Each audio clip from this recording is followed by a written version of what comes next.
It's weird how no matter how unusual something is, we start to become used to it. It's December of 2019. I made contact with something in my dreams. Or more precisely, it found me. I know, dreams are weird, but I want to describe what it's like for me. We all know the internal voice in our head, which is basically us, but through the lens of our hope or fears. It's always us. We can control it.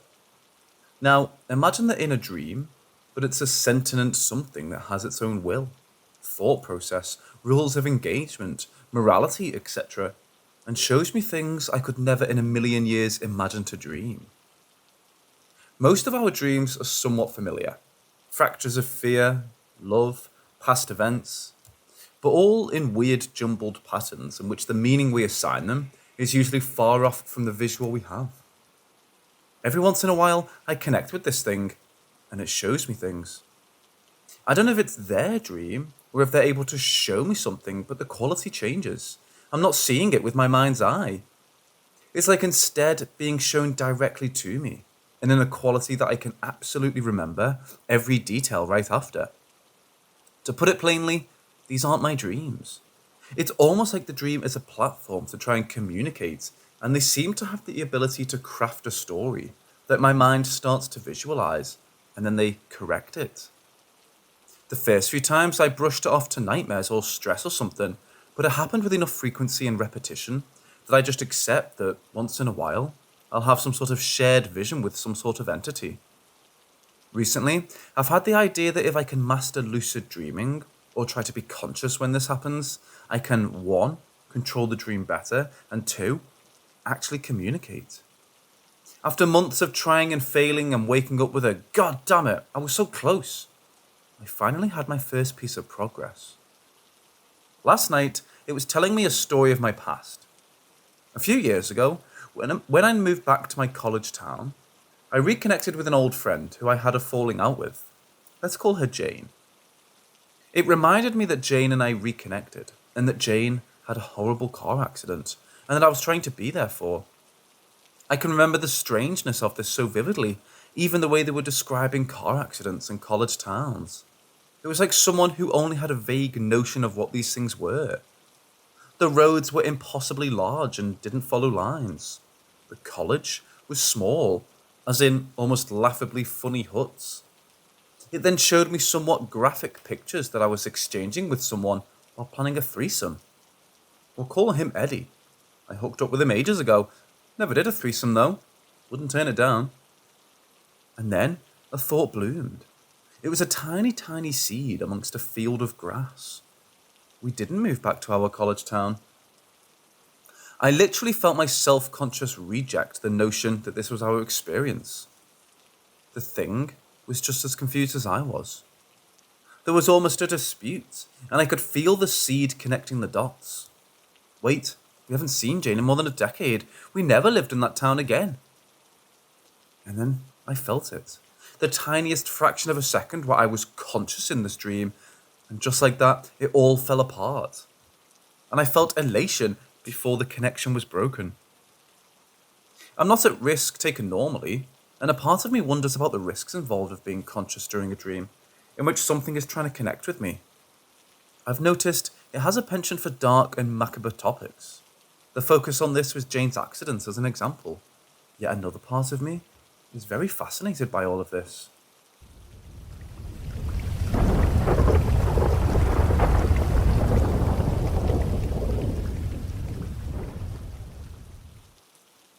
The first occurrence was about a month ago, I assume. I looked down and noticed a bruise in the shape of a bite mark on my inner leg. A few weeks have passed, and my family and I forget about the mark, like it never happened to begin with. That's till my dad shows me 2 bite marks on his wrist, and I remember about the one I had on my leg, that's long gone by now. We all just laughed it off, joking about it being a ghost. Today, while working, I noticed that my upper arm, more toward the armpit, had felt a little bit sore, and that's when I noticed a bruise in the shape of a bite, though it was only under the jaw that could be seen. I'm starting to really worry about this, wondering if there could be something that could potentially haunt my family. The latest death of the family was a family friend's daughter who was like a little sister to me. My dad was explaining that the marks almost looked small enough to be a child, but I can't imagine her presence known to us in this kind of manner. The night of her passing left a pretty hard weight on me, like how any death would. We all knew that it was coming. It was a waiting game, just about. I could hardly sleep that night because I had in my head that I wanted to be right there with her in that hospital room, holding her tiny hand in mine when she passed. But it was becoming so late that my family had to go home. All night I kept tossing and turning, expecting that if I opened my eyes, then I'd see her and I'd say goodbye. The last toss of the night left a huge scare. I couldn't move, couldn't scream for anyone. I was missing her goodbye and I just knew it. That was the first and only night I had sleep paralysis, and I hope to God I never have that happen again. So the final question is, where are these bites coming from? Is it my family friend's daughter just messing with us, or could it be something much more alarming? My other assumption is that it has to do with the shows my mother and I have been watching. I've been coming up with the idea that maybe hauntings are more of the negative energies that are built up in a place. Basically, what is brought up in is it stays kind of thing. I know that low vibrational beings feed off of fear and negativity. So could the binding of paranormal shows and scary movies be what is bringing these strange occurrences?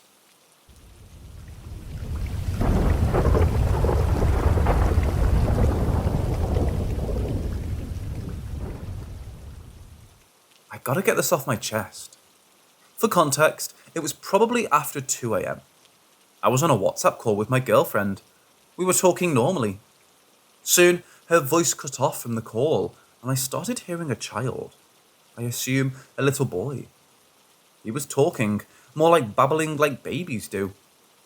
My girlfriend has a younger brother. He's 13, so it couldn't have been him.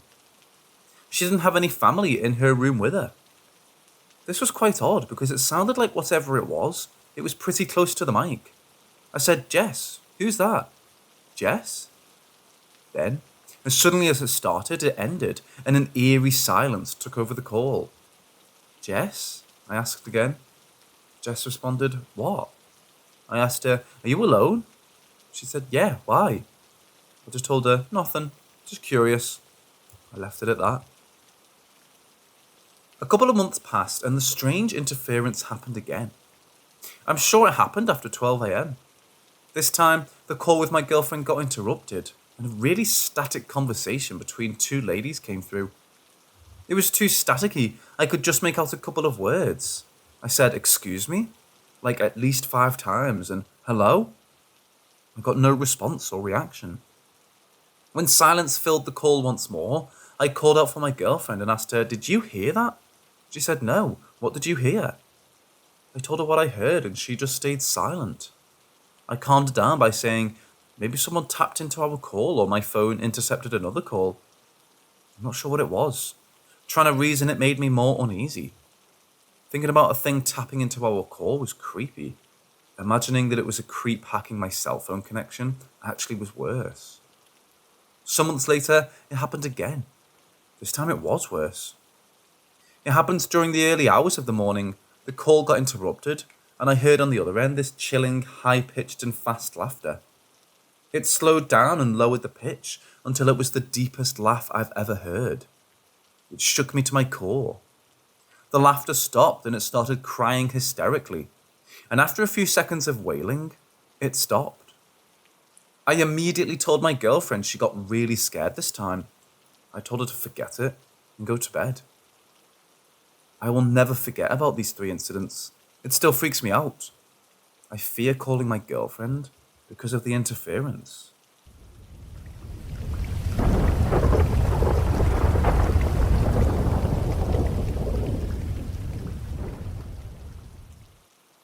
I want to preface this by saying that my youngest sister, 15, is more sensitive to spirits and frequently sees shadow figures and strange lights in our house. Others have also seen things, while I've only seen a strange light once, and I've heard strange noises probably 5 times. I am a believer in the paranormal, but I also try to find reasonable explanations to strange things that happen before claiming it's ghosts. But this one was just strange and aligns with other experiences. A few months ago, I had a dream that some would consider a nightmare. In my dream, I was in bed and had woken up in the middle of the night. I tried to go back to sleep, but when I tried to move, I realized I couldn't dream. So I had sleep paralysis. But I was completely fine. In my dream, I was trying to call my sister, but I could barely talk. Finally, I was able to turn my head to the side towards the door. There was a chair next to my bed, and a tall black figure of a guy was sitting there. He might have been wearing a hat. When he saw me turn, he looked at me, and instead of eyes, he had small, glowing green orbs. Super bright, almost neon green. I woke up right as he looked at me. I brushed it off as a weird dream and went back to sleep. This is when the story gets weird. In the morning, I was telling my sister about the weird dream I had, because I rarely remember my dreams, and I don't get nightmares, and that was the closest thing to a nightmare I've had since I was like 8. I'm 26 now. As I was beginning to explain the eyes of the shadow man, she cuts me off and starts describing them exactly how they looked. She then explains that she went to the bathroom in the middle of the night, and she says she saw a small, maybe 1.5 foot elk-like figure with the same glowing green eyes. We were both super weirded out, and we went to tell my brother. This is when it gets even weirder. He was super nonchalant about it, and when we finished he was like, "Oh yeah, I've seen it." He explained that it was during a sleep paralysis episode where a small elf-like shadow with the same glowing green eyes was banging on our heater. I remember him telling us about his sleep paralysis episode a few years ago when it happened, but I never thought it was anything paranormal, just a weird dream. At the time, he hadn't mentioned the glowing green eyes. The whole thing was extremely weird, and I can't really explain it.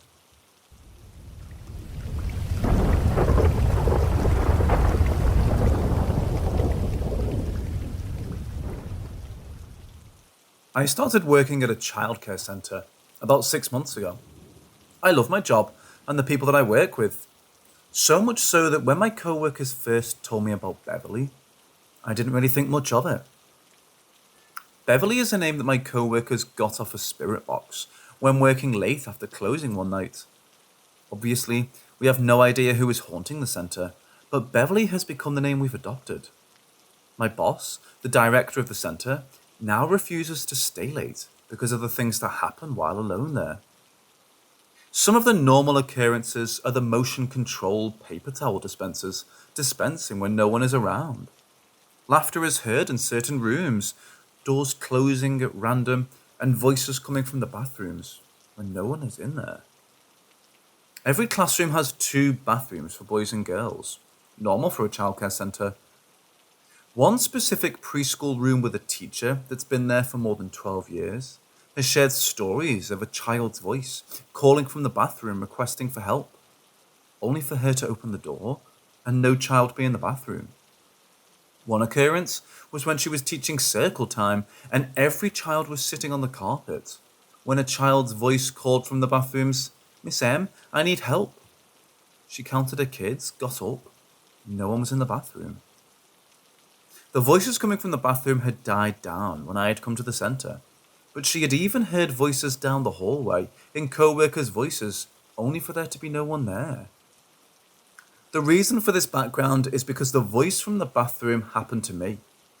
Nothing paranormal has ever happened to me, even though the topic of ghosts and spirits fascinates me. A friend in high school who I would call a medium once told me that I had a unique aura, and that some spirits like that. Now, maybe that's just me grasping for something about me to be special. But God, I hope Beverly hasn't taken an interest in me. After nap, all the kids sit at the tables and wake up with their stuffed animals, while the teachers put away the cots. I'm doing my thing, bringing cots to the supply closet, when a little girl, who I'll call W, calls from the bathroom. I walk over, and she complains that she can't wipe herself.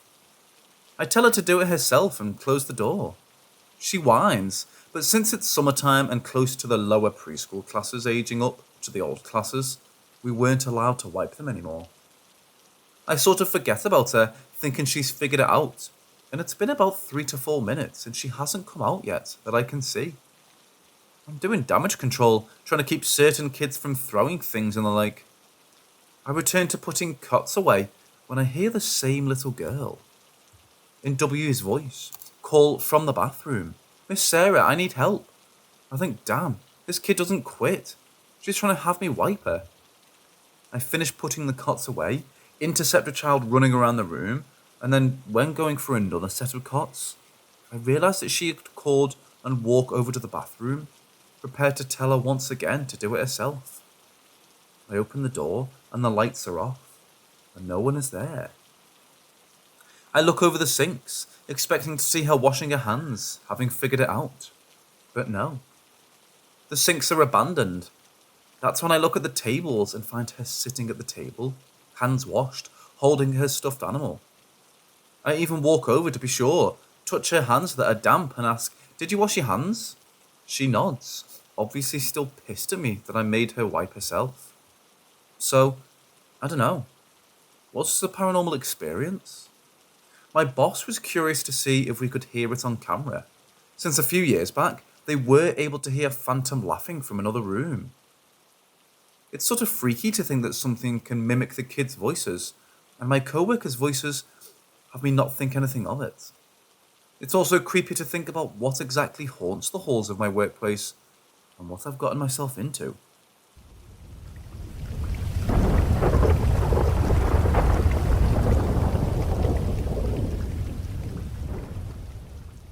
When I was 12 years old, I went to an outdoor school camp for 3 days. Practically, our whole grade was there. It was Camp Chief Hector. I still remember my counselor's name was Coda. I had lots of fun there, but I got extremely scared when it came to night time. My room was located at the very end of the hall inside the cabin, right next to the emergency exit doors. It was me and my friend, along with 2 people we didn't like inside that room. On my first night, I had horrible vibes from the room, and it was so strange. 2 bunk beds and 1 window. A little square room, and it just had a horrible presence.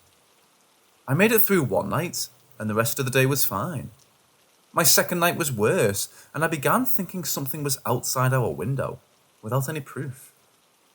After the second night, me and everyone in my room had bad vibes, and my friends in the next door room didn't.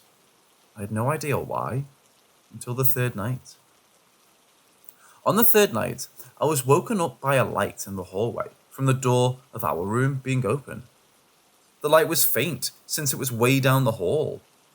I was on the bottom bed of the left bunk facing the door, and my friend was on the top bed of the opposite bunk. One of the people in our room left the door open when they went out. The other one was asleep. My friend was also awake, I just didn't know it. When I woke up, I automatically put on my glasses and was looking around until I saw the coat rack in the corner move.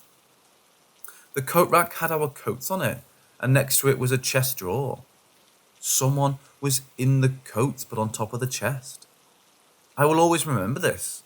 I was a little boy, smaller than me. He was white, with short hair, and I didn't even see him wear any clothes. He wasn't naked, but I could only see the silhouette of his body. His hands were up, covering his face. He was crouched in a frog position, almost on top of the chest. I was stuck there just staring at this kid I've never seen before. I said nothing. Here's the bad part. He lowered his hands and revealed his face. He was staring at me with a huge smile. His eyes were huge. He kept staring, but slowly he was moving off the chest closer. I was stuck, and my friend this whole time was seeing what was happening. He was also frozen. Then suddenly, my guy Jason, the guy from the washroom, came back running down the hall and slammed the door shut. Me and my friend were suddenly out of our trance and got up instantly and flinged out our flashlights, pointing to the corner. The kid was gone. I explained why I pointed my flashlight to the corner, and then he explained. We both saw the same thing, and to this day, We still talk about it sometimes. Thank God there wasn't a fortnight. We didn't explain to Jason the story because he was an ELL student, and the other guy was an annoying person we didn't like. I remember the whole thing so vividly. It's crazy how we both saw it. When I got home, I told my family what happened, and I began my research if anything happened at that camp. I didn't find anything.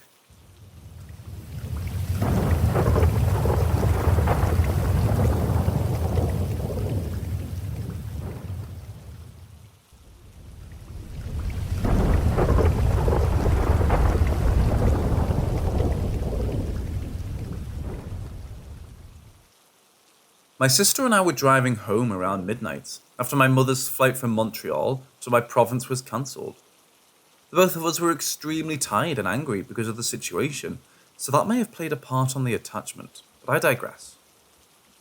On the road leading into town, there's a bridge that overlooks a large wooded area by a river. Sitting on the edge of a bridge was what looked like a man dressed in all grey. We couldn't see his face or make out any features because it was dark and we were driving over 110 kilometers an hour. For a moment, we were stunned, and I asked my sister if I should call the police because it could have been somebody in trouble or somebody who was considering jumping off the bridge. We decided to let the police officer know via non-emergency, but nothing has come of it. Anyway, I just woke up from a disturbing dream and I know it's a bad omen, or something worse. In the dream, I came home to our 2 cats who passed away recently, sitting in our kitchen. We knew something wasn't right, but we decided to try and pet them.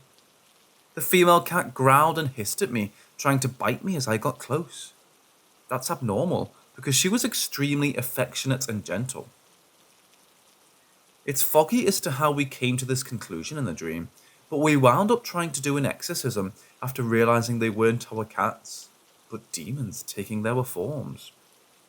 In the middle of the exorcism, they transformed into wild dogs, biting and snarling as we chanted in an attempt to banish them. Near the end, somehow, the exorcism failed and the dogs escaped the room. And that was the end of the dream. I'm a deeply religious person, and I've never had a dream like this before. I've had silly nonsense nightmares and auditory visual hallucinations my whole life that I know were fake. They've never really upset me after the fact, but this was different.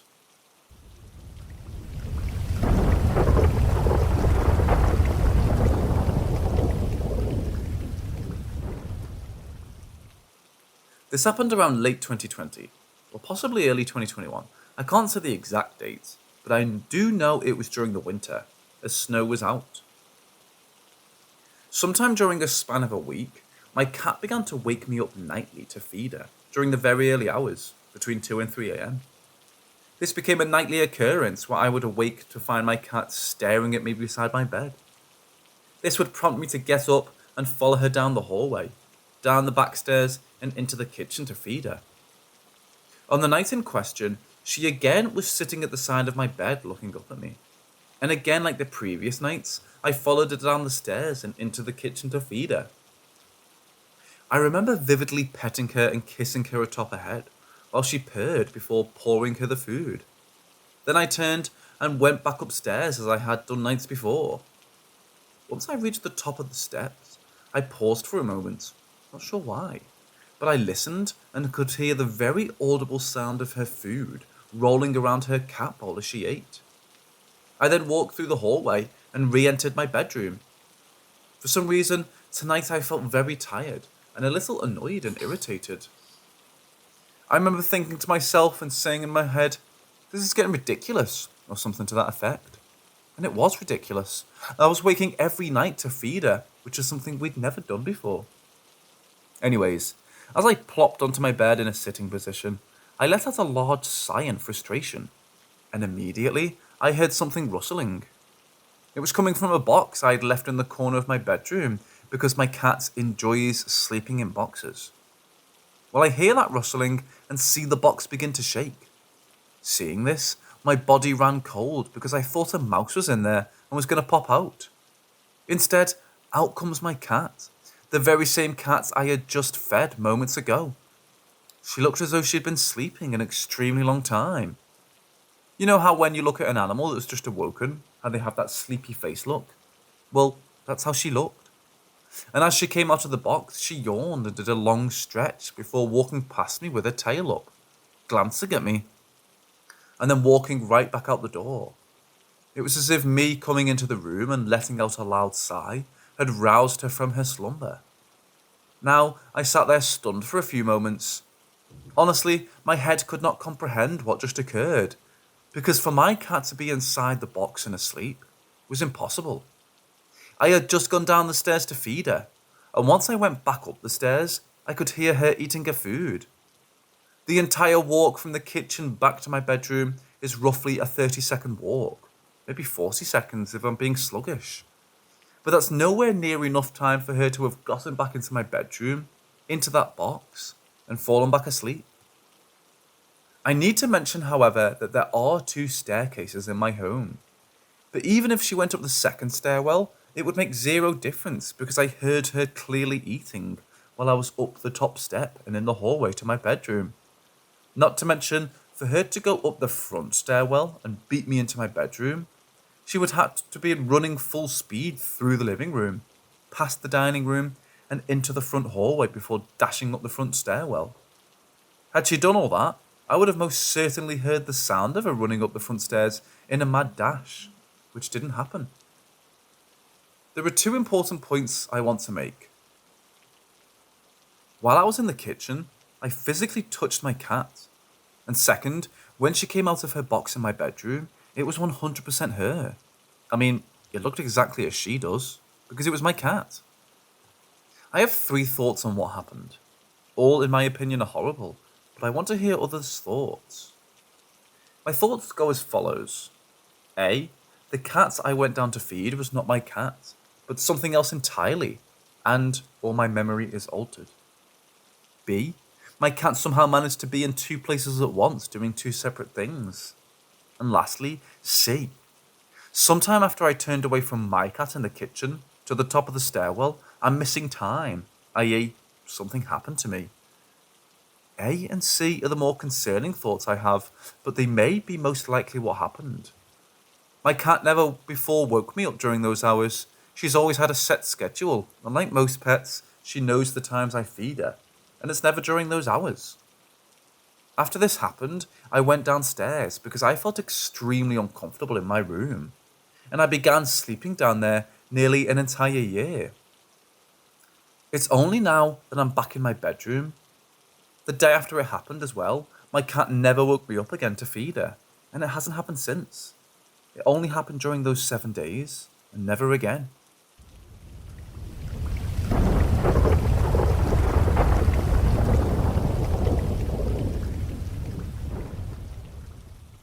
This happened a few years ago.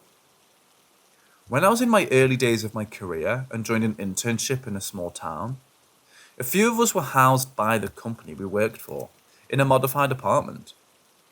They had basically joined 2 apartments together, so there were 3 bedrooms and a bathroom on each side, with a long corridor in between. Towards the end of the assignment, we had a group presentation, so the bunch of us living on our side, we worked on the presentation together, decided to head very early into the office and practice.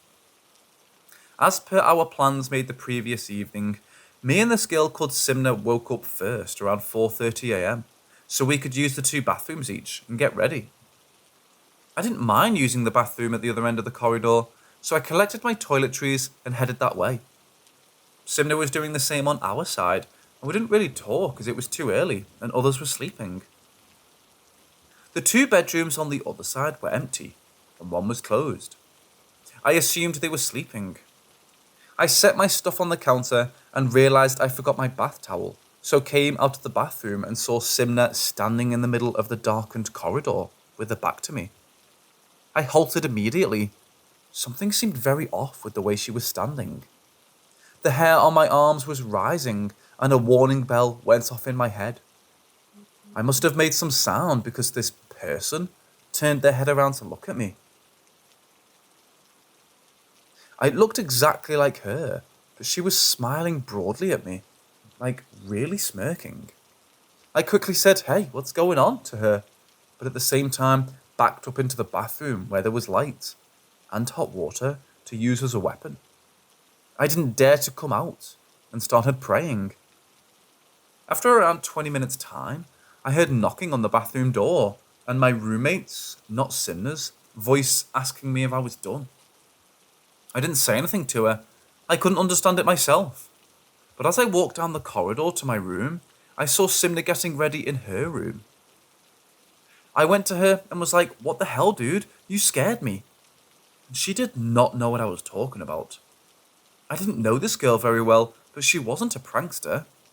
Also, it was too early in the morning and we were too geared up about the presentation for her to do something like that and pretend like nothing happened. Till the end of that internship, she maintained it wasn't her that scared me.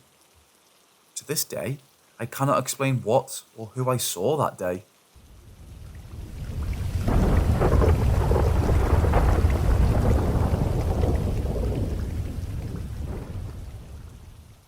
My little sister, 6, has been suddenly incredibly awfully behaved. Violent, malicious, enjoying upsetting people, etc. for the past few weeks, despite never being like that. And for ages we've been patient and trying to just get her through it. Her school said there's nothing concerning her behaviour there, and outside of the house she's 100% good as gold, normal shit.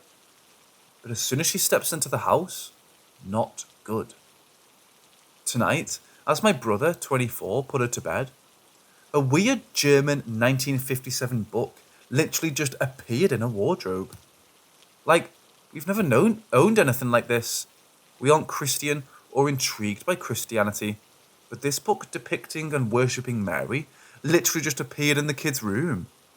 He literally ran down to show us in terror. 24 years old, non-religious, non-superstitious. My mum is barely even superstitious and is completely terrified of the book and won't even look inside, even though the cover is blank and just displays the name of the book. She was on the verge of a panic attack, genuinely freaking out, and refused to look inside. I did a tarot reading for the book, and it was all bad. I'm talking 7 cards representing terror, deception, suffering, betrayal, loss, etc. My heart dropped to my chest with dread that was worse than when I first looked inside of the book. I've done my best to cleanse it, but it still doesn't feel completely right. We're all scared as fuck for my little sister, who happened to have this in her room. Especially because for the past few weeks she's been good as gold everywhere, until we get inside our house, in which she's suddenly violent and malicious, and visibly enjoys hurting others. Which is nothing like her at all. She's only 6, but grins while trying to make you cry in genuinely horrible ways. She's a lovely, intelligent kid, and we've been concerned for a while, but seeing this made us all feel a terrible, dreadful fear. After removing this book from her room, she was all cuddly and nice and went to bed. We have no idea what to do with the book. Burning it or throwing it away is a no-go. We don't even know if anyone will want to buy it. Would it be wrong to give it away? We have no idea what to do. Her behaviour might not be linked. We truly hope my little sister is safe, but this book is not good shit.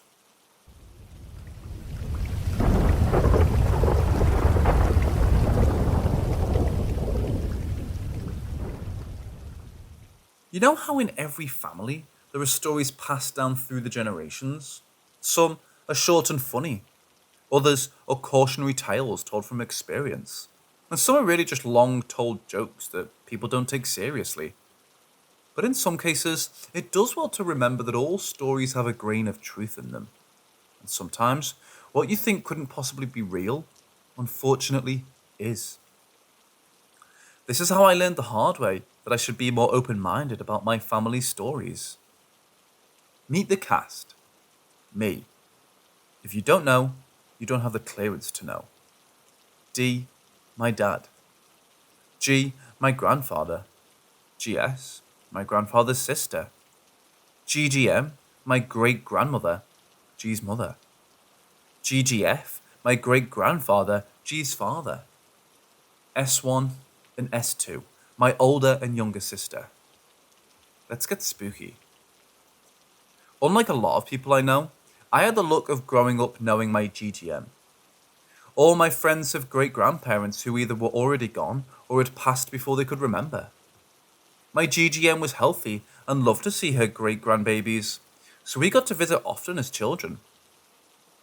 Now, what you need to know is my GGM had a God-fearing Baptist who, while open and tolerant to other ways of faith, held fast on her own. Her house was old-fashioned in the way that it was set up. Her living room connected to the dining room and had these shutter doors that could open and close, making a wall between the rooms. I had seen my D and G close to them before, and due to being old, they were hard to move. She also had narrow hallways, and all of them led to a back staircase that went to the attic. Now the main story. So when I was about 8 years old, my dad had taken my sisters and I over to GBM's house to spend the afternoon. There wasn't much for 3 young girls to do, but we always tried to have fun. Near the end of our visit, I had to use the bathroom, so I went down the back hallway that didn't have any lights. The house didn't have any in the hall when it was built, and it was too narrow to put a lamp. When I was nearing the bathroom, I noticed one of the other doors was opened. It was my mom's sewing room. I'd never been in there before, so I poked my head in. On a chair, in the far corner, sat this doll that she made, one of those old Raggedy Ann dolls. I just stared at it for a moment before turning to go back to the hall, when I heard rustling and then a soft thud. My head snapped back, and the doll had fallen off the chair. Now keep in mind, I was 8 and easily spooked. So without hesitation, I abandoned plans for the bathroom and went back to the living room. I didn't say anything right then as I was too spooked. But as my dad was driving us back to our mom's, I brought up what happened. He didn't seem surprised at all. Is that all? That's nothing. Do you know what happened in that house when your Gramps was a teenager? Me? No. S1. What happened? S2. Geez, how long ago was this? If Gramps was still a kid? D. When G was 16, he came home to GGM having a panic attack. Apparently, GGM had come home from getting groceries, and GS had a friend over. They had gotten their hands on a Ouija board and were using one of the good glasses to talk to the spirits. Of course, your GGM was furious, and after a lecture told GS to walk her friend home. After they left, GGM took the board and glass. She put the glass back in the cabinet and took the Ouija board back to the attic. She had planned on having GGF throw it out later. When she came back to the living room to get the groceries, she found the Ouija board and glass back on the coffee table. Then she heard footsteps and movement all over the house. But what was worse was the sliding shutter doors closing and opening by themselves.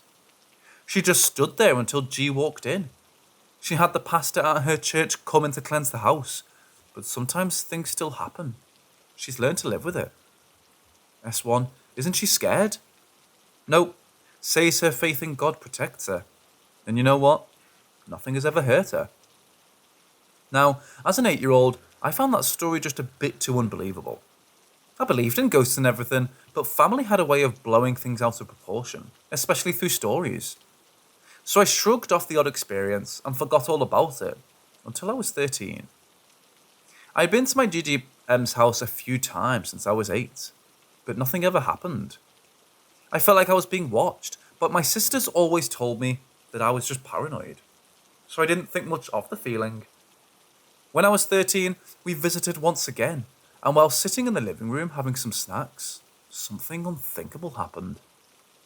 The sliding doors slid shut quickly. My sisters and I jumped. My D looked only startled, but GGM didn't bat an eye. The doors then slid open and shut again twice, before stopping entirely. S2 looked ready to cry, while S1 was about to run outside. Me? I was too shaken to move. I was having trouble understanding what I just saw. The feeling I was being watched was back again, like eyes were right behind my head. I didn't dare turn to look. Instead, I looked at GGM and she just smiled at us. Don't be scared, girls. Nothing's gonna happen. It just gets miffed when ignored, and I haven't been paying any mind to it for months. Looking back now at 26, that day still spooks me. I'm an atheist, and I'm not sure if it was God looking out for my GGM, or if she was just that badass herself and whatever was in her house left her alone because of it. My GGM lived the rest of her days in that house. It was partially destroyed from a tornado when I was 15, but we fixed it and the strange happenings pretty much stopped after. My GGM died on a Sunday evening when I was 19 after battling cancer. She was 92. At our family gatherings, there were always jokes and stories about our lives, but I now pay closer attention to the older stories told. Because now, I know that even the odd ones could easily be true.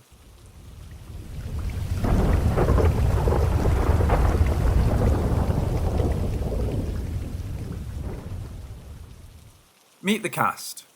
Me. If you don't know what that means, you obviously don't have the clearance to know. S1, my older sister. S2, my younger sister. M, my mom.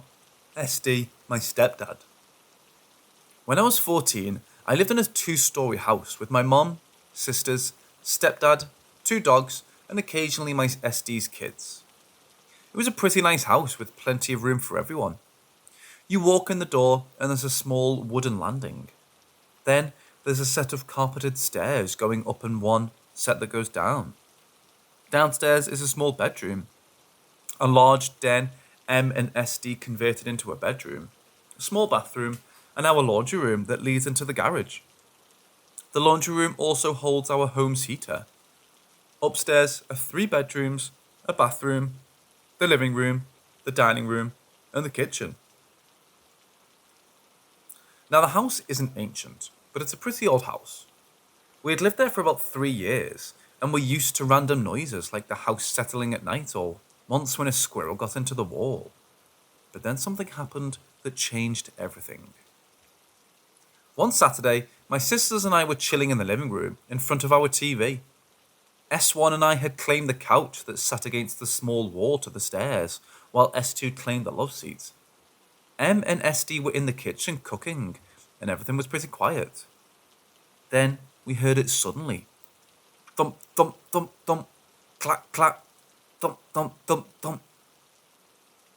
My S1 and I looked at each other for just a second before we screamed and jumped off the couch.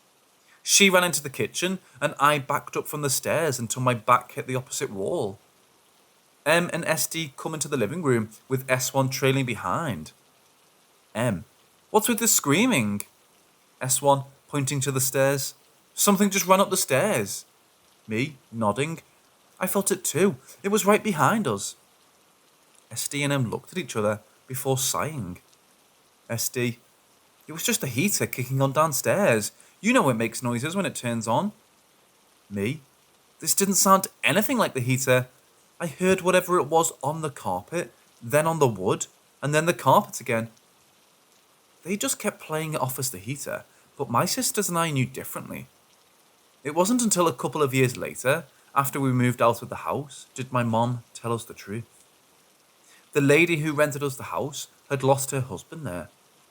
He had died from a heart attack in what was S2's bedroom. The lady had cautioned M and SD when they signed the rental papers about it, and how there would be some odd things happening, but not to be alarmed. I don't think it was an old man running up the stairs. It sounded more like a 300-pound man sprinting up them. It still spooks me to this day.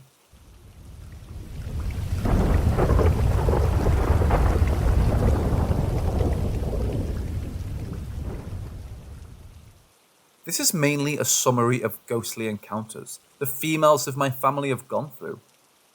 And these encounters have been going on for decades, and normally come in the form of full body spirits. The women on both sides of my family have always been spiritual and like magnets to the supernatural. My mum, my dad's mother. My mum had an older brother that passed on too early in life. My great uncle Robert had only been in his 40s when he died. I never learned the reason, but it was a couple years later that while she sat in her room sewing, my mom heard someone in the hallway. Now, that wasn't a big deal, as back then my dad was a young teen and constantly had friends over. My mom had an open door policy, so neighborhood kids would randomly be in the house. The footsteps came to a stop in front of a door. She glanced up and then looked back to her sewing after absent-mindedly saying, "Hey, Bobby." The steps went on and faded away. It took a few minutes before her head snapped up and she ran to her door. She looked up and down the hall, but there was no one there. No one else was even in the house. She often tells me how for the longest time she thought she'd been crazy because her brother had looked so real, as if he had just come to stop by after work to say hi. While it made her sad at the time, being reminded that he was gone, she was also happy to know that her brother still stopped by to see her. My grandma Ginny, my mom's mother. So my grandma Ginny has just recently lost her second husband John to a heart attack as he slept. She was unfortunate to find him in the morning, not long after he passed. It almost traumatized her and broke her heart. Not even a month after his death, she was sweeping the living room when behind her she heard Ginny clear as day. She turned around and there was John standing by the hallway. He didn't say anything more before he vanished. My grandma screamed and fainted. She didn't see him again, but until she moved from the house, she often felt someone watching her. My mom has always been a magnet for spirits. She claims it was due to a lot of death being around her as a child and teenager. A lot of her older family passed when she was young, and as a teen, 5 of her friends met with untimely, often tragic deaths. Personally, I think she's just one of those people that are more in tune with spirits. But she often has experiences when she goes to places with a history of paranormal occurrences. She's been pushed, had her hair pulled up, and has had her things moved. But the biggest event happened about 6 years after we lost her dad, my grandpa. She'd been sleeping, but was woken up by something nudging her shoulder. When she opened her eyes, she swears she saw her dad. But when she blinked, she vanished. They had a close relationship, and while some people would claim she just imagined it because she missed him, I think otherwise. While I have not seen a spirit, I have had weird happenings around me. More so, I believe I can sense that someone is there, but I can't see them. One instance was just a year after we lost my grandpa, my mom's dad, and my grandma Ginny's first husband, and I was visiting Sandy, my grandpa's second wife, when I went to the kitchen for a drink. It was a rough time in my family due to financial burdens and some health scares for my mom. I was so sad and depressed. I was only 15, and I felt a sob working its way up my throat. But as I took a deep breath through my nose to try and calm down, I smelled something that had been absent from the house for months. Black coffee and pipe tobacco. It was what my grandpa had constantly smelled like. My grandma drank a different kind of coffee and never straight black, and she didn't smoke. My grandpa only drank straight black coffee and smoked on an old-fashioned pipe with a special blend of tobacco. I looked around and saw nothing, but I could feel he was there, and just the thought made me feel a bit better.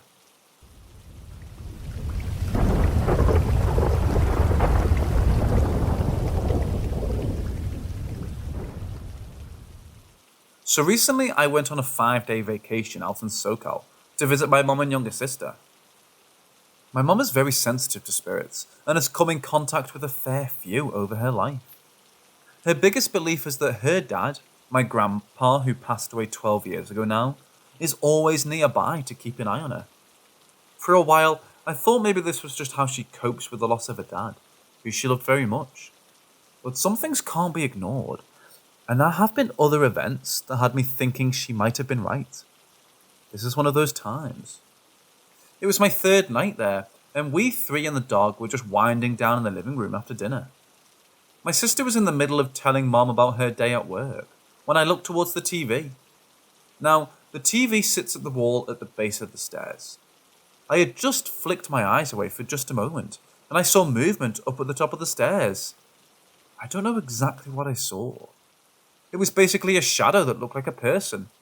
It didn't do anything for a second, but then it sped away towards the right, to my mom's room.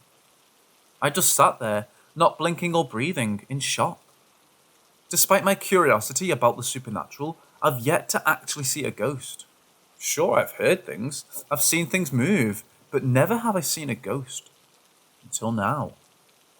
My mom and sister eventually noticed my staring and asked what's wrong. I didn't know how to explain it and just blurted out, "You don't see anything up there, right?" They just looked confused. After explaining the best I could, my mom tells me not to worry. She too sees the shadow sometimes, but she's not afraid.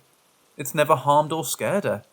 She genuinely believes it's Grandpa, just hanging around to keep an eye on the family. I just hope she's right.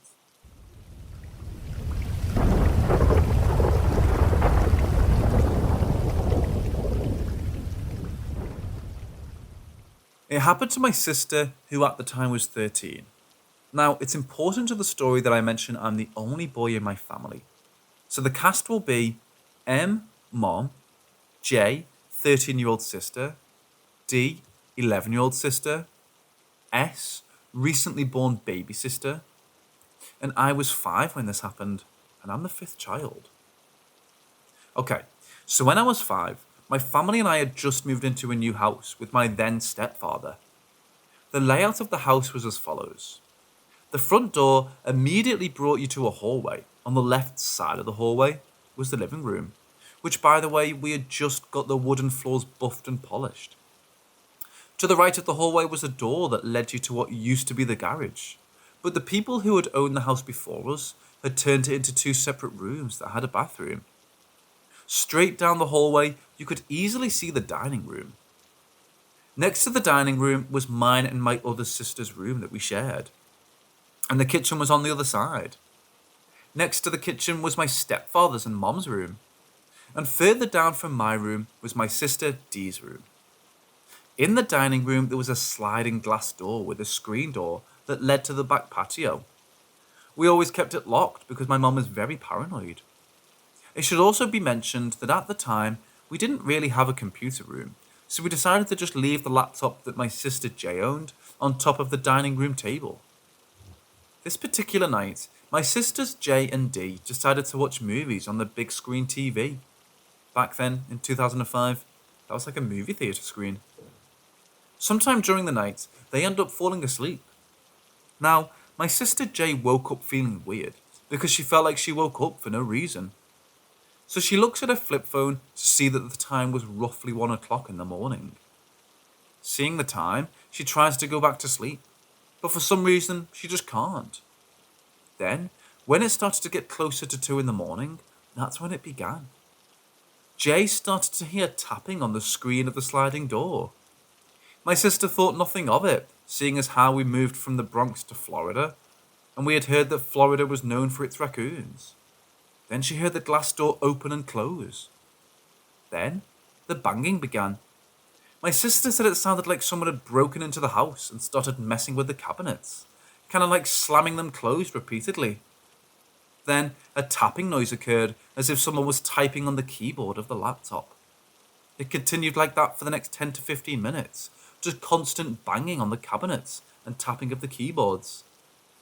Now, you remember how I said my little sister had just been born? Well, she was a relatively quiet baby. She never really cried in the middle of the night. She usually always slept soundly through the night. Though on this night, baby S starts to whine like if someone is messing with her. She only whines for about a minute when a knocking on the kitchen table is heard. It sounds like when a parent is on the phone and wants to get your attention without saying your name out loud. Then, my baby sister stops crying almost instantly. A couple more taps on the keyboard, and then finally the noise stops. My sister Jay finally gets the courage to get up and tries to make a run for it to my mom's room. She wraps her blanket around her and starts to run, but trips due to the newly done floorboards and scrapes her knee badly. She finally makes it to my mom's room and wakes her up and tells her everything that she heard. Naturally, my mom and stepfather think someone has broken into the house, so they check it out. All of the cabinets are open, the laptop is open but not on, and has never been on, and the sliding glass door is securely locked as always. But the screen door has 2 medium-sized scratches going down the middle. My mom wakes me up, and the rest of my sisters, and we all end up sleeping in the living room together. We continued to sleep like that for about 2 more months of staying in that house. And this was just the beginning of weird occurrences.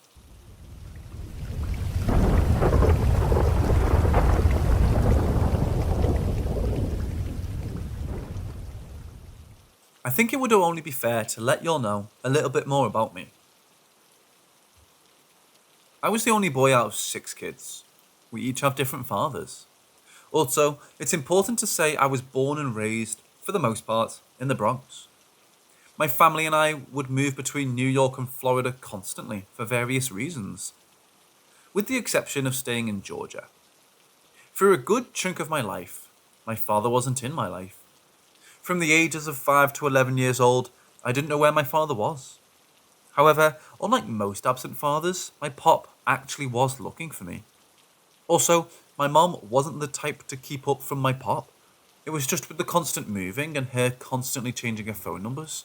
Essentially, connections were lost due to miscommunication. And the last known place we knew he was back in the Bronx. But when we looked for him, it was like he just picked up and left. Well, needless to say, my pop's family found me when I was 11. He was living in Arizona with his wife and her kids. He came back to New York to visit me during the beginning of the summer, and we decided together that I should spend the rest of the summer with him in Arizona. And that's where the story begins. My pops lived in an area that was basically a desert/neighborhood.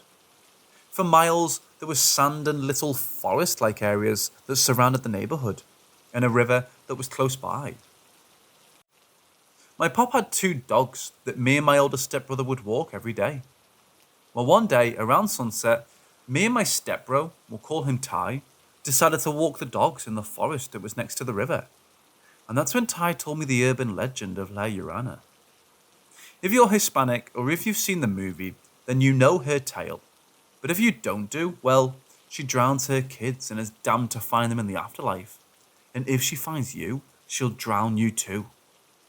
Well, 11-year-old me did not know. Ty tells me the story, and not gonna lie, I was shocked. But I've always been good at not showcasing my thoughts or feelings on my face. So I played it cool and told him the story wasn't crazy. We got home, eat dinner, and get ready to sleep. Me and Ty go into his room, because he was sharing his room with me for the summer.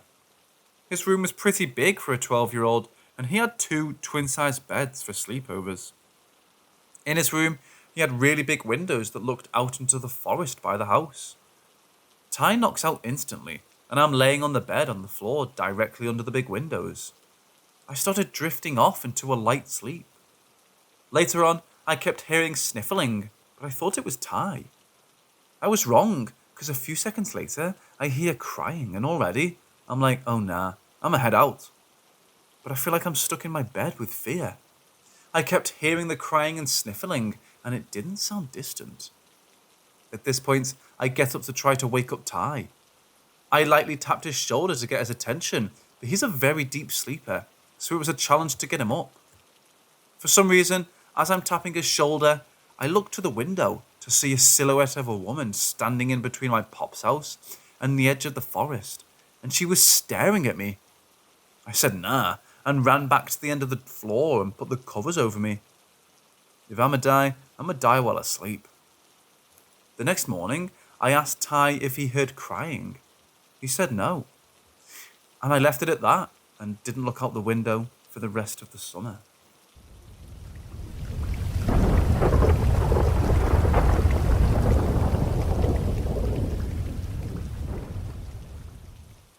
This story takes place in the many years I've lived in the Bronx.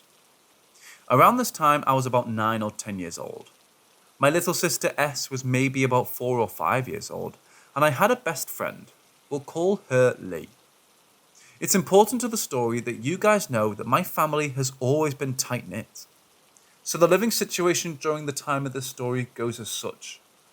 My little sister Simone, big sisters Devon and Chris, my mother, and myself lived in apartment 1. My older sister Jamie had her then fiancé and 7-month-old baby lived directly across the hallway in apartment number 2. Me, Lee, and my little sister were all very close. Even though Lee and I were 4 or 5 years older than Simone, We did almost everything together. We pretended we were in a band, made up funny games, watched classic cartoons like Ed, Ed and Eddie, Camp Laszlo, Bill and Mandy, watched all the Disney Channel classics, etc. And it didn't matter what apartment we did those activities in. Jamie and her fiance would let us kids run in and out of their apartments whenever we wanted, so we would always be running back and forth between the two apartments. The reason for this was because the building my family lived in was what used to be the basement, but was turned into two separate apartments, with the main door into the then basement being essentially the front door. We always had that front door locked 24/7, and we'd keep the two apartment doors unlocked and open during the day, since we were the only people living in that part of the building. On a day that was like any other day, with the sun shining and me, Lee and Simone watching R&B music videos, pretending we were our favourite singers in Jamie's apartment, with the apartment door wide open, in case we decided to go to my mom's apartment. It's important to also say we were the only ones home, like legit, the only people in the basement apartments. Jamie was with my mom and her fiance and son at an appointment. Devon and Chris were out with friends and said they'd be back much later in the day.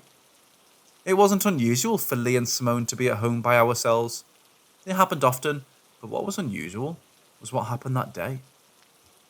As I mentioned before, Lee, Simone and I were trying to do the Kiss Kiss choreography from Chris Brown's new music video in the living room, which had a very good view of the apartment door that led to the hallway. During our sad attempts at trying to be sea breezy, it felt like it kind of wasn't only us in the apartment or basement. I brushed it off though, because sometimes I feel like I'm sometimes not alone, even when I should be. So I said nothing and continued to try and learn the dance. Eventually, we ended up watching the first live-action Alvin and the Chipmunks movie when Lee said, "Guys, I don't want to say nothing, but doesn't it feel like someone is here with us?" We were still in the living room, sitting on the couch with the apartment door wide open. With her saying that, automatically, Simone started to freak out as any 4-year-old would. In my attempt to calm her down, I turned to her. But instead of focusing my attention on my scared little sister, something else caught my eye. Something that to this day I can see vividly in my mind.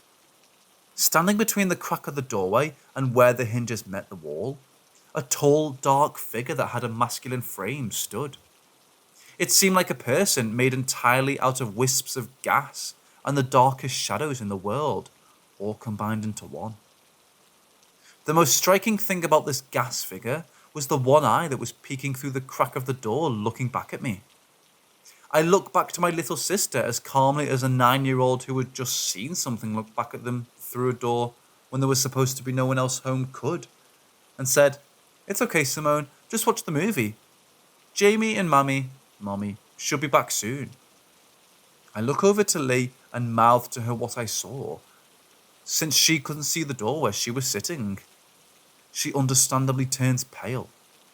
I mouth to her not to freak out, to stay put and pretend that everything is normal. I don't know why that was my course of action to take. I guess because whatever that thing was standing at the door, was blocking the only exit to safety. Since we lived in what used to be a basement, all the windows were pretty high up and hard to open. So we sat there for what felt like hours. Periodically, I'd look back to find figures still standing at us not moving, unflinching even when it was spotted. I made sure Simone never turned around or got up from the couch.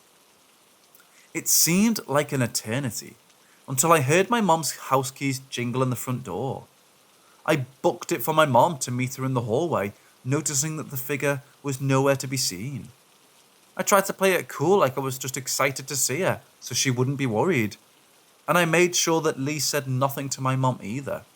Simone had already forgotten about what Lee had said earlier, so she said nothing to our mom either. But something has always stuck in my mind though. The door of the building was definitely locked, so it couldn't have been a person.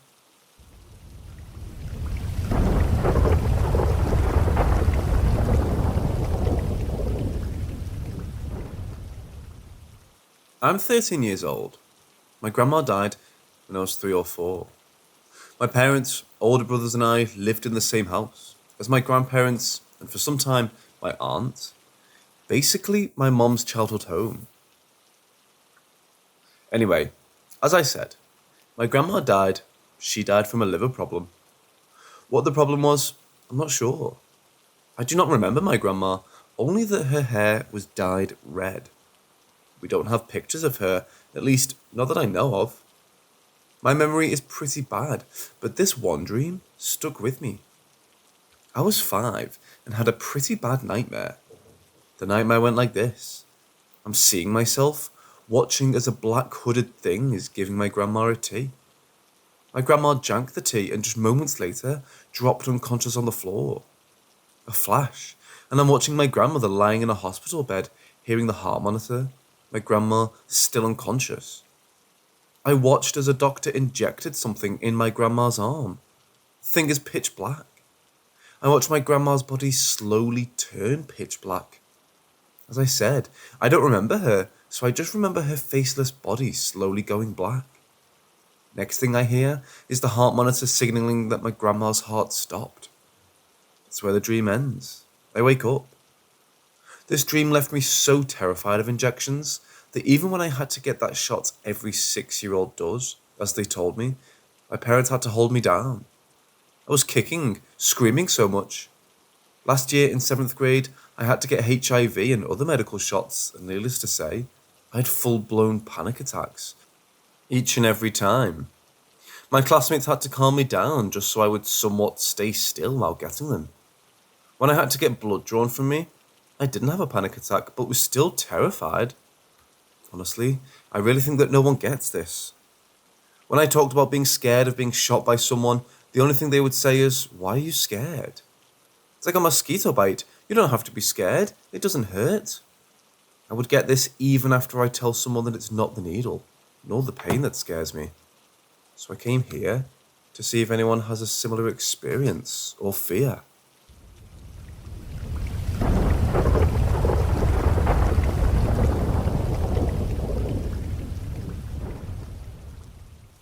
In Mexican folklore, there's a story of a dismembered, hairy hand that will tickle misbehaving children who don't go to sleep when they're told to. Essentially, it's a boogeyman, do what parents say monster. There's probably several variations, but this is what I grew up with. When I was 3, I was sleeping on the bottom bunk and awoke to someone tapping my right hand. There were 2 large drawers where my sister and I kept all of our toys beneath the bed. Whatever was tapping me was coming from the drawer under me. Before I opened my eyes, I just felt this frantic or enthusiastic tapping on my hand. I remember the slapping sound too. My parents would leave the hallway lights on to help my sister and I sleep comfortably, so I saw what was waking me up viscerally. I opened my eyes and saw this large hand curved up from beneath my bottom bunk, slapping my hand. Imagine man hands from Seinfeld. It was green, like the colour of pea soup.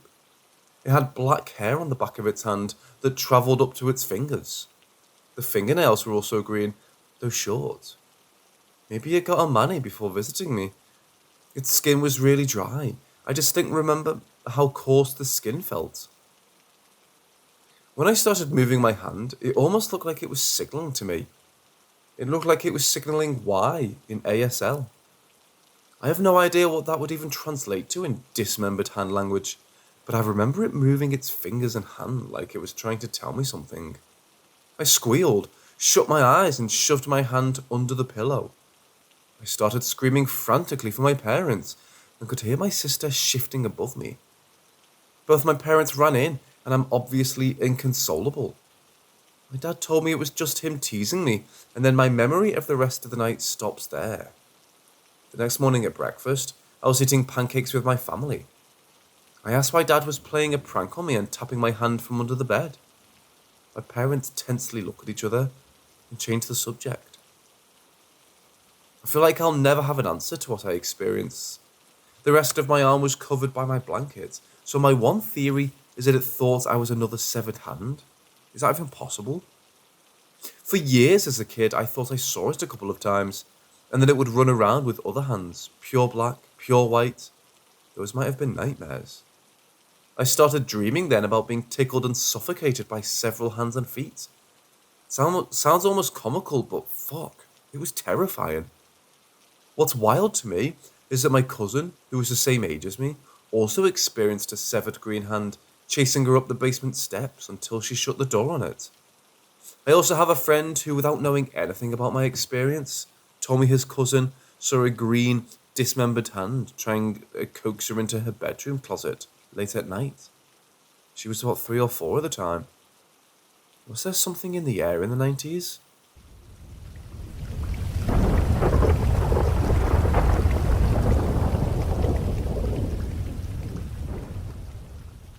During this quarantine, my wife and I have watched a lot of YouTube videos about scary stories.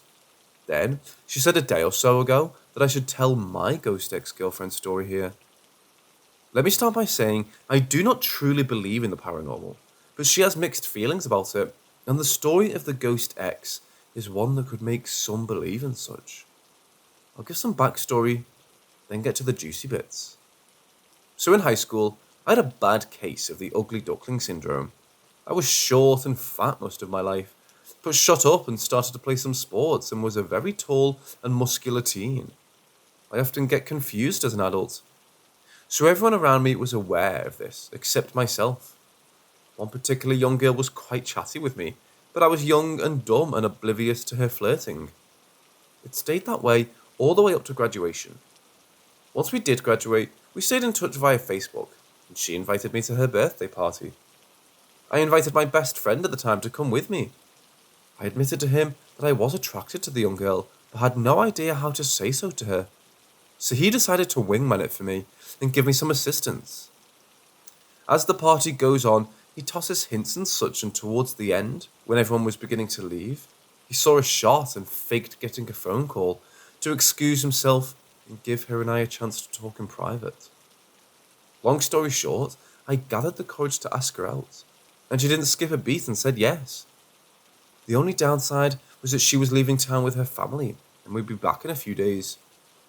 When she came back, we'd meet and have our first date. I was happy, and she seemed to be as well.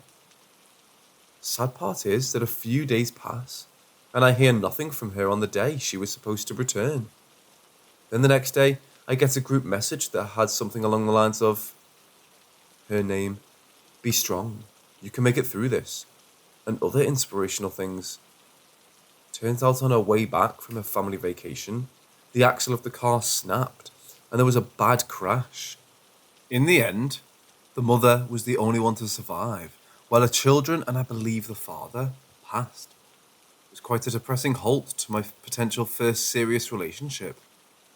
After the funeral service, I kind of moved on and thought nothing of it, moved on with my life. It had lots of ups and lots of downs, typical learning to be an adult. Then once I had my own place and began to date again, I realised I had quite a few night terrors now and again. They always seemed to coincide with the start and end of a relationship. So I always thought, still do, it was me stressing myself out about the pressure of no longer being single, or being newly single. This continued till I met my wife. Again, the start of a relationship, the night terror happened. Then the relationship keeps going and going and going. So once we began talks of marriage, I had an odd dream. It's the young girl from high school, only she's not aged, and I came across her at a party. In the dream, I'm fully aware that she's dead. I walk right up to her and touch her, thinking I'm imagining her. I talk to others around me in the dream and ask me if they can see her, and they all can see her clear as day. I'm beginning to get a bit loud and start yelling, "You can't be here, you're dead."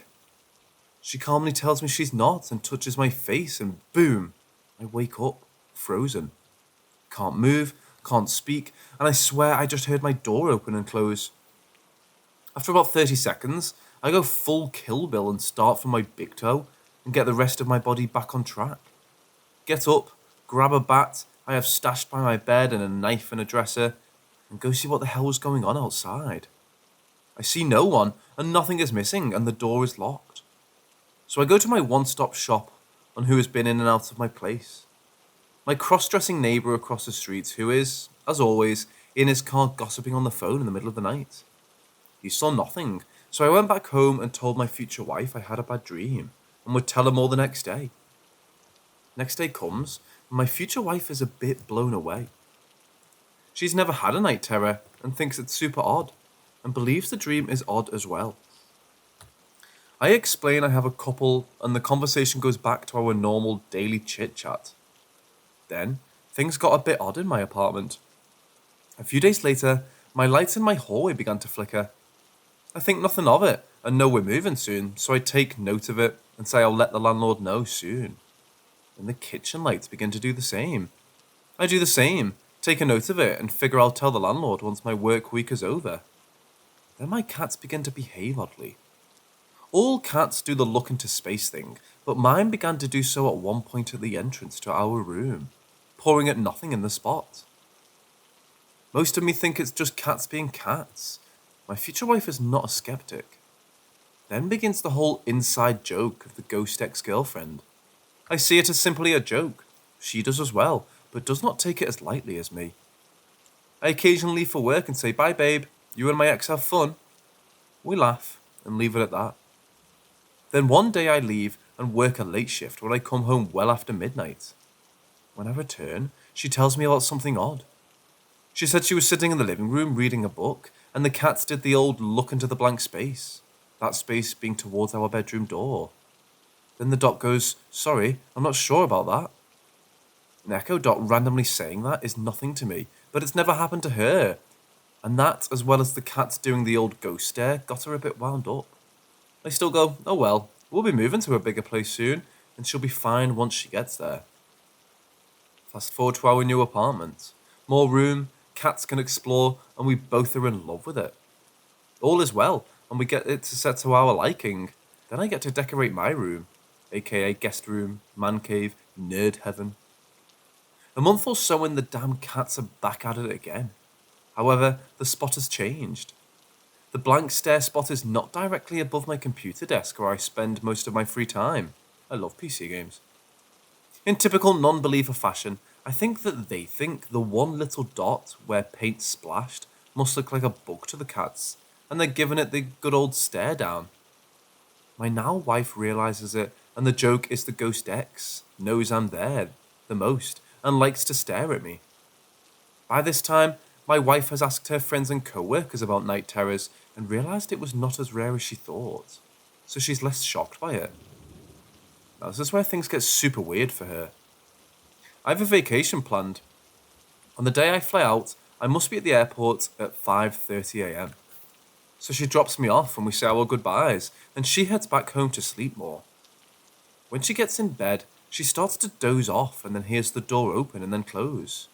She's religious about locking and latching doors, so this is awkward. Then the bedroom door opens and she's frozen stiff. Can't move and can't speak. She knows I'm well on my way to holiday, and if my flight was cancelled, I would call her and let her know. So when she finally can move, she wakes up. Turns out she was dreaming about having a night terror this whole time. Then to top it off, the cats are in the guest room doing their corner stare down, and the echo dot again says something without being spoken to. Am I crazy for continually just chalking this all up to coincidence?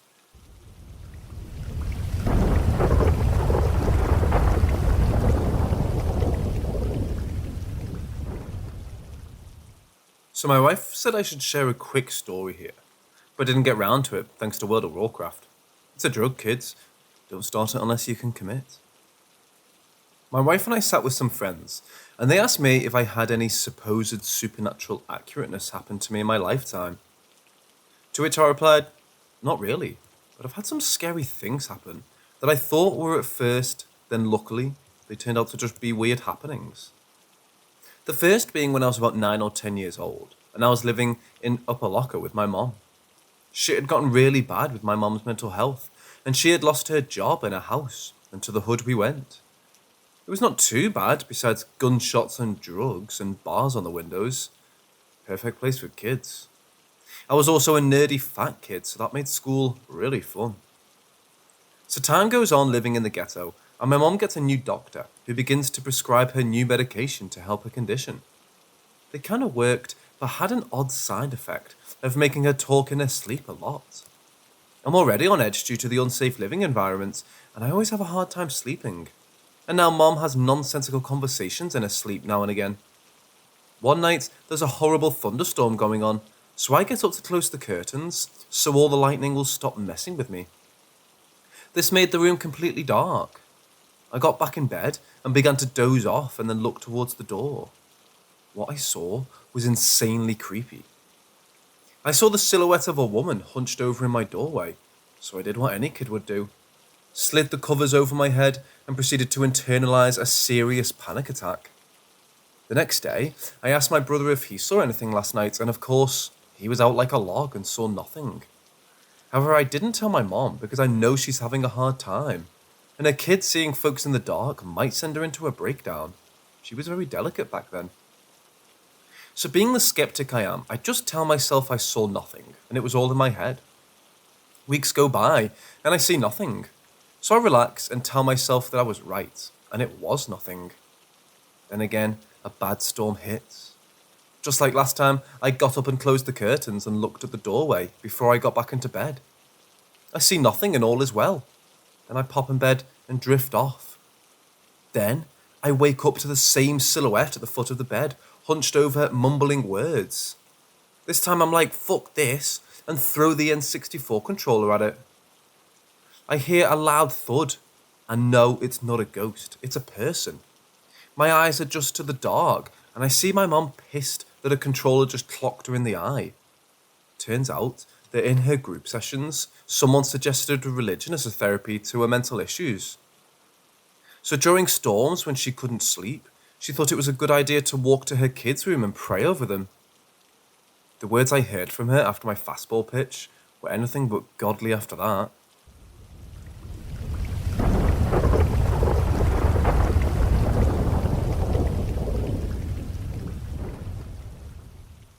Around 2003, I had a really rough day and was feeling upset. When I slept that night, I dreamed about a woman who looked extraordinarily familiar to me, as if I'd already known her from somewhere.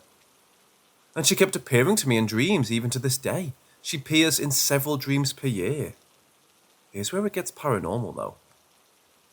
Sometimes she would appear in a dream, and something which happened to me in that dream would happen to me in real life the next day. And sometimes she'd appear in dreams about the news before the events themselves happened. For example, I did not expect those Canadian Freedom Convoy protests at all. But this woman appeared in 2 dreams about huge lines of truckers blocking the highways and causing a massive fight before the convoy even existed. Other people are starting to notice it too, because I'm trying to collect evidence by keeping a public dream journal. Here are some examples of things that other people have told me might be predictions. Jennifer is not the only one, but she appears extremely frequently compared to most of the other ones. You don't need to agree with me yet, since most of these dreams are not extremely detailed or explicit. But there have been a few odd coincidences so far. But I know that she's given me real premonitions in the past, because I remember some of her predictions over the last couple decades were too precise and detailed for me to deny. I used to be skeptical of this stuff myself. It's been happening for decades, but I've been keeping a public journal for about 1 year so far. I'm not lying about this stuff, but since this community is dedicated towards this topic, please be open-minded. She also always urges me to be moral, humble, and judge others equally, and to be pacifist. And she also feels very euphoric to be around.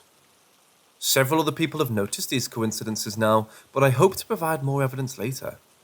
Hopefully, some of it will be more detailed predictions.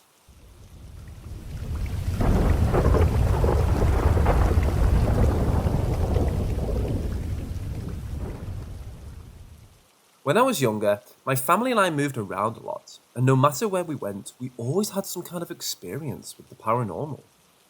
One house we lived in messed not only with me, but my entire family up. We all experienced so many strange things in the house that we couldn't really explain. I was either 10 or 11 at the time, I think.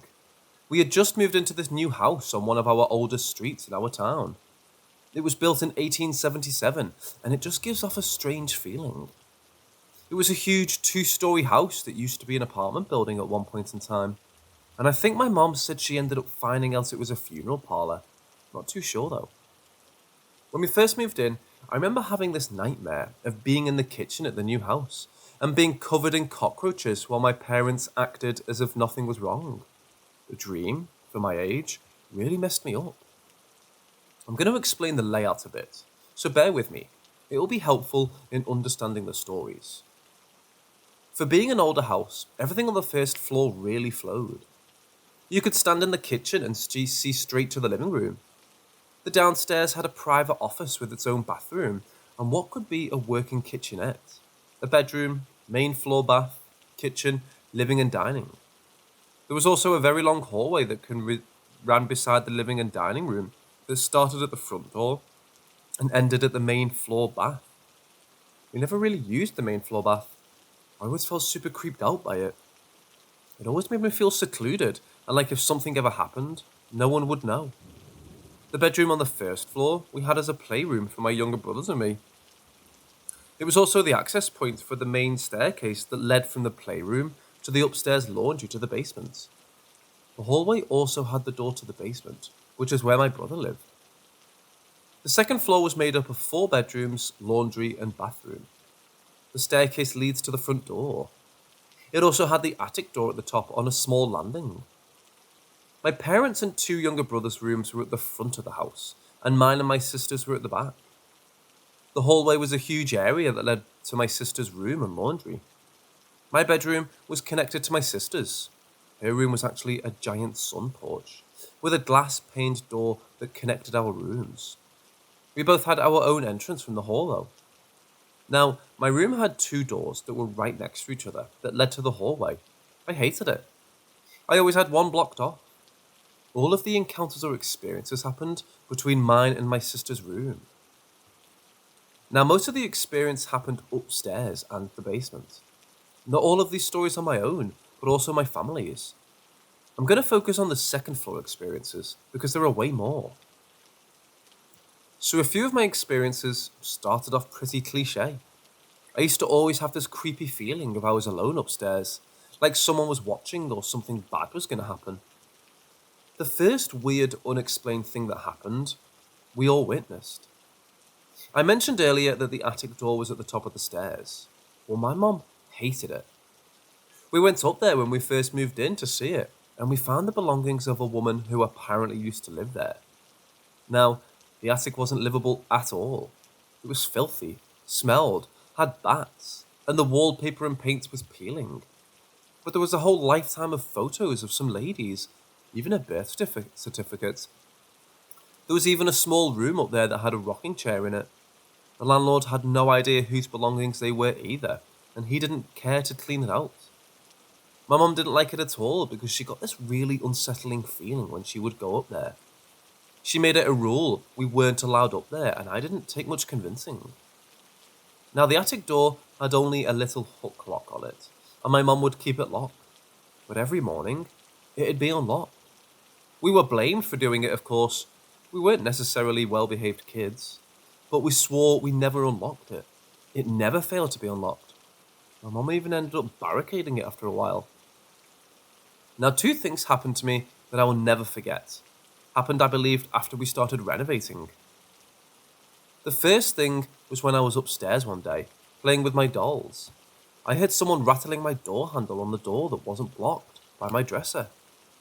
I brushed it off because one of my brothers was messing with me. I heard it again, so I decided to catch them. Now, it's important to add that the doors were about an inch or so off the ground, high enough for a kitten to squeeze under it.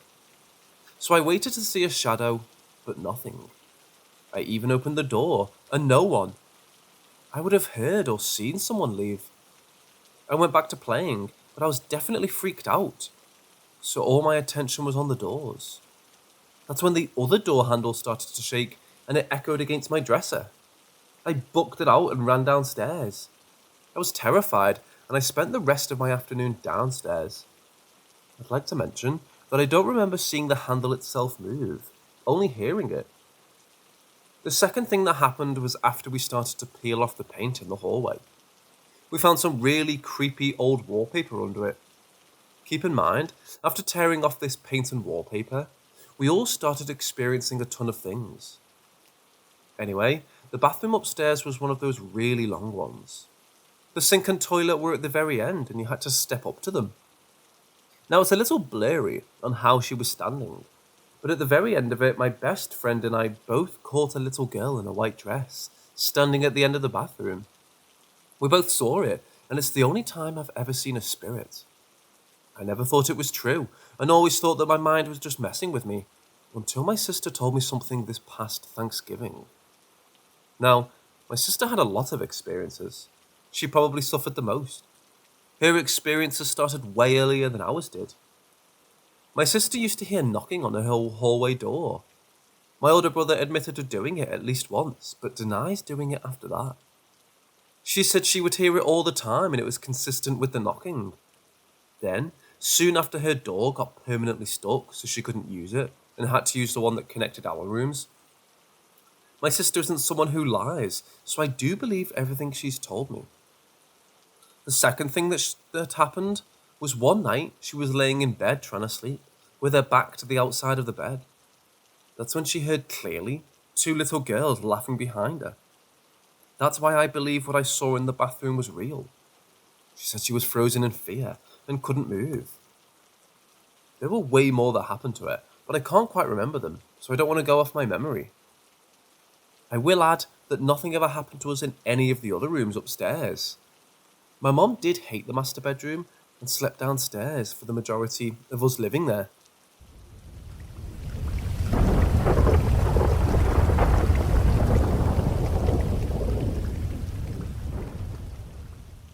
This story is something that happened to my mom, youngest brother, my older sister, her husband, and 2 of their friends.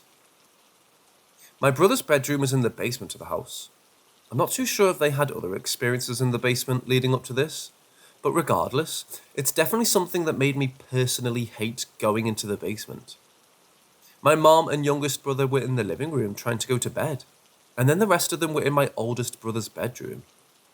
I do want to add that on the door frame to my brother's bedroom, there were height markings for kids. I believe it was a boy and girl's height markings. I always found it super odd that they were there since it was a basement. We do know at one point it was an apartment building. There was no way a family lived in the basement though, due to the size and condition. It was late, around 10 or 11 p.m. My oldest brother's room was divided with a wall, making it look like a small apartment. He had a sheet as a door to the bedroom area. My brother was trying to go to bed, and the rest of them were hanging out in the living room area of his room. I think they said they were watching a movie and talking. Everyone in the basement kept hearing knocking from above them, like someone was taking a stick and knocking it on the floor to quiet them. My brother started to get really annoyed by it since he was trying to sleep. After a while of it happening, my brother went upstairs to tell whoever was knocking on the floor to stop. Once he got up there though, my mom started to yell at him to stop knocking on the ceiling. My brother said he was confused and explained that it had to have been her or my youngest brother, because they were also hearing it too. This really made everyone unnerved. Brushing it off though, my brother went back downstairs and tried to go to bed. I'm not sure if he told anyone what my mom had said right away. Fast forward a little later. My brother was back in bed trying to sleep, and the rest of them were still hanging out in the living area of his room. One of their friends had passed out. He didn't hear anything that happened next, and the other 3 were talking. Out of nowhere, they all heard 2 kids talking, boy and girl, outside the bedroom, and then they heard a faint siren and a blood-curdling scream. At this point, they all froze and started to stand up. My brother came from his bedroom and asked if they all heard that before he pulled the door open and started running for the stairs. The rest of them weren't far behind him. They all fought their way up the stairs. Once they got upstairs, they told my mom what happened and they all decided to chill upstairs for a while. The next story is something that happened to me. When my sister and I were younger, our parents bought us those life-sized Barbies. I used to love them so much, and when my sister got older, she gave me hers. I was beyond excited to have 2 now. I always had them by my windows standing up. After a while, I started to notice they had moved slightly. Not necessarily spots, but their arms were positioned differently and their heads turned. I was of course freaked out and ended up moving them to my closet. And then at some point, I had my dad put them in storage. We still have them, and I still don't like being around them. Now, this could have been one of my siblings messing with me, but either way, it was definitely creepy for a young me. Toward the end of living there, we all migrated to the front of the upstairs, and most of us kids refused to sleep anywhere else.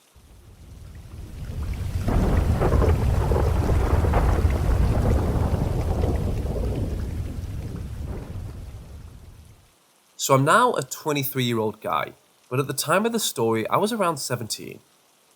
I was living with my brother and his girlfriend at the time, and we had just moved to a new house. When we moved in, I immediately wanted to have the room that was in the attic. It had very small stairs leading up to it, but it was private and it had windows. First thing I can remember from that place was when we entered the attic, there was a chair right in the center of the room and a hammer on top of the chair. Nothing else. We thought it was weird, but proceeded to make some jokes about how maybe it was a serial killer that lived there, etc. Our humor is a bit dark. After a while, I noticed there was some sort of hole in the wall that supposedly led to nowhere, although it was impossible to see the end of it, even with a flashlight. It was small, but every now and then at night, there'd be some weird noises coming from it. I just thought it was some small animals that lived there, like rats or something, which didn't bother me much. After a couple of weeks, I started noticing that I was having a lot more nightmares than usual, and would wake up in the middle of the night feeling like someone was watching me. Again, I disregarded it, thinking it was just my imagination. That was until we were all sitting in the living room, which happened to be right under my room. We heard footsteps coming from above us, which was odd since there wasn't anyone else in the house. When we went to check upstairs, there was nothing. No one. The same thing continued almost every day when we were in the living room. Heavy footsteps above us, coming from my room. One time, my brother decided to hit the ceiling of the living room to see what happened. We heard something or someone knocking back every time, but every time we'd check my room, it would stop and my room would be empty, with nothing or no one in there. Then one day, a friend of my brother's girlfriend came to our house. She quickly left, and she was very upset. She claimed she had the ability to hear certain things, and in that house, she could hear a man telling her to hurt her family. He would say that he wanted to hurt us and things like that. She refused to come back to our house after that, and I ended up still staying in that room until we moved out. Nothing bad really ever happened to me, and I didn't think much of it back then. But thinking about it now, it seems crazy to have slept in that room for about 2 years with something in there with me.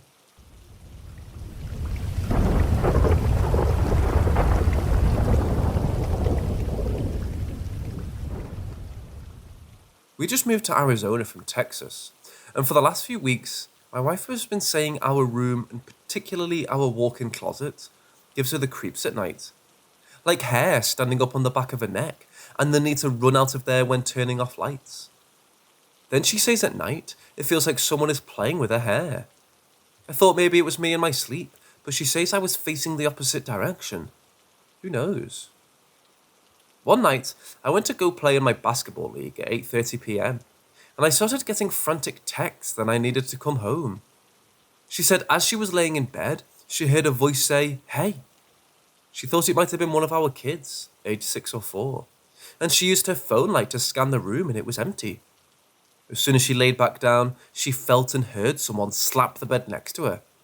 I came home to calm her down and laughed the situation off, and said she probably dozed off and was dreaming. The next night, I went to bed late, around 11 p.m, and she was already asleep, and I went and sat in the bathroom. While I'm sitting there on my phone, there's a distinct knock on the bathroom door. I jumped up and opened the door. Nobody there. Wife is in the dark. We definitely have a ghost.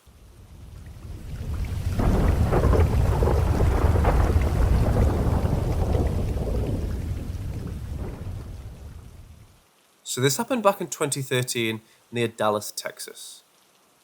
My wife went to bed around 10:30 p.m. after shutting down the house, locking doors, turning off lights, and setting our alarm. We lived in a brand new house, so barring being built on an Indian graveyard or something, we were as good as far as ghosts go. Or so I thought. At around 1 a.m., I woke up and saw that our living room light was on. There was no way we would have left it on, as it's connected to our room, and we leave the doors open for the dogs. So I reach over and check on my wife. She's dead asleep. So I wake her up and ask her if she'd gotten up and left the light on. She says no. Obviously, someone was in our house. I grabbed my gun and did a sweep of our house looking for a potential intruder.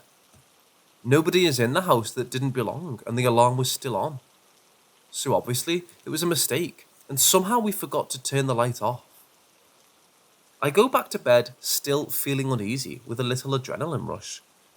As I laid in bed trying to go back to sleep, I rolled back over and looked towards the doorway, and saw a large, black, shadowy figure. Instantly, I knew it wasn't human, so I didn't move and stayed staring at it. It slowly made its way over to my wife's side of the bed and stood over her, at least 7 feet tall, and I whispered to my wife, who's also trying to go back to sleep, and say, "Do you see that?" She whispers back, "Yes, what is it?" The shadow then slowly glided over to my side of the bed, and I'm paralyzed with fear. I have the blankets pulled up to my neck, and I'm closing my eyes praying, "God, protect me if this is a demon."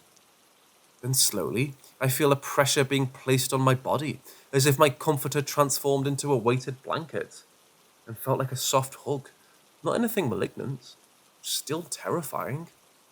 Then it was gone. My adrenaline disappeared and I was able to fall asleep shortly after. The next morning, I called my father, who lives about 1,500 miles away, to talk to him about this. He's always been my spiritual advisor, as he's been a church leader for many years, and someone I consider very spiritually attuned. So I asked him, "Dad, have you ever had a ghost visit you before? Do you believe in ghosts?" He was quiet and didn't answer for a bit, and then asked me, "Why?" So I tell him the story, and he quietly listens to my story, then says, "Well, to answer your question, yes, I believe in spirits, and yes, I've had a ghost visit me. 2 nights ago, as a matter of fact, and I'm pretty sure I know who it was." Well, I was not expecting that answer, nor what he was about to tell me. I said, "Well, who was it?" He told me it was his father. I said, "What the hell? When did Grandpa die?" Then he went on to explain that he had just found out less than a week ago that my grandfather was not his real father, and that he was an illegitimate child from an affair that my grandmother had had back in that day. My grandmother had never told anybody before, and though my grandfather always suspected it, he had never confirmed that my father was his biological son or not. My dad said he had intended on protecting his mum's secret and not telling anybody. My father had found out when he was trying to collect DNA samples from his parents for ancestry genealogy purposes. When he had asked my grandma for a DNA sample, she started freaking out, asking why he wanted to do that. The guilt was finally too much for her, and she came clean and told him. When my father found out who this man was, he tried to track him down, only to find out he had only died a year earlier, and that he had kids of his own, but never had any grandkids. My dad's newly found half-brother and sister told him that he had always wanted grandchildren, but never had them from his kids. My father that night prayed to God to let his father know that he had another son and had grandchildren. So it would seem that my deceased grandfather decided to pay my father and me, his firstborn son, a visit from the afterlife.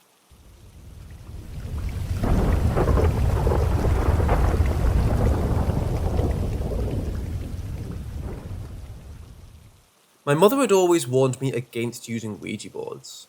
She was only semi-religious, so I never understood why she was against it, until she told me the story about my uncle's experience with a Ouija board. When my uncle was 14, he was playing with a Ouija board with some friends at a sleepover. They played with the board, and nothing exciting happened, so they went to bed. In the middle of the night, my uncle decided that he would play by himself. While playing with the board, he started talking to something. He still to this day has no idea if it was a demon, spirit, or something darker. All he knew was this thing was named Psy. As he talked to the thing from the Ouija board, he thought it would be funny to ask it when he would die. Immediately, the planchette started moving aggressively across the board. The thing promised my uncle that it would personally kill him on his 35th birthday. My uncle didn't want anything else to do with it. He said goodbye and tried to salvage some sleep that night. Now, my grandmother is extremely religious, and when she found out about this story, she was furious. She didn't find out until about 20 years later. She probably would have taken him straight to a Presbyterian seminary to have him blessed or exorcised, even though the Presbyterian Church doesn't believe in it. Many years went by, and it became a distant memory, until my uncle's 35th birthday. It was a sunny day, which is an important thing to remember. It hadn't rained recently, and the roads in this Detroit suburb had been recently repaved. He was riding his motorcycle down the road to dinner, when suddenly his motorcycle experienced some sort of strange malfunction. The bike ended up on top of his mangled body in a ditch on the side of the road. Luckily, or maybe not, he survived. He said the officer that first arrived on the scene introduced himself as Psy and told him that he made good on his promise. But there was no record of anyone with that name in the police report. He had lost a significant amount of blood. He had shrapnel in his heart and cuts all over his body. He lost consciousness and said he just saw black and was extremely cold until he was met by an angel who promised he would survive this. He went through several surgeries and rehab for many months. He now struggles with extreme alcoholism. He's been in and out of jail for DUIs, won't go to meetings or rehab, no longer has a driver's license, and his kids don't want anything to do with him. This story has kept me messing from anything related to a Ouija board ever. Because who knows, maybe next time the thing will make good on its promise.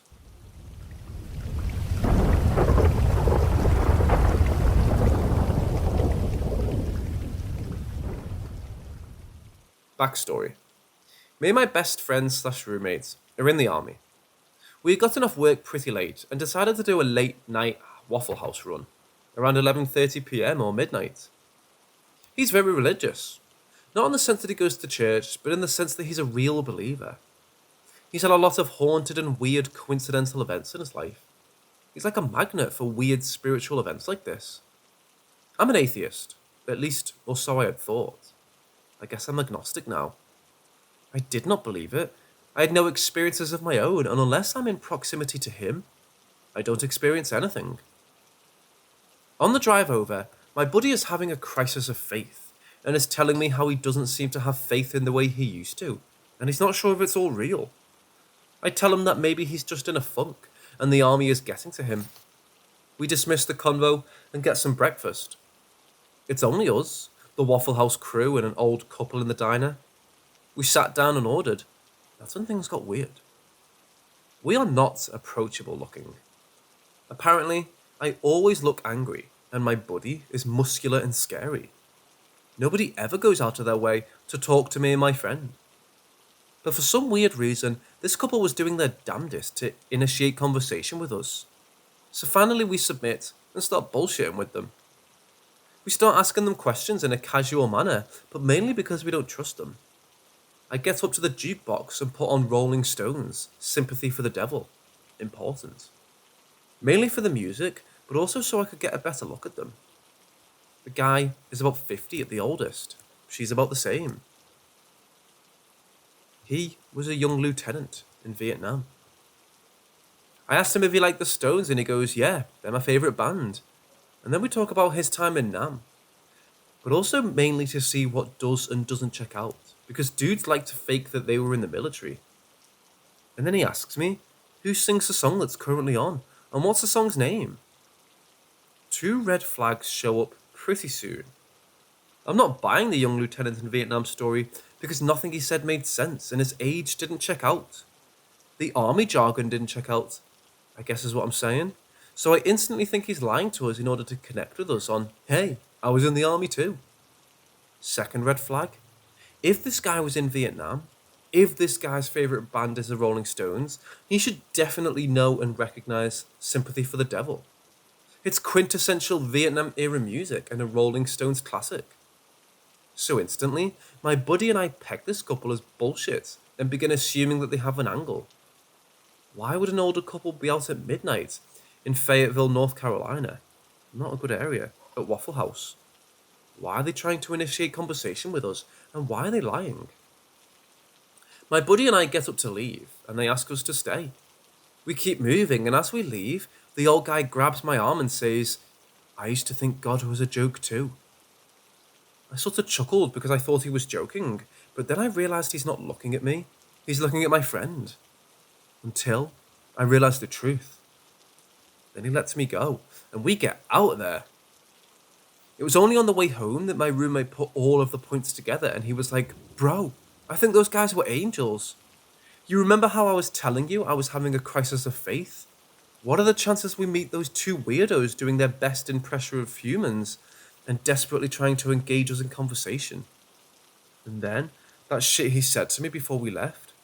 Those were fucking angels, bro.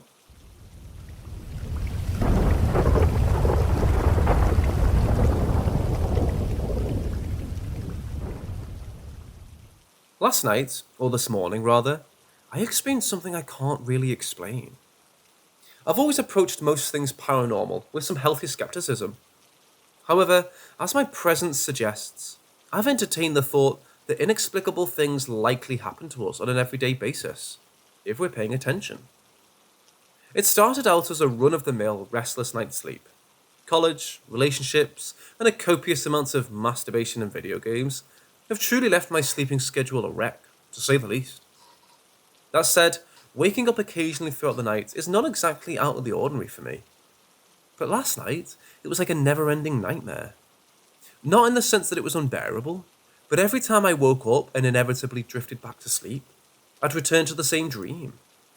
This went on for what seemed like hours until I had somehow broken the chain and found myself in a different dreamscape entirely.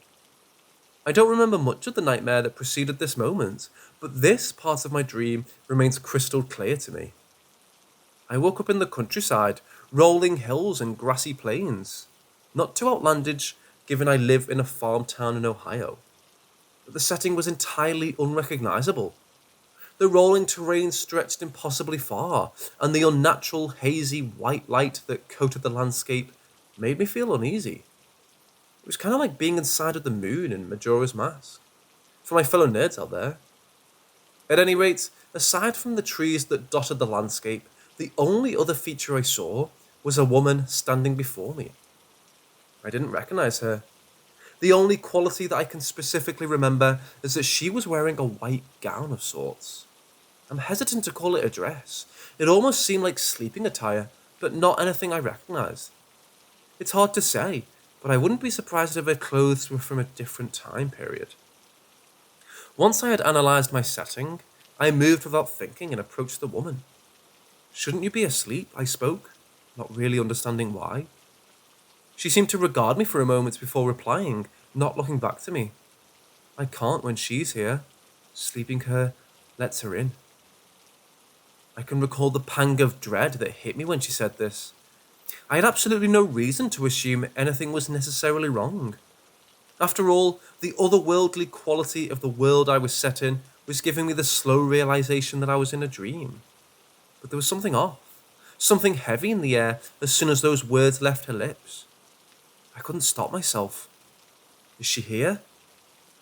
Without speaking another word, she simply pointed out across the horizon. I turned my head to look. My world came closing in. Instantly, my heart was full of bile. I couldn't breathe.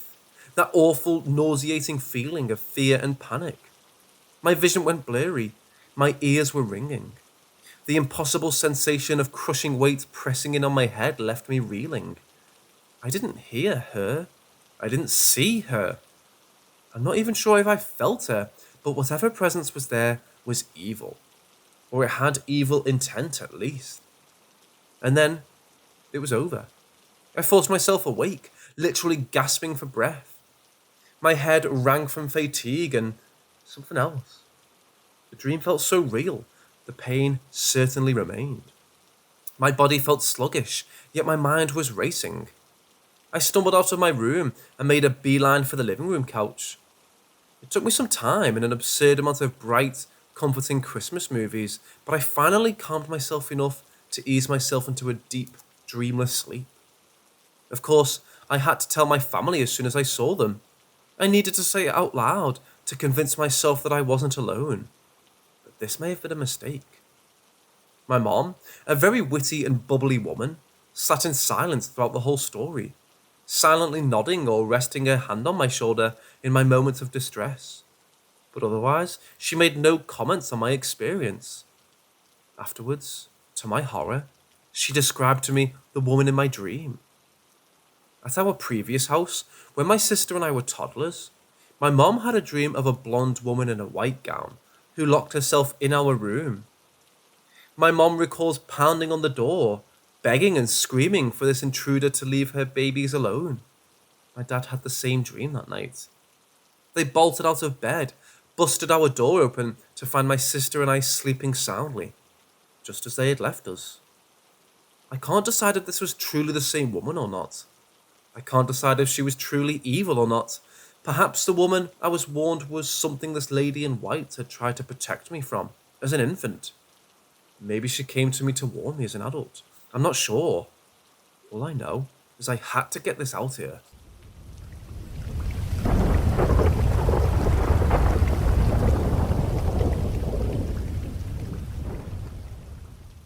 I have like 10 strange personal experiences, but this one is about my brother's experience about 12 years ago, when I was 10 years old. This happened to my brother when he was camping with my cousin in Iran's Mazandaran jungles. Let me mention it here, these jungles are the only dangerous wild animals, are only bears. There are some other wild cats and leopards, but they're rare and almost extinct, and other animals are just wild boars. And Iran has no monkeys or gorillas, so they headed to a jungle park resort. They decided to camp outside of the park's designated safe zone. At night, when he was sleeping in their tent, my brother heard some noises outside, but he ignored it. The next day in the morning they woke up. They found a big human footprint, except it had 3 sharp toes. Locals told them that it might have been a djinn. He took a photo and showed it to us when he returned. The shape of the foot was exactly like a human's, except for the toes.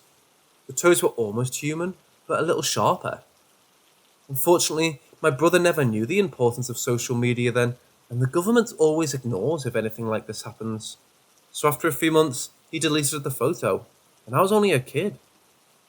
I remember I was scared of camping in that park for years during family trips, but I always wish that he had kept the photo.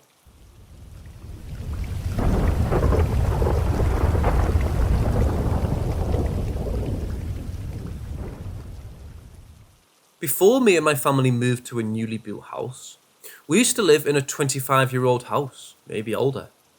I had 15 years of childhood memories there, some normal and some scary. I've seen a shadow on the wall moving towards the kitchen when I was a kid. No windows in there, and completely impossible for car lights to cast someone's shadow on the wall from the nearest window.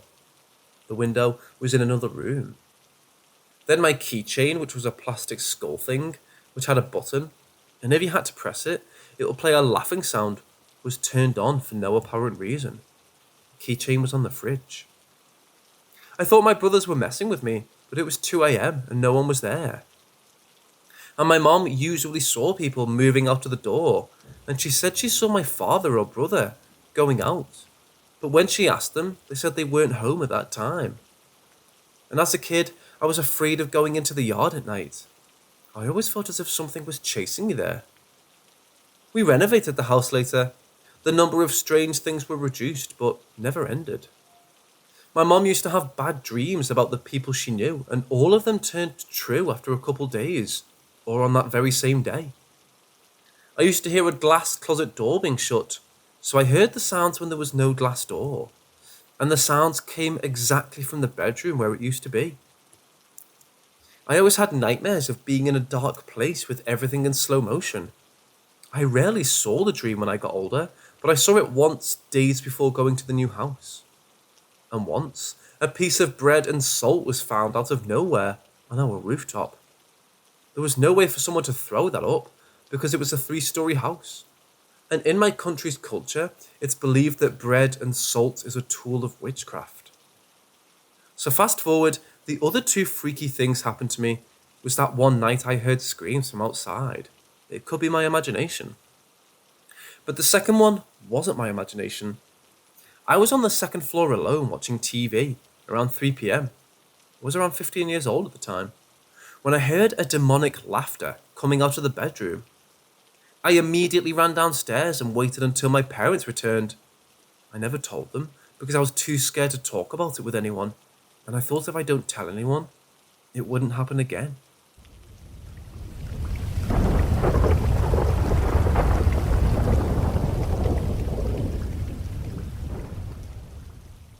I invited my friend to come with me and explore an abandoned factory with me in a nearby historic city. There was only one way in, and that's through a window on the side of it by some railroad tracks. We went inside and started exploring the building, which we know gangs use as a little hideout occasionally, but that didn't deter us. Most of the inside was nothing but rubble, broken glass, and graffiti. There were letters and numbers spray painted on the wall in blue, like A15 and B7, but it was obvious a person spray painted it because it looked unprofessional. So after going around for a bit, I started to feel a heavy sense of dread. I took out my camcorder to record, but it was dead, despite charging it the night before. I'm not sure how my buddy felt because I didn't ask. We eventually get to this huge space in the basement of the place, and looking around, I saw a chair under crying eyes of blood. I assumed the eyes were spray painted, but I wasn't about to check it out. We didn't want to go near it, and my friend wouldn't enter the room at all.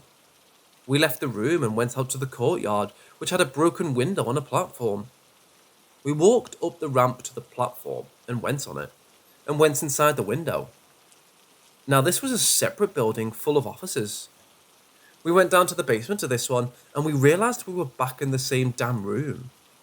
We turned around and walked out, and we stood at the doorway just staring at it. At the very end of the room, where the eyes and chair were, we saw a dark figure sprint from the chair to the other wall across from it, without making a single noise, and it disappeared from our view. We decided to get out right then, so we went back upstairs to climb out the window. I let my friend through first, and while I was climbing out, I heard the noise of someone walking on glass towards me. I got out, and we went back inside the main part through the courtyard. When we got inside, we were back in the basement, but in a different room. We made our way through it to reach the closet staircase to the exit, and we walked into this room. In the corner, where it's almost completely black, we found a corpse, a couple hours old by the looks of it. We just left the building and went to a local Chinese restaurant to take our mind off things. The creepier part is when I returned a few weeks later. I got lost inside there, and without realising it, I walked into that same room with the eyes. Except I didn't recognise it because the eyes in the chair just vanished. I only realised it when I got home.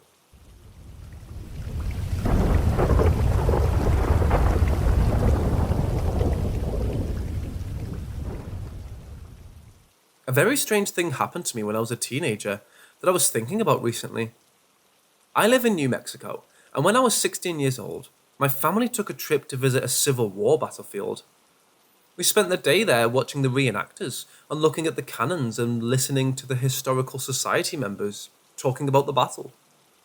For some reason, I don't remember why, we joined a group of non-Native American people to watch a Native American dance ceremony when it was dark.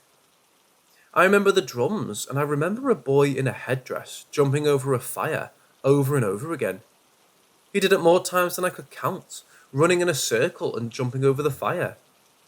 And each time he did it, I began to feel just a bit more strange, just off. The ceremony ended and I felt dizzy and nauseous. We got into the car and began to drive off. I started to feel unbearably hot and demanded we open the windows. It was fall, so the night's air was nippy. I felt like I was choking on something, like I'd swallowed something and it was going to come out. I smelled smoke and remember talking frantically, although afterwards, none of my family recalled me acting strange. I felt like something was lodged in my throat while I burned up with a fever. My stepdad turned on the radio and AC/DC's Thunderstruck began to play. For some reason in my memory, it's just the chanting introduction to the song that played on repeat, getting louder and louder. When Brian Johnson finally said thunder, I stuck my head out the window of the car and felt like I was puking, only nothing physical came up out of me. I just remember expelling something else into the night while that AC/DC song played. I felt better, and as I looked out the window, I saw what looked like a black cloud made of dust pass over the moon. Like a shifting thing made out of the black of TV static, and it was gone. I felt fine then, having gotten whatever it was out from being inside me. I stopped feeling weird. Years later, I would see the TV show Lost, and I was deeply disturbed when I saw the smoke monster character, because whatever I saw that flew in front of the moon and seemed to have gotten inside me during the dance and been expelled from me, looked uncannily like that cloud of living black smoke made popular by that program. The other fictional thing that reminded me of what I saw was the cloud alien thing in the Milla Jovovich film, The Third Kind. The thing that carries the child out of the top floor bedroom window. It's the feeling of having something inside me that wanted and needed to get out that I remember the most. And that's a bit harder to compare to anything I've ever seen in fiction. This actually happened, and I'm not bullshitting here. Any ideas on what happened that night to me?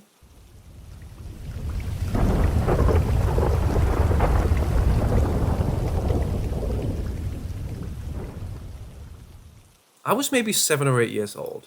Now I'm 22. I was in my bedroom, getting ready to sleep. My mother was in the other room, waiting for my dad to come back from work. The door of my bedroom was closed. It was summer, I guess, because I remember having the windows open. The room was dark with no light, except for the moonlight and the light coming from our garden. As soon as I lay in bed, I remember I wasn't really tired. I wanted to stay with my parents. I looked towards the nearest wall, 30 centimeters from the wall, and I saw this clear figure slowly standing and looking at me. I started screaming my lungs out, and in a couple of seconds, an eternity for me, my parents get scared by the screaming. As soon as they get in, the figure disappears, and I'm looking at just the wall. I'm really scared, and I start crying, and I tell everything to my parents, who decided to call the nearest priest to bless the house and me. Anyway, I remember this figure really clearly, even though I was really, really young. The same night, I described it as an alien with a black coat, like the Death. And in fact, it was this little figure, maybe 1.5 meters tall, dark green or dark grey, with a black coat on his body and a hood on his head. The eyes were long, oblique and black. I could see his face thanks to the lights coming from the windows. I remember a small mouth, and that's it. The fact is that, why do I have to imagine an alien in this way? I mean, I've never seen movies with aliens in my life. I've never really been interested. And as I remember, if you ask a kid to draw an alien, he probably would draw a really tall alien, without any clothes. This is it. I don't know what to think.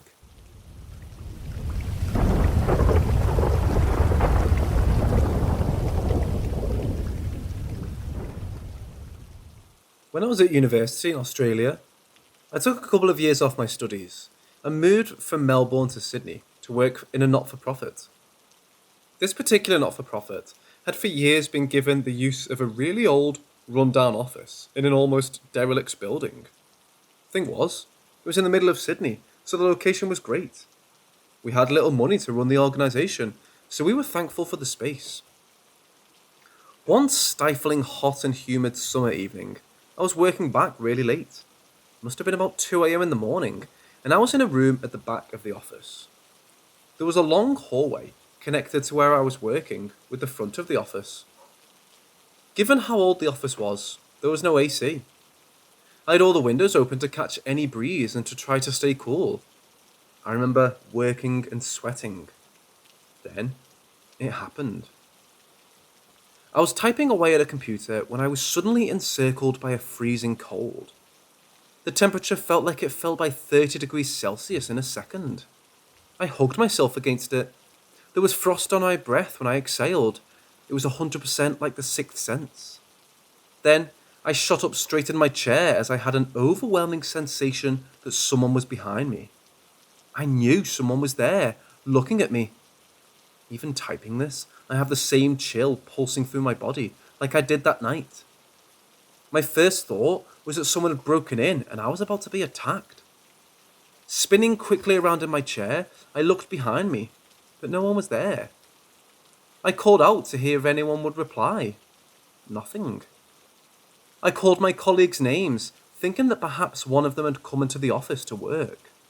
Again, nothing. Slowly, I got up from my chair and started checking all the rooms of the office. I walked down the hallway to the front of the office to check if the front door was locked. It was. Standing in reception, I shook the feeling of unease off as best as I could and started heading back down the hallway to recommence. When I got to the end of the hallway, the same feeling hit me. I absolutely knew that someone was behind me, and they were looking at me. I froze and decided to spin around quickly to confront whatever or whoever was there. Then, I saw him. He was a little boy, perhaps 5 or 6 years old. He was only visible from the head to where his legs began. His legs were not there. He was kind of see-through, but I could definitely make him out. We made eye contact. He smiled at me, turned to his right and kind of ran off and disappeared. I was in shock. I couldn't believe what I had just seen. I'd worked in that office for months. Nothing like this had happened before. I didn't know what to do, but I no longer felt afraid. He was, well, I guess, a nice little kid. He just wanted to say hi, is what I thought. I then said out loud, "Hi there, I've nearly finished. I'll be heading off soon." I wasn't expecting a response, and I didn't get one. I finished up and left the office, saying goodbye as I locked the front door. Months later, I was at a pub where several generations of people who had worked at the same non-profit, in the office, had gathered for a kind of reunion. As the night proceeded, around the table, about a dozen of us all retold our stories of the little boy that haunted the office. We all instinctively, unquestionably knew he was a young boy. All of their stories were as visceral as mine. It was then that I found out that the little boy had been given a name. His name was Ravi.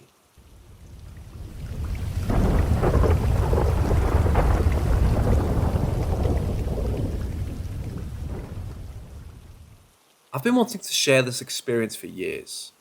It's easily the most visceral experience I've ever had, and it started with an innocent after-work drink when I was working in London, quite some years back. I'd agreed to meet an old work colleague at a pub on the Strand in London, near Waterloo Bridge. I'd never been there before, and the pub was cosy, small. I think it was called the Savoy Tup or Tap. My ex-colleague, let's call him Tim, was there when I arrived, and he managed to get a small table and a couple of seats, tucked into a corner of the pub besides the bar. We were a bit cramped, but were thankful to be able to sit. After our first pint, Tim went to get another round. That's when I saw her. As impossible as it was, I felt that there was suddenly someone standing in the small space between me and the wall. There's no way anyone could have squeezed past me without me noticing. They literally would have had to climb over me. I turned around, and against the wall there was a young woman, early 20s, staring down at me. I knew she was a ghost. Thing was, she wasn't see-through at all. I saw her like I saw any other patron in the pub. She was dressed in clothing that I picked to be from the mid to late 80s, a bit goth in style, all black. She said nothing. She was just looking down at me, staring intently. I was frozen in place, just staring back at her. A few moments passed and I spied Tim out of the corner of my eye, beers in hand. I thought perhaps he could see her too. Tim sat and I turned to him, wide-eyed. He put the beers down and said, "What's wrong?" I turned back to the wall and she was gone. I asked, "Did you see anything beside me?" He looked at me strangely, replied, "No," and I changed the subject. I hadn't known Tim that well previously, so I didn't want to act weird. Soon enough, it was my shout, and as I got up, I also took the chance to head to the toilet. I recall they were up a flight of stairs, and I remember a really weird feeling in the upstairs toilet as well. I tried to shake it all off, so I could enjoy the evening. Heading back to the bar, I ordered, and as the bartender was pouring the beers, I hesitated, but finally asked him something like, "Has there ever been anything weird happen in this pub?" The bartender stopped pouring, looked at me and said, "Did you see her upstairs, did you?" I looked back at him. Motioning over to where Tim and I were sitting, I said, "No, she was over there where I'm sitting. She appeared up against the wall." The bartender replied. "She usually stays up in the bathrooms. That's where most people experience something." Handing the beers over, I was told the story of how a young female bartender in the late 80s had hanged herself in the upstairs toilet of that pub.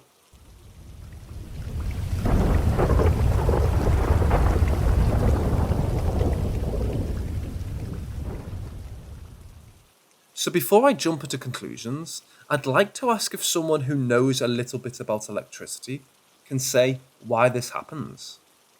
I've googled all over the internet and I've only found explanations for light flickering in case of LED lights, which is not my case. My house is old, my grandpa's house, and they used to buy loads of bulbs to have just in case. I've been living out of them for the last few years, so there's still the incandescent type. These are the main things I've witnessed. I was once in the bathroom and noticed the light slightly flickering, as if its intensity was varying. I looked at it and it stopped. It hasn't flickered again. I've got a not very old IKEA lamp that has 3 bulbs in my studio room. One evening, 2 of them started to flicker. It also stopped when I looked at the lamp. This was immediately followed by a weird croaking noise. This is the best I can describe it, coming from my bedroom. It was a sound I hadn't heard before in my house, and I'm used to neighbours or even weird noises from the central heating when it's turned on. It felt it was coming specifically from the middle of my bedroom, which was next to the room I was in. I got a bit spooked and called my dad to take my mind off of it. I was in the kitchen another day, thinking about something strange happening from almost 2 years before. I said out loud, "That was a big prank," meaning some spiritual being did it, and the light flickered again. This time, it was a fluorescent tube I changed in recent years. I don't want to read too much into these happenings, but it's something I can't really explain. Either time, I checked later the bulbs were properly screwed, which they were. I'd love to hear from someone who could also give a scientific explanation.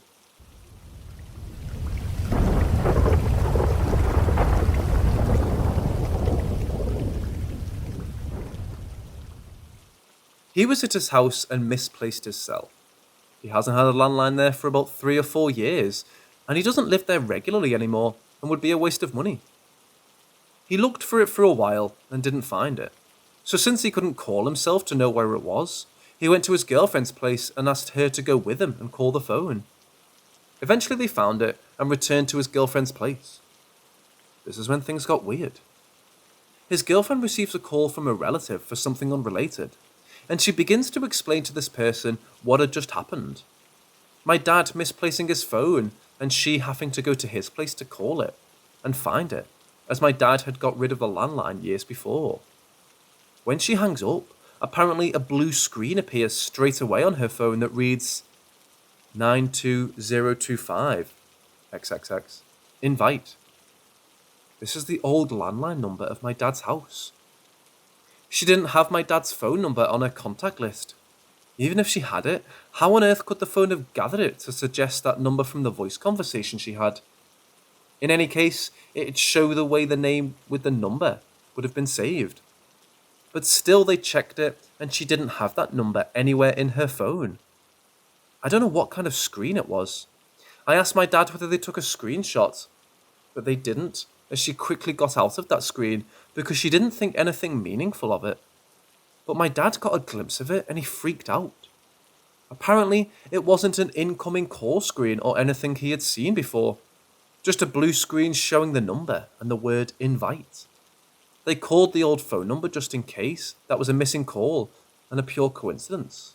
And they got the typical network voice saying that the number wasn't in use by anyone. What do you think about this? Is it by any chance a new feature of smartphones that we don't know about? Is this something paranormal, or big data companies just know too much about us, watch us constantly, and get too smart?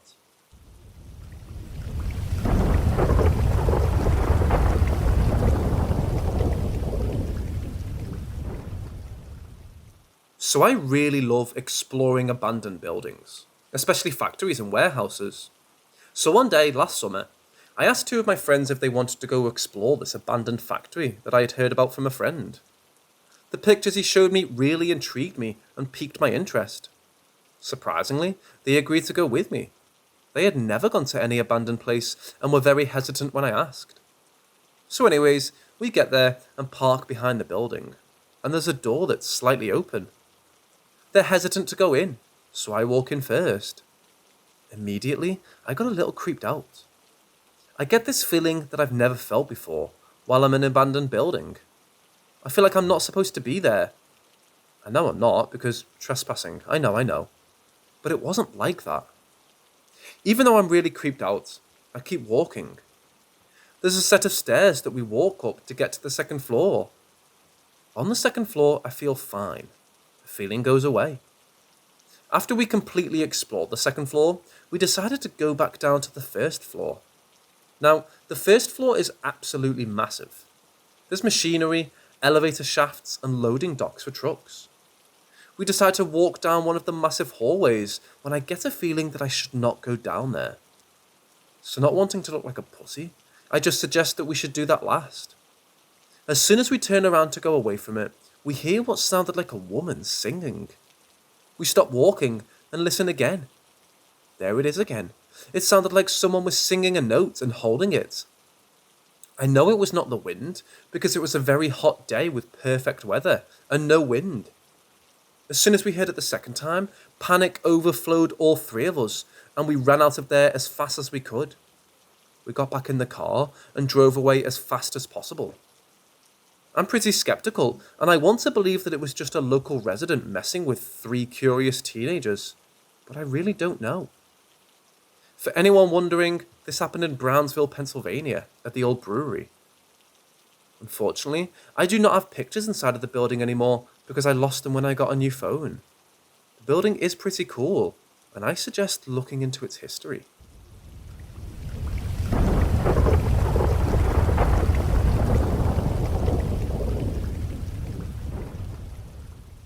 This experience happened back in 2018, where me and my family, as well as my aunt and cousins, lived in my childhood home. It was a one-story house, with 2 rooms, with the second one being on the back, made out of wood, while the rest is made from stone. It was around midnight when this happened. I was woken up by loud voices of people laughing, talking, and singing. I know that some people would often hear voices upon waking up, and it would usually go away after a minute, right? Well, mine didn't. I was wide awake at this point, and the voices were still there. They got even louder. I listened more closely to what they were talking about, since I'm kind of a nosy person. The more I listened, the more I got freaked out. They weren't talking or even singing in Filipino. I don't know what language they were talking, but they weren't the languages I was familiar with. I know there are many Filipino languages. I heard them, and they aren't close to what I heard. It sounded like they were surrounding the house. I was so freaked out that I wanted to wake up Mom, who was sleeping soundly beside me, but I decided not to. Getting scolded is the last thing I wanted. I tried to sleep after that, and thankfully, I did. The next morning, when we all sat around the dining table and ate breakfast, I asked my cousins if they heard voices last night, since they're night owls. They looked at me confused and said no, but my aunt overheard our conversation and looked at me with wide eyes. "You heard them too?" she asked me. I got chills at this point and was freaking out. I was so overjoyed that I wasn't the only one who heard it, and knew I'm not going insane or anything. We talked about it for a while, even told my mum about it, but she dismissed it. She said that they weren't talking in Filipino, just as I knew. Before some of you say that it might be our neighbours being noisy while half of the world is sleeping, let me tell you that I know them pretty well. They'll have their usual karaoke nights somewhere around noon or afternoon until 10 at night, and won't extend any further. If they would, someone would have thrown rocks at their roof until they piped down, but my aunt said the voices were still there until 1 a.m.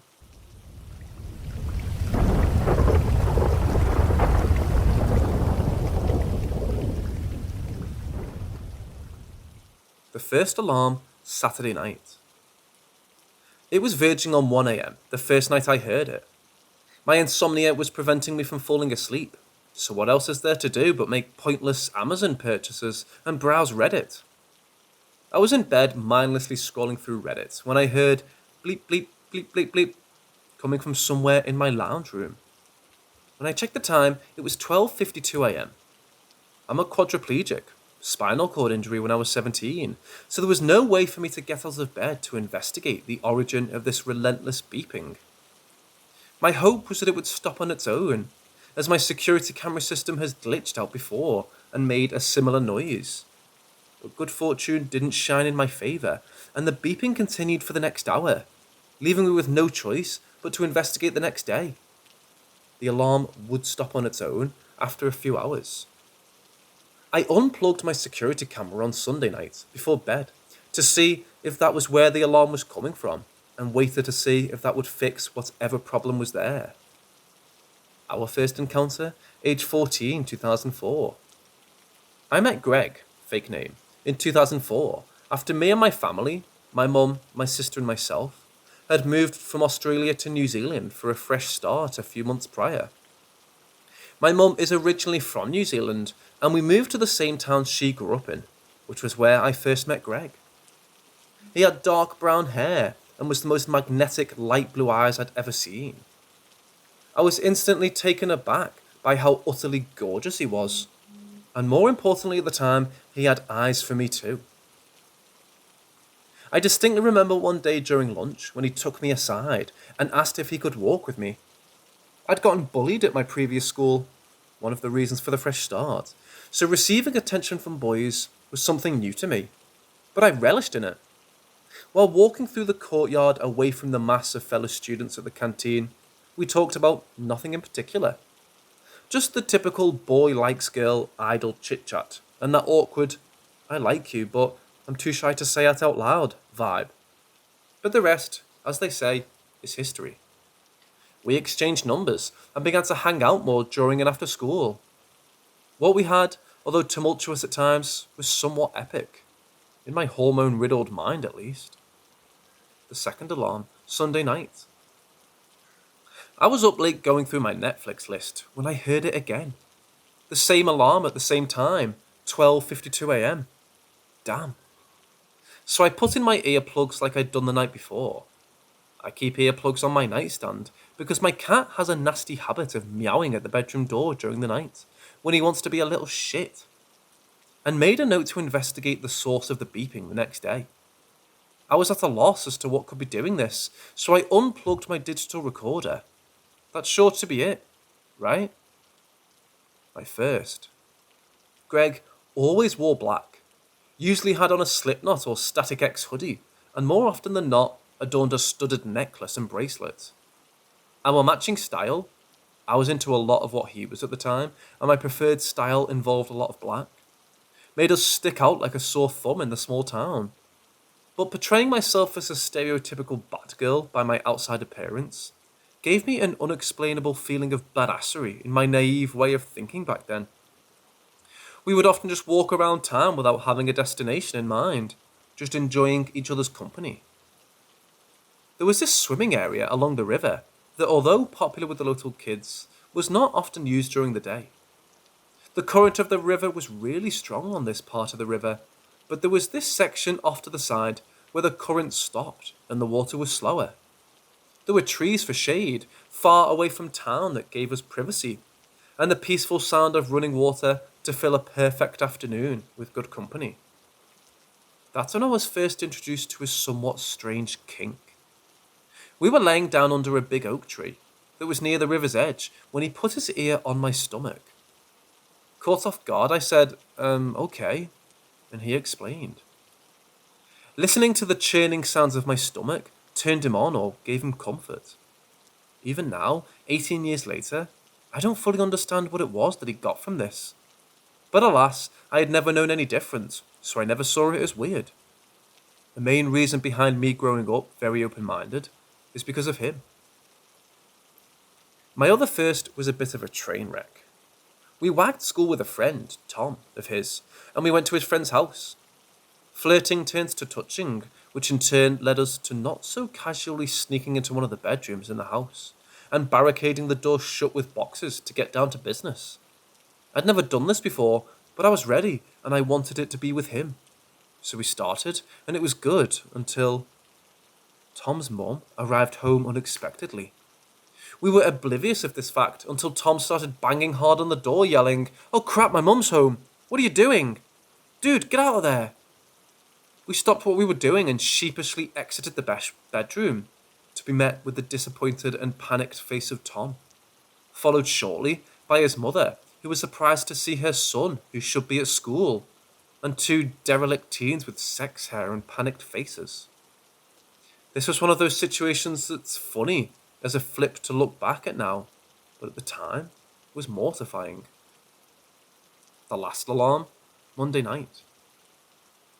I can't recall what I was doing when the alarm went off on Monday night, but it's safe to assume that I was scrolling through my Netflix or browsing the selection on Reddit for something to do to pass the time.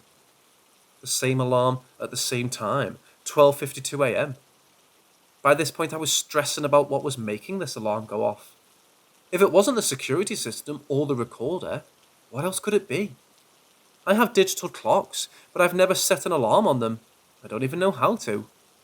And the last time I'd even touched them was to change the time for daylight savings, which was a month ago. What was causing this? The beginning of the end. Our goodbye. Due to circumstances irrelevant to this story, Greg moved to Australia about a year after we met. And a year after that, I moved to get away from my mother. She's a whole other can of worms. And live with my dad back in Australia. I had Greg's number, so we were still in contact for a while. I suffered a spinal cord injury at the end of 2007 when I was 17. So we were in and out of contact through the years. The last I spoke to him was in 2015.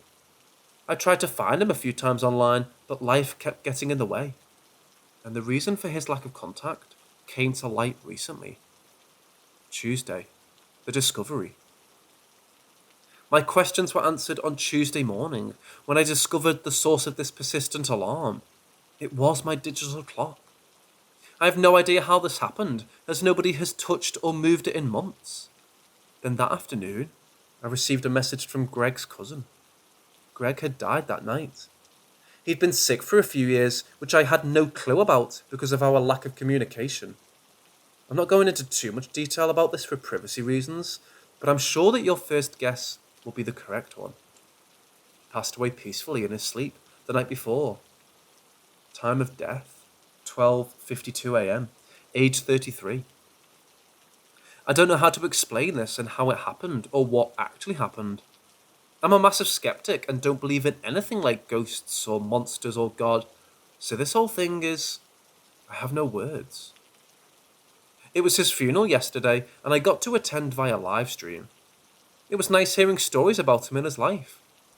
Although it was sad and many tears were shed, I'm grateful to have known him.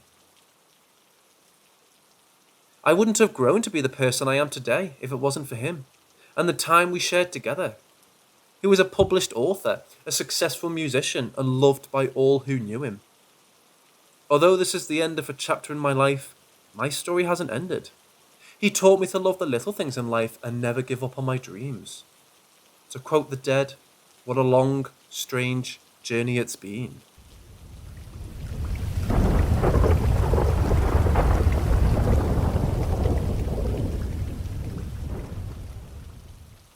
Their father owned a dog kennel in Provo, Utah, so their property was big with several buildings on it. It was basically in the shape of a giant upside down L, with a gravel road going down it. At the beginning of the property was the main house where everyone lived. At one end of the road, before you turn left, were the other two buildings, each on the other side of the gravel road. Then the road went left to a big field they used as a play area for kids and dogs. The road ended at a fence. This is important for later. So I came over to have a sleepover and hang out. I was probably around 12 at the time. After a day of playing around and probably sword fighting with sticks, it was getting time to go to sleep. Cortland and I, we wanted to sleep in one of the kennels at the end of the property. There was a game room there where we could peacefully stay up all night playing video games. Halen liked to sleep and decided to go to the main house. Around 12 AM, Court and I got bored of Oblivion and came up with a plan to make a Molotov cocktail, light it, and break it in the street. We've done this before, and it's become one of our favourite shenanigans. So we got the cocktail ready, with gas, a sock, and an old soda bottle. We go down the gravel road, hop the fence, and go into the neighbourhood street. We lit the cocktail and had our fun stomping out the fire. Here's where it gets creepy. As I'm hopping the fence to get back to their property, I see a black silhouette of a man in a top hat at the other end of the road near one of the buildings. I thought, shoot, his dad woke up and is checking on us. So when I hit the ground, I go full prone. Cortland did the same thing, so I asked if he saw him.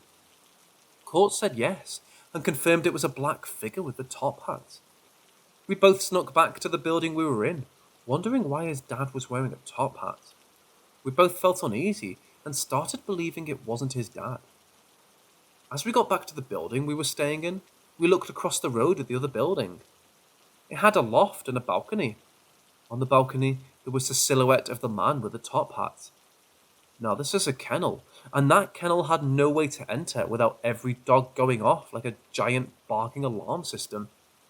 There was no way anybody could sneak up there without us hearing barking. Ours was a little different, and you could move around easier, although you had to be careful. So because he was standing on the balcony and no dogs went off, we were scared. And even though he was close, he was still all black. We were freaking out now, but wanted to find out what was happening. So we mustered up some courage and snuck close to the kennel to see if we could hear anything. There was music on, upstairs in the loft, old-time saxophone music. We tried to sneak up there as cool as we opened the front door. Some dogs started barking, so we snuck back to the other building. So terrified, we called Halen, who was at the house, to let him know what was happening. He answered, and the conversation went like this. Hey guys, why are you calling me? Are you in the kitchen? No, we're not. We're at the game room, and we think somebody's on the property. He went dead silent for a second, then came back whispering. Guys, I hear footsteps in the kitchen. Please come here and get me. Please. So we grab our knives and run down there. Find Halen hiding in his room, and nobody in the kitchen, or anywhere for that matter. Afterwards, we explain everything to Halen. Reluctantly, we decide to wake up his dad. His dad knows how to shoot pretty well, and decided to grab a .45 Magnum, and we all took a walk to the loft. On the way there, we didn't see anything. No footprints in gravel, nothing. And the dogs barked all the way up to the loft of the kennel. Sure enough, as we got up there, the music was still playing. When we entered the room, we found out there was a radio turned on and it was playing jazz music. But there was no mysterious man in a top hat anywhere to be found. His dad chalked it up to accidentally leaving it on and concluded there was nobody around. We were relieved, but also still freaked out. His dad made us all sleep at the house after that, and I could tell he thought we were paranoid. But when we hopped the fence, Court and I saw the same thing without saying it to each other. Halen did hear something in the kitchen and said that's what woke him up. Minutes later we called him, so we thought it was us getting snacks. So there you have it, my story of a shadow man with a top hat. I've done some reading and there are shadow figures. One of them does have a top hat. He's supposed to symbolise something bad is going to happen, usually with family.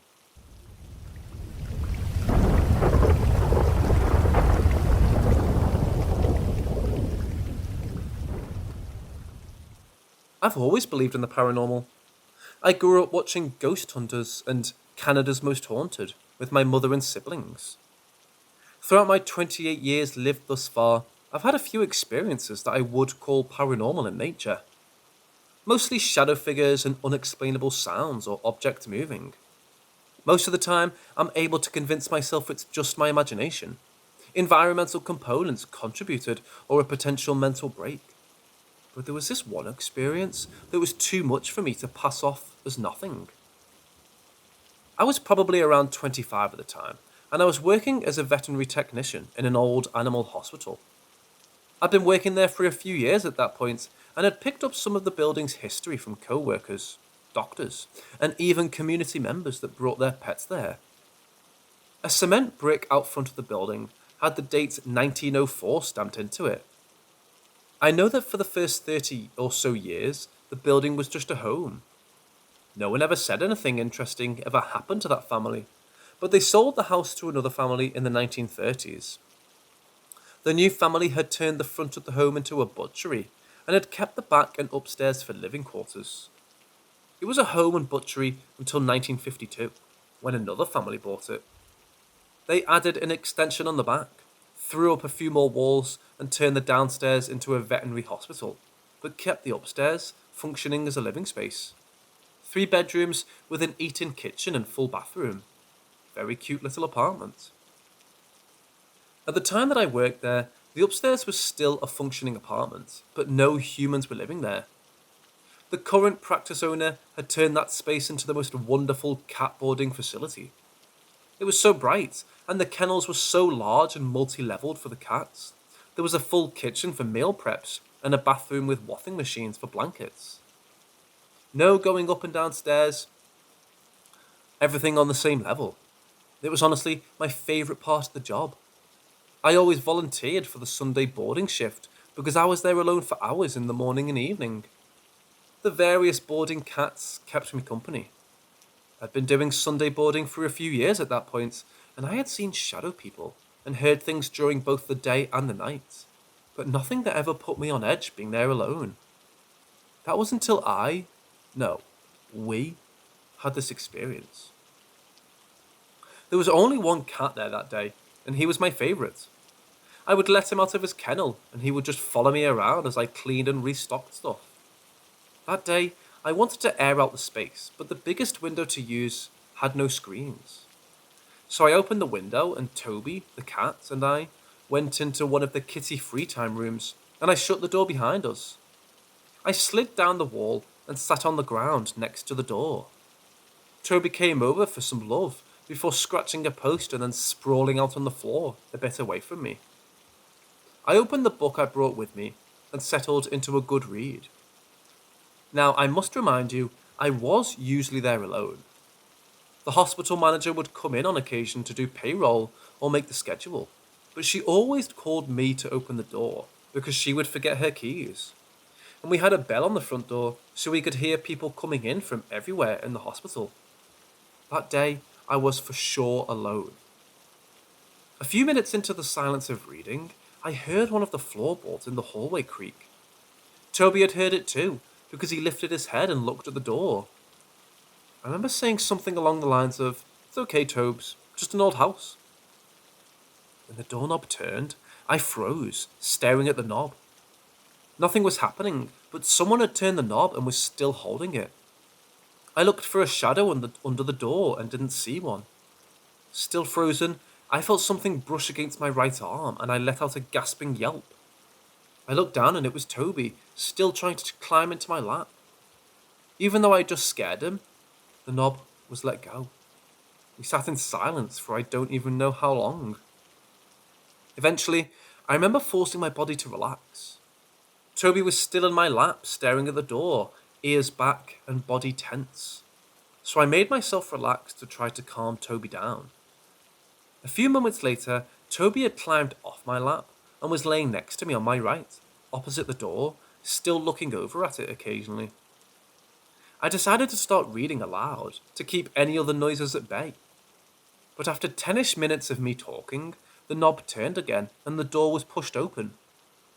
The door was not pushed open that wide, but enough for me to see out into the brightly lit hallway. I immediately stood up and froze.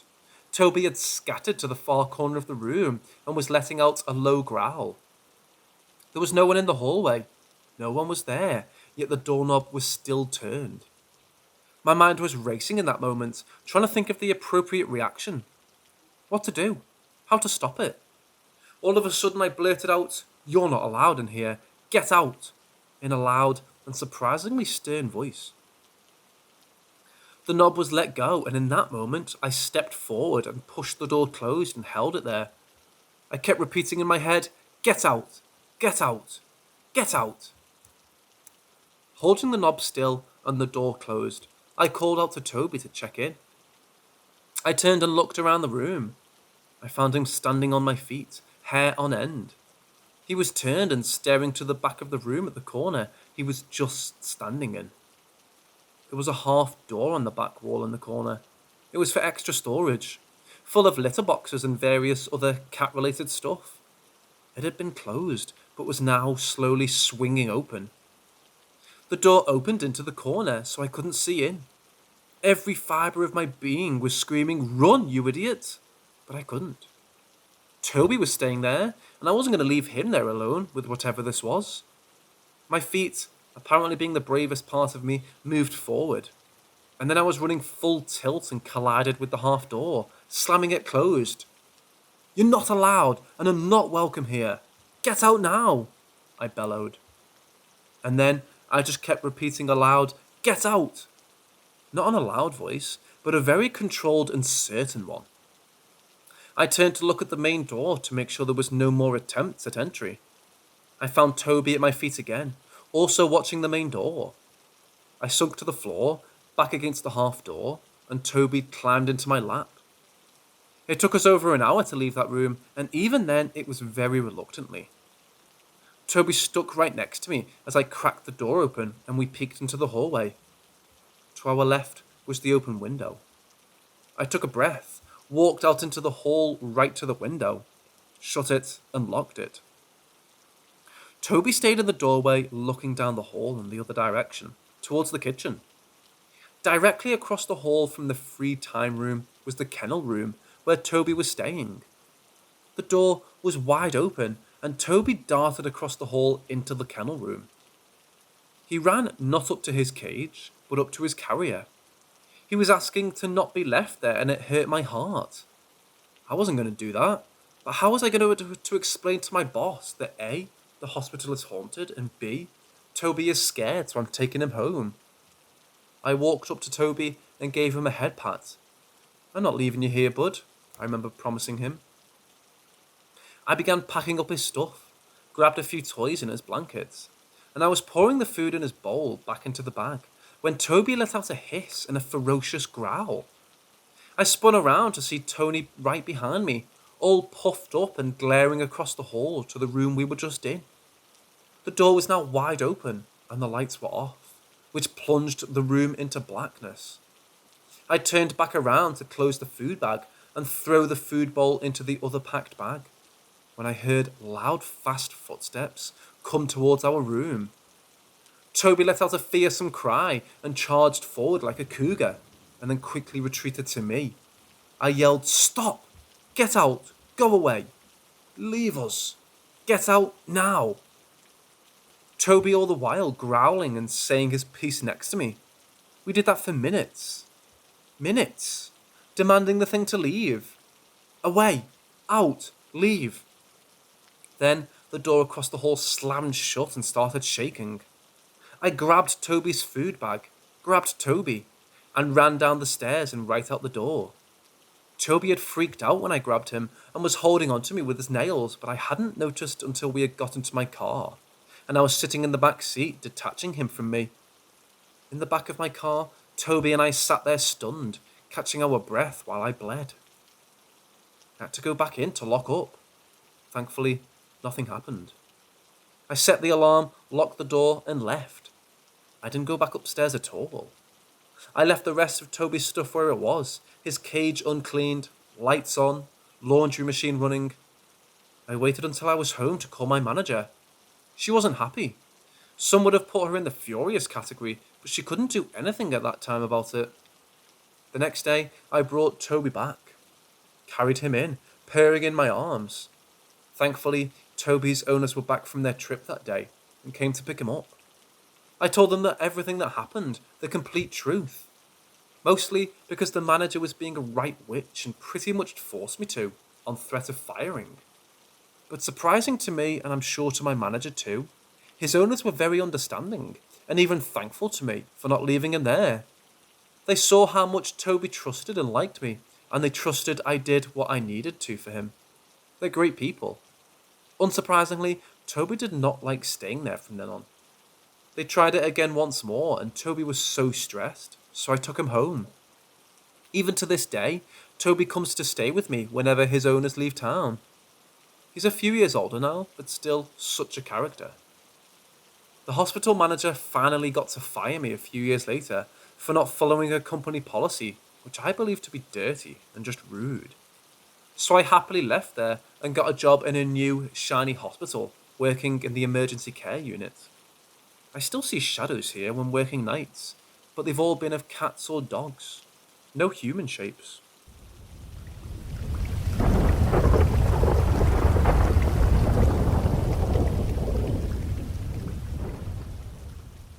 Let me start by saying that things like this always happened in my grandma's house, and we were already used to it at that point, and that I've changed the names of my family members for protection purposes. I'd always seen this spirit I called the Tiptoe, because he used to tiptoe past the garage doorway with his finger to his lips like he was shushing me. He wore a baggy white t-shirt and frayed jean shorts. He never bothered me that much, just mildly freaked out enough that I had begged for the garage door to stay closed. The door never stayed closed though, and many people swore they didn't leave it open after they'd been in there, but that's beside the point. The worst incident I had with the Tiptoe happened one night when there were only a few people in the house. I was about 5 or 6, and my Aunt Jackie was watching me, and my neighbour's kid who was 2 years older than me. His name was Tom.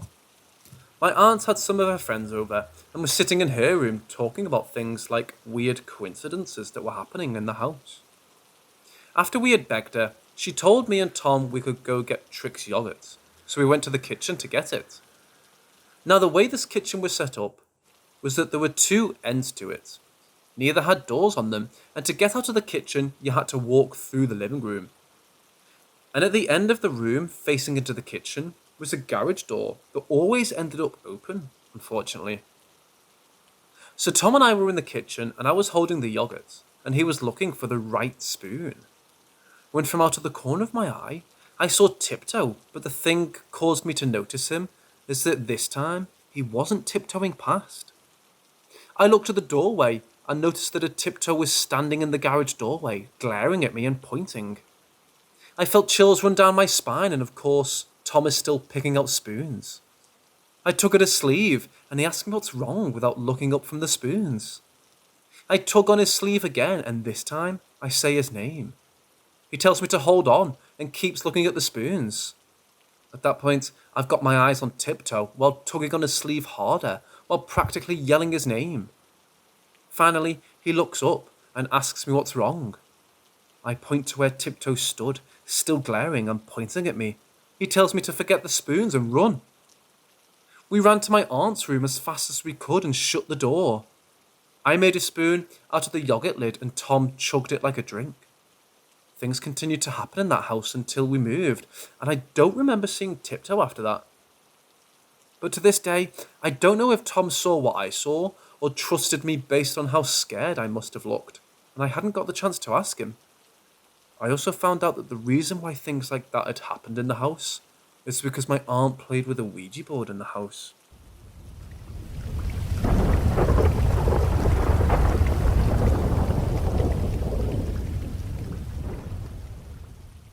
I've had a lot of paranormal experiences growing up, and I thought perhaps I could slowly begin sharing them. I was 6 years old, and I was trying to sleep in my own bed for once. Was tired of feeling watched in my mom's queen-size bed. The closet in that room unsettled me. I cuddled down into my princess bed and asked Dad to leave the door open. I was a smart kid, and I knew the shadows on the wall were just the cars outside flashing headlights into my room and making weird shapes. Then, one, however, wasn't a car. It formed quickly, a blink, and it was there in front of me. A solid figure of a man with a brimmed hat. He didn't even have a face, and I could feel him staring at me. I couldn't even move. I had never seen something so terrifying. He smirked at me, and not a single muscle moved on his smoke mass of a face, but I knew what he was doing. He reached a hand up and tipped his hat. After that, he just got up and walked into the corner of my room, vanishing forever. I looked for logic, but I found none. This was my earliest encounter with a spirit that's undeniably a shadow man. I've seen dozens upon dozens more since then, but I haven't run across one with a hat since this incident.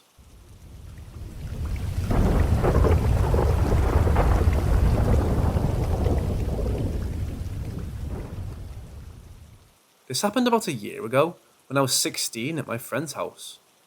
It was me and my friend at T's house, while her family was out, so it was just us. Her house wasn't quite in the middle of nowhere, but it was close to it. At the time of this encounter, it was around midday. Now, this house has always been haunted. I've had strange things happen to me since the day I first visited her there. To put into perspective for the story, her bedroom is on the second floor, but the second floor is her room.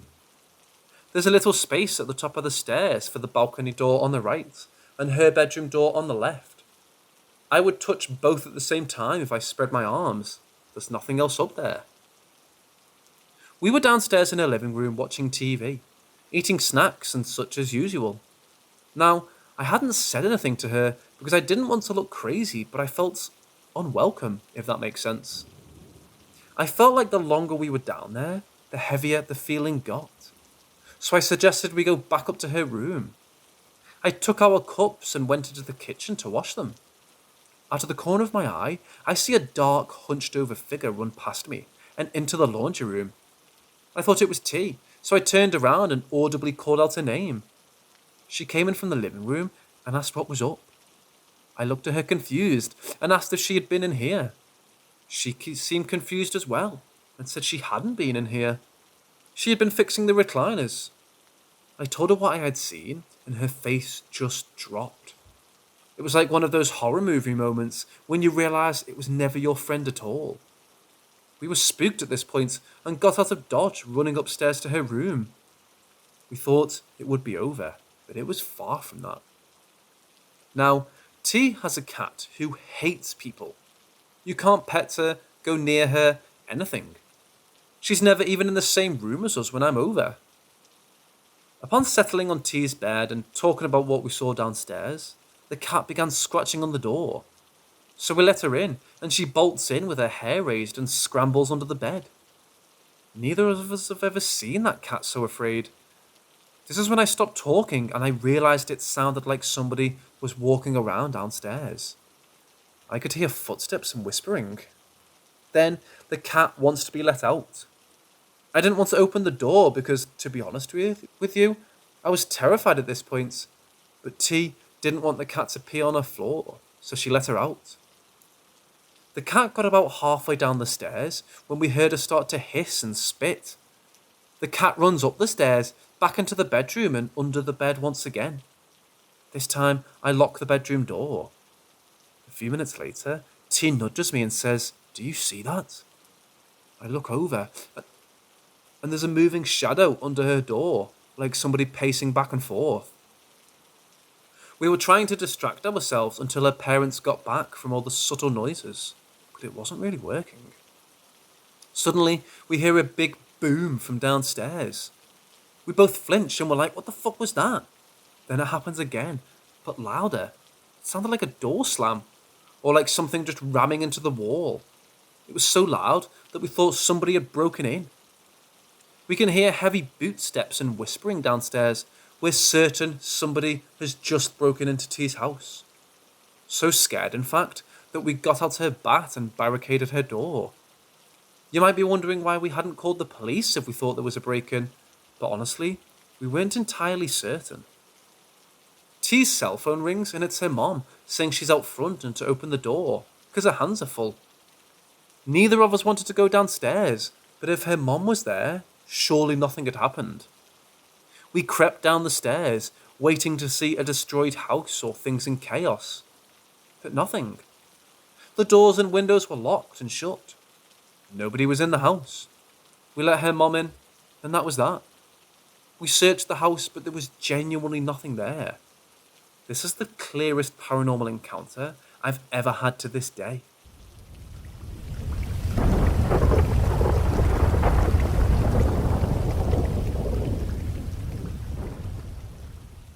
Years ago, when I was around 13 or 14 years old, my dad bought me a grandfather clock. The clock came from an estate sale. We didn't usually go to estate sales, but a lady in the neighbourhood had died, and we decided to check out the sale and see the house. The clock was in the foyer, and for some reason I was instantly drawn to it. I don't know why, but I had to have it. My dad first said no because it was very expensive, but I begged him for it, and he was able to negotiate the price down a good bit, and we took it home. We put it in our living room, and I always enjoyed looking at it and hearing the slow, quiet ticking. Years passed, and I went off to college. My dad died suddenly when I was 19. I'm 25 now, and I've had the clock in my own house since graduating. I'm now getting ready to move to a new city. I've packed up most of the house. One of the last things I did was prepare the clock to be moved. To remove a grandfather clock, you have to remove the pendulum and weights, secure the metal cables, and tape down certain parts in the mechanism. Just as soon as the clock parts were packed up, my house suddenly didn't feel like home anymore.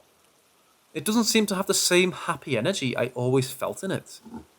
I miss the soft sounds and motions of the clock. The clock just looks blank and lifeless now, and the house feels dead. Maybe even a little spooky. I feel this even as I type this from the master bedroom. The clock is in my foyer. Even if it were running, I wouldn't be able to hear it from here, but I still feel that it's not running. It's like the clock was a beacon of good energy, but I didn't realise it until it was missing.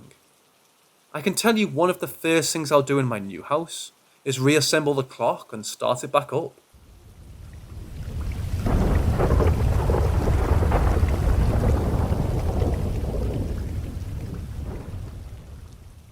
Girlfriend's sister's flat. I'm posting this on behalf of my girlfriend's sister, who would appreciate some advice from people who know what they're talking about. So she's just moved into a new flat around a week ago, which is above the pub she works at as a chef. Having looked into it, the pub was built in the 1700s, so has a fair bit of history to it. She was warned prior to moving in that the flat was supposedly haunted, with a common rumour that a gentleman who had sadly taken his own life in a large closet in the spare bedroom was haunting the place. She's had a fair few abnormal experiences so far. However, I'm sure a couple of them she'd readily admit is more likely a case of her getting it in her own head a bit. After all, if you're told a building is haunted, your first impression is likely going to be that it's creepy, and that'll play on your mind. She's heard the sound of people talking and moving around downstairs in the pub the past 2 nights. Last night, she made the decision to check for people, but found nobody. But tonight didn't check, as she was pretty creeped out already. Today, she saw her cat's hind legs lifted and moved position. She described it as though somebody had noticed it looking uncomfortable, and moved it so it was in a more comfortable position. The cat itself has been seen pawing and growling and hissing at the door to the aforementioned closet, and seems to chase things around the flat. She's also told me that she's seen a man wearing a checkered shirt and glasses with short, brown hair outside the pub in the middle of the night, and said she almost thought it was her reflection, were it not for the fact that it looked nothing like her, as she has long blonde hair. I'm sure there's a couple of experiences here I'm forgetting to mention, but for now, I'll leave it at that. Now, as mentioned, before I think she'd admit that she's seen getting in her own head a bit about certain situations, and I think the talking and shuffling can be explained by the old building settling. It's winter at the moment, so the heating is working overtime, keeping the place warm, which can explain the shuffling, and perhaps even the talking. The cat pawing and hissing could also be explained by the fact he's not been introduced to that area of the flat too, so feels nervous about it. There are some experiences though, particularly the cat moving and the sighting of the man, that have spooked her. Again, these experiences aren't my own, and personally I'm a skeptic, so I won't really be offended by any comments that dispute the claims. What I'm looking for really is suggestions as to what she can do to reassure herself or calm herself down about all of this. As regardless of whether they're paranormal or not, it sucks to feel uncomfortable in your own home. I know she's never conducted a Ouija board session, seance, or any other spiritual activity. However, cannot speak for previous tenants.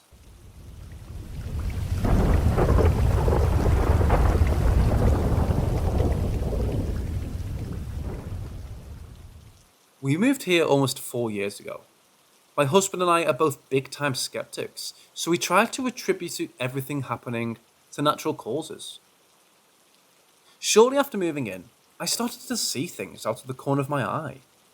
I used to think my husband snuck downstairs and I was seeing him out the corner of my eye, until I turned around and realised he was still upstairs.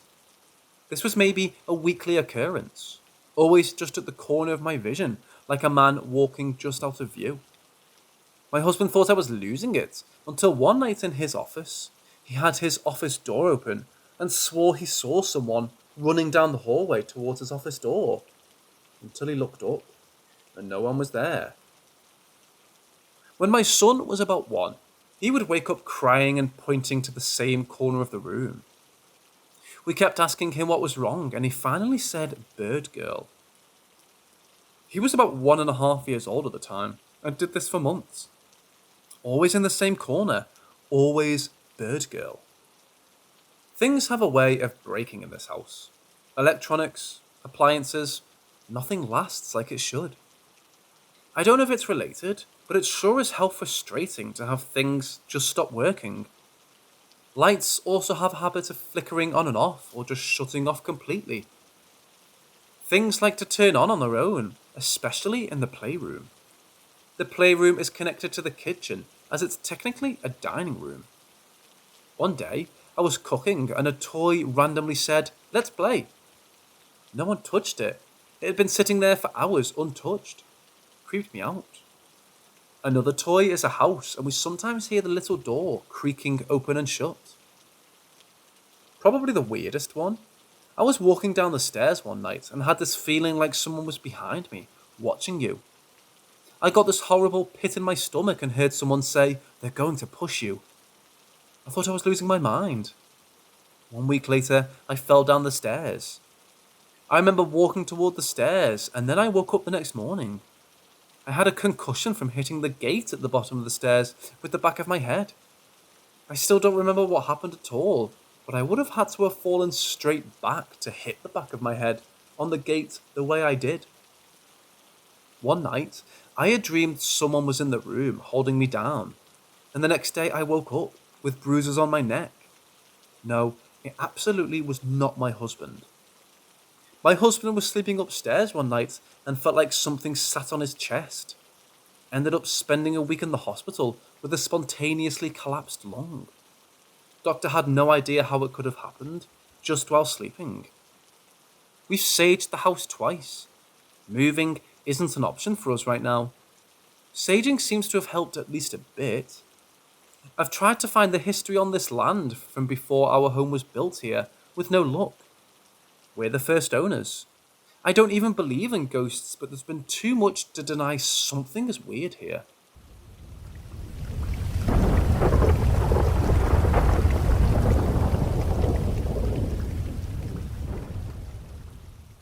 So this has been happening for me for a while now. I live in Mexico with my parents, brother, and our 2 dogs. The house we live in isn't old or anything like that. In fact, my parents bought it when they got married, and since then, only 20 years have passed. Before we moved in, they rented it to a lady that was a little problematic and had to be evicted from the house because she didn't pay the rent for a year. After that, a year passed before we moved in here. Since I was a child, strange things have happened to me, in or out of the house. I suppose you could tell I have that seventh sense. One thing I remember a lot, it's one time in my childhood, I was about 10, where I couldn't sleep. I wasn't scared of the dark I was in, or the fact that everything was quiet. I just stared at the ceiling thinking God knows what, and wishing I could fall asleep. I then started to hear a very soft humming. It was like a woman's voice humming a lullaby. I was alone, and that wasn't my mother's voice, but I thought it might have been somebody outside. Then I remembered the time and the dead silence a few seconds before reigned on the street. Besides, the humming appeared to be more and more close. When I got to the point where I almost felt it in my ear, I ran as fast as I could to my parents' bedroom and just asked if I could sleep with them. Years passed and nothing strange happened. I switched rooms to the old studio, the place where the humming happened, and spent little time in it because of school. But now, because of the pandemic, I spend most of my time in it. And it's not that I can't be in the room. I really like how I've decorated it and feel it's like my personal space. But lately, I've been having weird dreams and strange things are happening. It all started again within a week, where all the nights I woke up at exactly 4:15 in the morning. I thought it was because of my insomnia, so I didn't pay much attention to that fact. But the week after that, I woke up from a very beautiful dream, to the scary feeling I was being watched by someone who was standing right in front of my bed. I was facing the wall and took several minutes to turn around and grab my phone to see it was 4:30 in the morning. I've never suffered from sleep paralysis, and I'm sure this wasn't my first time, because all the time I was facing the wall, I made sure I could move. Luckily, I didn't see anybody and eventually got back to sleep. But since then, mosquitoes just appear in my window in larger quantities each day. I always close my windows and door all day because I hate it when bugs enter, but somehow there's more and more. The funny part is that I don't hear or see them until the morning when I wake up and head to have breakfast. Last night, I had a very strange dream which got me thinking if this is just my imagination or something is really happening. In the dream, I was in my room with one of my dogs. I was staring at the window and didn't want to hop into bed like it always does. Suddenly, something grabs it by its collar and lifts it up, just so it's standing on its own two paws. Then I wake from bed and approach it to see what's going on, and the second I turn to see, there's a girl sitting on my bed. Then my father, who's very skeptical, enters my room and tells me I need to call a shaman or something to get rid of the ghost who's haunting my room. I'm really confused. Could it be just a bad dream? Should I seek help?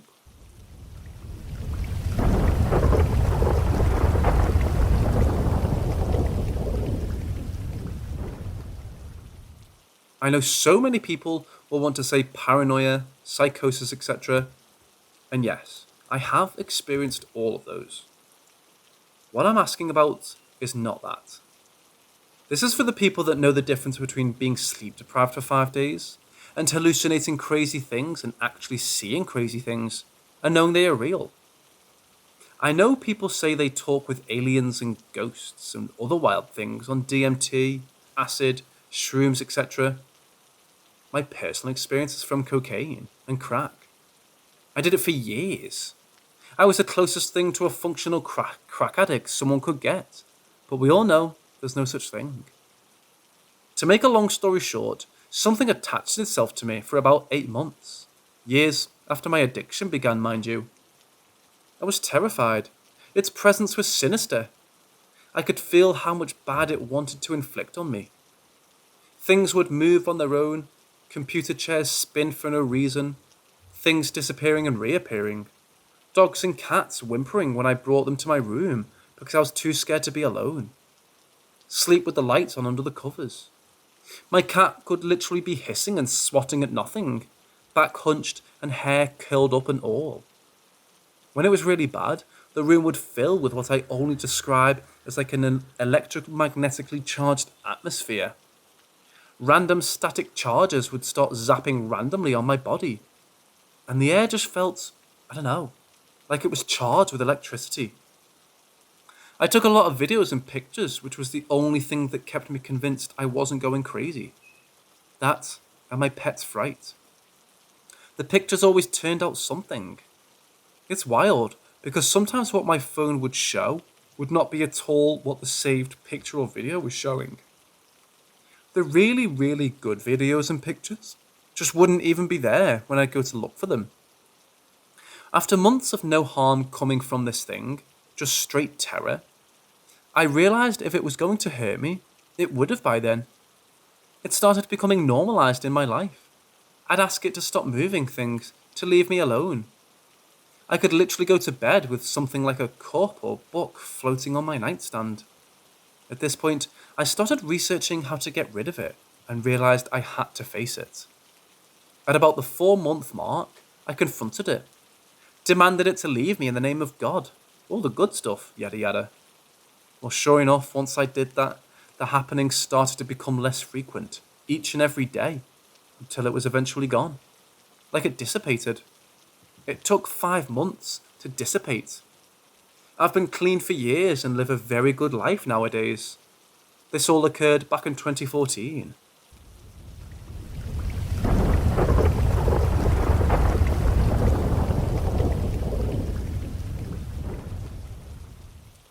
I'm going to break my own golden rule about sharing personal experiences like this with strangers online. But as the years advance, I feel it fading in my mind. So I wanted to record it somewhere where I can still recall at least some of the details. I took part in a lot of ghost hunts in my late teens and early 20s. 9 times out of 10, it would be a waste of an evening. Just sitting in the dark for hours and hours, becoming increasingly irritated at the rest of the group, jumping at their own shadows and screaming ghost if someone so much as squeaked out a fart. Woodchester Mansion, for example, is apparently one of the most haunted places in the UK. But all of its ghosts must have taken the night off when I was there. It didn't stop people from losing their proverbial shit-sugared almonds over every cold breeze, creak, and crack they encountered. I'm what you might call an open-minded skeptic. A belief that ghosts exist, but admit that no one really knows what they are, and accept that most evidence for them is either faked or has a perfectly mundane explanation that has been completely overlooked. I approach every one of my experiences from the critical angle that it's probably totally natural and nothing paranormal at all. With that being said, there are a few experiences that I haven't been able to explain, such as flashes of light in a corridor at Warwick Castle. It was dark, and I assumed that it was just someone taking photos with the flash on in an attempt to capture something, until one such flash occurred inches away from my face and devoid of an obvious source, or something pushing past my leg and growling, which was also at Warwick Castle, as I recall. Apparently, the token medium claimed it was the spirit of a child, but I'm skeptical of that. All I know is that it was a bit strange. The commandery in Worcester was my weirdest experience, though, by far, and it wasn't anything physical to be perceived either. It was more like an invasion on my mind by something else. Now, I'm well aware that there's probably some psychological explanation for this, and perhaps it was just a case of momentary schizophrenia or some other manic episode, but all I know is that it felt real. It was looking like another dud of a ghost hunt. Typical old building changing temperature noises and not much else. But then, I went in with low expectations due to the fact that I'd never heard of the commandery before, and thus figured it couldn't be that haunted.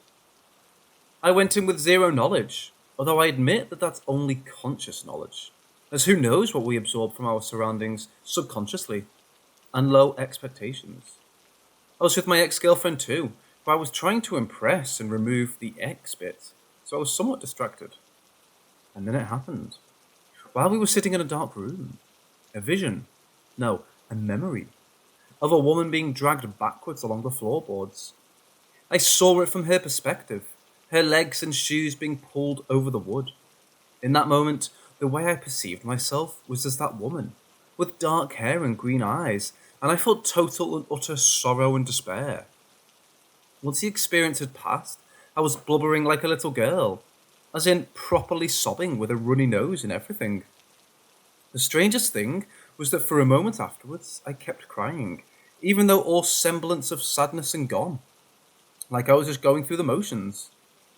It's a very weird thing remembering a memory that isn't yours. You have no context and an overwhelming sensation that this recollection doesn't belong and is entirely alien. Over time, it kind of naturalizes, I guess, as you give it context by associating it with the experience of obtaining it. And you sort of own it in the same way that you remember something that happened in the first person in a film or video game. But when you first experience it, that's something I just can't explain. I shared my experience with the organisers of the ghost hunt, and they said that it's not really public knowledge, but there was a woman who was regularly locked in the wall, presumably a kind of secret passageway sort of deal, as a punishment by her husband, that she was ultimately murdered by him, and that this has been commented on by their mediums previously. I'd take that with a hefty pinch of salt though, because encouraging stuff like this is undoubtedly good for their business. So there it is. I wouldn't call it evidence of the paranormal, and I certainly wouldn't use it to attempt to prove anything thereof, but it's certainly something very strange, supernatural or not.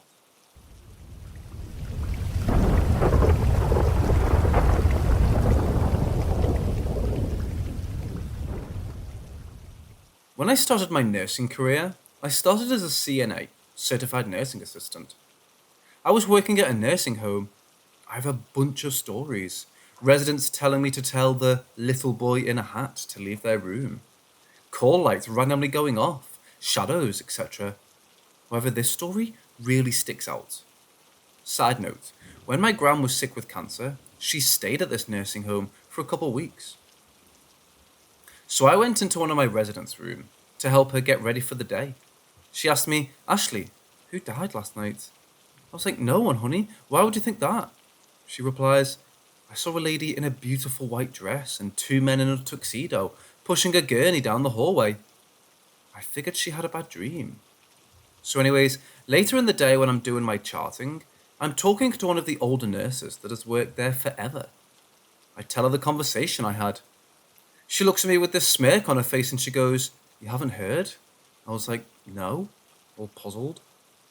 She tells me how there's a tuxedo downstairs in the laundry room and it's always moving. Like it will be in one place and then a different place a couple of hours or a couple of days later. I go home and I'm telling my mom about what happened. She looks at me with her jaw dropped as if she just saw a ghost herself. She goes, "Oh my god, Ashley, Grandma used to always be like Donald." That's my grandfather. "Tell those two men in suits to come in. They don't need to stand in my doorway." I get chills to this day.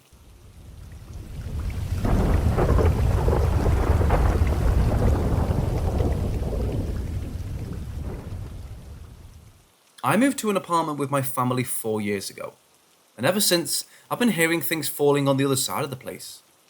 I don't know how to phrase it. If I'm in my bedroom, things fall and move on the living room and kitchen. If I'm there, things fall and move in the bedrooms. 2 years ago, my sister, who was 3 years old, told us about her friend that sat on my desk chair. I was disturbed because I usually found my chair moved from where I left it, and no one could have moved it because we all left in the mornings and I'm the first to arrive home. A couple of months ago, I was walking from the kitchen to the living room, and I saw crystal clear how something dark and human-shaped walked from my parents' bedroom to my grandmother's. I didn't pay much attention to it because I'm already used to this kind of stuff here. However, yesterday I was up late, when all this movement usually happens. I'm not trying to see or catch anything. I was in my bedroom when I heard some heavy walking. I tried to blame the upstairs neighbours, but the weight of the steps were more like some heavy presence than actual weight making the floor sound. I ignored that feeling and grabbed a pen in case there was a rat and had to kill it. I then opened my door only to see another dark and human-shaped figure walking through a hall that leads to the place where the loud noise came from. I totally froze because that thing was at least 2 meters tall. When I was able to move, I opened my grandmother's door and asked her. I woke her up. if she was in the kitchen. I think I asked because I was trying to explain what I just experienced and wasn't thinking straight. Today, my mother asked me what I saw and if it was the first time. I assume my grandma told her because she suspected my reasons for waking her up so late. When I was talking with my mother, she told me that if I ever saw that again, to tell her on the spot, because when she was taking some boxes out of the place where the noise came from, she felt some weird presence, and that she also heard things in there. I'm not really a big fan of paranormal things, and neither is my mother. So seeing this tall figure walking fast in there is just super scary for me. I wish I could buy and install cameras, but I can't afford them right now, and I'm wondering how it's going to be tonight, and if I'm going to see that thing again.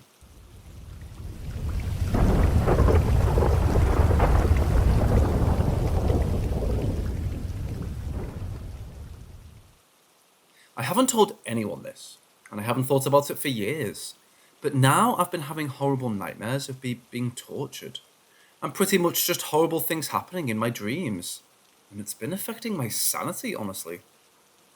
So this all started probably when I moved into the first house I can actually remember being in, when I was 6. I know when you're that young, you can have an overactive imagination, but I've never been like that, and it felt so real.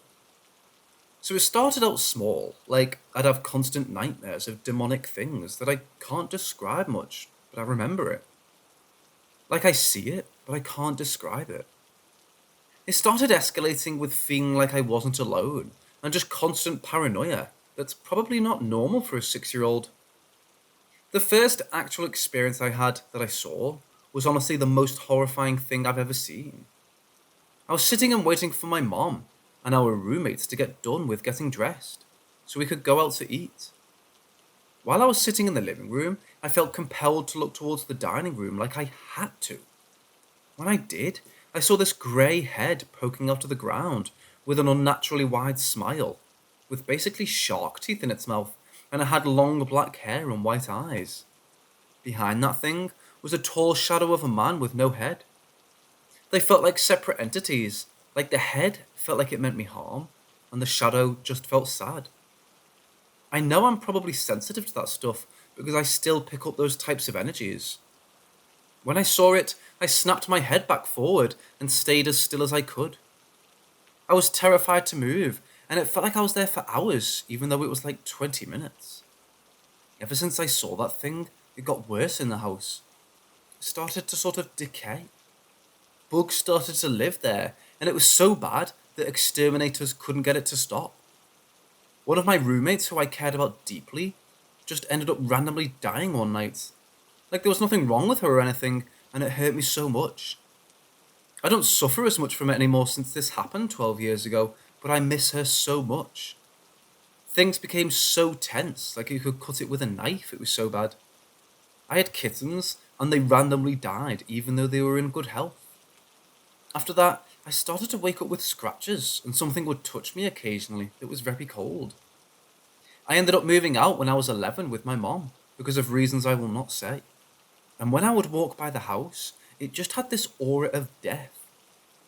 Things were fine for a while, until my mom passed away when I was 13. That's when things started again, when I moved in with my aunt. In my room at night, I'd see the shadow occasionally just in the corner of my room, and then it would randomly disappear. I had to move to another room and had a walk-in closet, and I was honestly afraid to go into it, because I'd feel something there and I'd see shadows in my mirrors. I ended up getting my room blessed because it was starting to affect my health. I had sleep paralysis for 2 months straight, and I became an insomniac from it, and I still am one somewhat to this day. From these experiences, I recently became a Christian, and I pray to try protecting myself. At first, it worsened my nightmares and left me physically drained when I'd wake up. I had lucid dreams of me being attacked, and I could feel it, and I had a dream of my mom dying in front of me.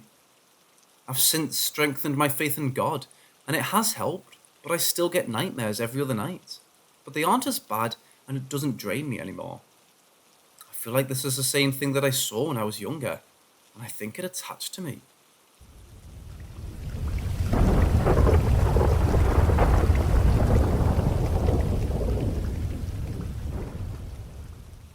I've had many paranormal experiences in my life. Most of them I had in a house I lived in for about 6 years. This incident takes place when I was probably 19, so about 8 years ago. First, a very quick background to set the stage, and then I'll get on with the story. This house that I lived in was built in the very late 1800s, and was supposedly built on some sort of burial ground. I never had this claim actually proven, but with the things I experienced, I'm leaning towards believing it. I lived with 5 other people in this house, and they all have their own scary stories to tell. Let's get on with mine. If you've ever experienced the paranormal, or have been around active locations, you'll know what I'm talking about when I say that there is a certain feeling you get when a spirit or entity is close. It's hard to explain, but what I can say is, it's like your fight or flight instinct suddenly kicks in for no reason. The hair on the back of your neck stands up, or you get a tingle down your spine. This type of thing happened a lot while living in this house. Usually whatever it was didn't scare me. It was almost like we were cohabiting the space, and in a way, it became normal after a while. Until this one time. I was asked by one of the other people in the house to retrieve something from the upstairs. A purse, I think. The woman had mobility problems, so I or anyone else in the house tried to help her whenever possible. I went to go to the second floor, and it was like I hit a wall or something. Not a physical wall, but an invisible one. All of a sudden, about halfway up the stairs, the energy changed. I continued up, as this wasn't a rare thing to feel, but I also noticed it was different. It was menacing. It took me a few minutes to find the purse, and the whole time I felt this heaviness in my chest, and a knot in my stomach. As I grabbed the purse, the energy spiked, and it was like I could feel something right behind me. It was like if I looked over my shoulder, I'd see someone directly behind me. It felt so close that if it was a person, I'd be able to feel their breath on my skin. As I turned to make my way back towards the stairs, I got this overwhelming feeling that whatever this thing was did not want me up there any longer. If I didn't hurry up, it was going to force me to leave. Now, this is usually where I lose people, or I get eye rolls, but stick with me. I promise this is true. I was exiting the room where I had gotten the purse, and had just stepped on the top landing of the stairs, and an image flashed in my head. I see an old Native American man with a very wrinkled face and a traditional feather headdress. He was scowling and obviously angry. I knew at that moment he was the one making me feel unwelcome. I needed to get back downstairs fast, or he was going to push me down. I was in full flight mode at this point. I sprint down the stairs, almost tripping over my own feet in the process. My heart was pounding, and my adrenaline was pumping through my veins. I was terrified as 1, I had never felt fear like this before in my life, and 2, nothing in this house has ever made me feel threatened or in danger. I run back into the kitchen, and everyone at the table turns to me.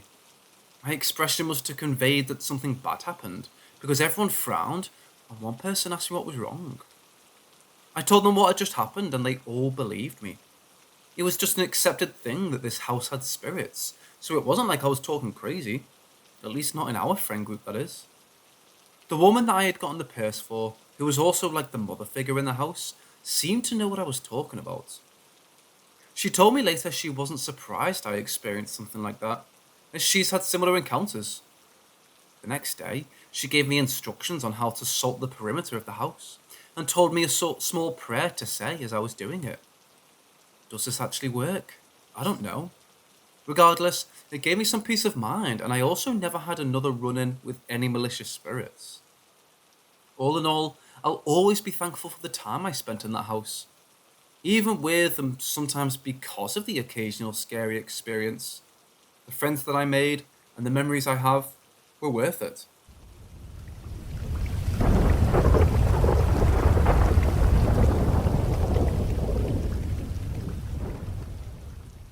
I used to think I was special as a kid, say 6 to 9 years old.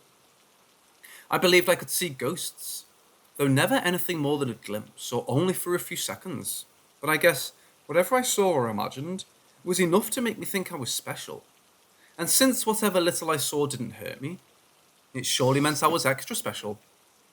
So there I was, back in my village in rural India, celebrating my 10th or 11th birthday, 2005 or 2006. Once the sweets were distributed, I and my cousin went up to the roof. Well, boys. Now, the thing to keep in mind is the house location. Imagine a T-shape. The lines are the streets where the horizontal line is the main streets, and nothing but farms at the top. The vertical line is the street running into the neighbourhood, and our house is the space on the right of it. So there I was, sitting on the edge of the roof, facing the farms and chatting with my brother, with a clear view of anyone that would pass through those streets. And out of nowhere, I suddenly focus on these stripes of off-white cloth or plastic, seemingly stuck in the main dirt street, just swinging, as if being moved by wind. And so I try to ignore them and get back to our conversation. But now they're at the back of my mind and just moving in the corner of my eye because something about them seemed wrong. A few minutes pass by and I focus on them just to be sure, and sure enough, still swinging in the wind, straight upwards, taller. At this point, I do the same thing. I point and ask my cousin what he sees at that spot, and he seems all confused and says, "There's nothing." I reconfirm if he at least sees the off-white stripes, and he denies it again. So I try to ignore it again and just turn my back to the street and keep chatting. A few minutes go by, and I couldn't help myself, so I look back to see if it's still there, and get shocked to see it's not only grown to like a height of what now I think was around 6 to 7 feet, but the number of stripes have multiplied. Now I've started to worry and panic, and so I ask if my cousin is seeing those ribbons or stripes now, and he gets annoyed and says there's absolutely nothing there. I'm beginning to scare him. All of a sudden, it kicks in. This is my thing, my special thing. Only I see it, and the panicking just goes away. I can see a new stripe burst from the ground, and maybe it's slowly growing, but a part of me still thinks maybe this is all wrong. Maybe I shouldn't look, and so I take a few steps back just so I can no longer see it, and hoping it will continue to grow and keep this weird moment going on. But just a few seconds after it was no longer in my vision, I heard the sound of footsteps and the strike of a staff on the ground. Now, the thing is, in North Indian villages, the villagers carry staffs as means of herding cattle, walking and fighting. So I instantly moved forward once again because the sound came just in front of me, and I had not heard anyone coming down the streets all this time. So it was just weird that someone was walking out there at night, and I looked to see who it might be, and if I would see the weird bush of stripes. All I saw was there was no more dancing ribbons. Just an old man walking with his staff and stopping right where the thing had been. Stop and look right at me and smile this big smile, as if he'd caught me and the fear came right back in. I could feel what I was looking at that was unlike me. It was just wrong, and so I rushed back out so we couldn't see each other. My breath was coming fast, and my cousin was worrying that I was doing, and all I was thinking was, this was big. I might die today, but this was big. All this time, the things I saw or imagined never cared about me, never tried to make any sort of contact, never felt so off and never so clear. This was truly special, and I was an idiot to step back. So I went back to the edge again to see it, but there was no one there anymore. I had a clear view of the streets for 30 to 50 meters, and that old man had just disappeared in the mere 5 or so seconds I had taken to rush back forward. My cousin at this point just walked downstairs, probably no more willing to stand by my crazy self, and not willing to test being out top or by myself. I followed him. A few minutes later, I told my parents and grandparents what I saw, and they apparently thought it was one of the ancestors who had come to bless me on my birthday. If it was indeed, so then all I got to say to the ancestor of mine needs to work on his damn entry. That's no way for any good spirit to show up on their predecessor's birthday. A couple of years go by, and I'm now in my first year of university, 2013/14. I no longer spend my time obsessing over paranormal things. Truth be told, I hadn't encountered anything since that night I met that old man. And since I'm being honest, I might as well tell you that I did spend a year or so curing him for stealing my special power. I came back for vacation, and since my family was in Andaman and Nicobar Islands at that time, we decided to do a 3-day tour to visit some of the places that we haven't seen yet. 2 days of driving through massive jungles, ferry rides and local tribals either asking for chips or threatening to put an arrow in us. Later, we decided to stay the night of the second day in the Forest Reserve guest house, close to the next day's spot. We reached it in the evening itself. The small, 2-storied building was on top of a hill, with no house around it for a kilometre or two, with a clear view of the ocean and the forest at the back. Lucky for us, since there was no one else staying and only one person on duty who stayed there itself to keep the place running, we had no problem getting the only suite they had, for no extra charge.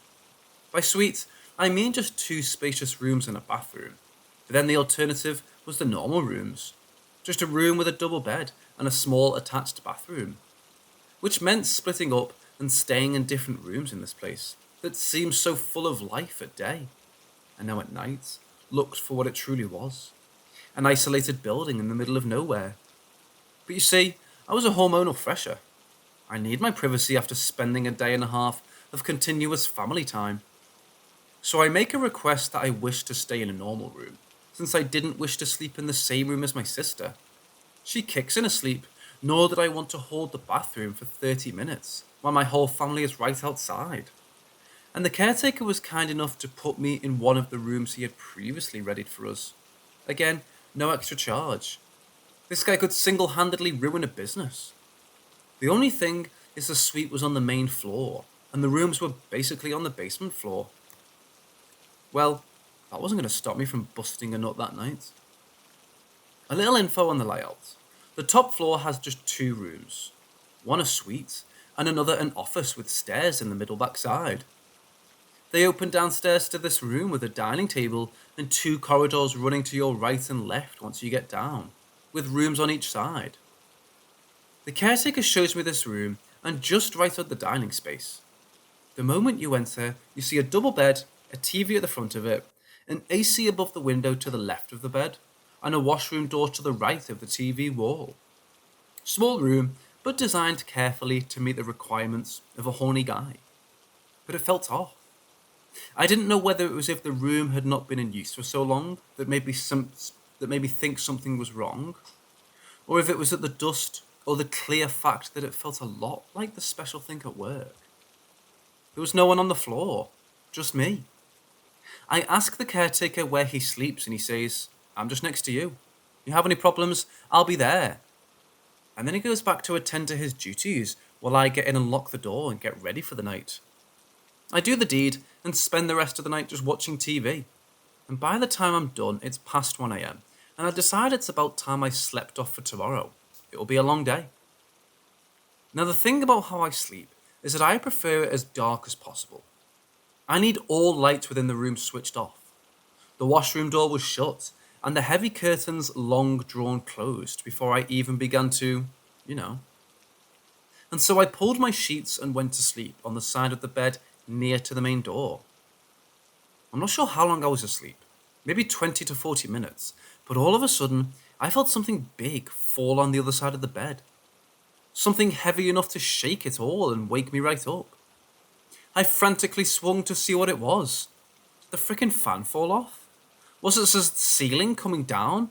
Or I don't know, maybe a person just jumped on the bed and landed on their knees, because it sure felt that way. Now I was wide awake. I was sure it had felt like a person who jumped and landed on their knees. And all of a sudden, all those stupid things that I've seen in the movies came rushing to the front of my mind. Rule: if the ghost is not in front, it's probably right frickin' behind you. Do not turn around.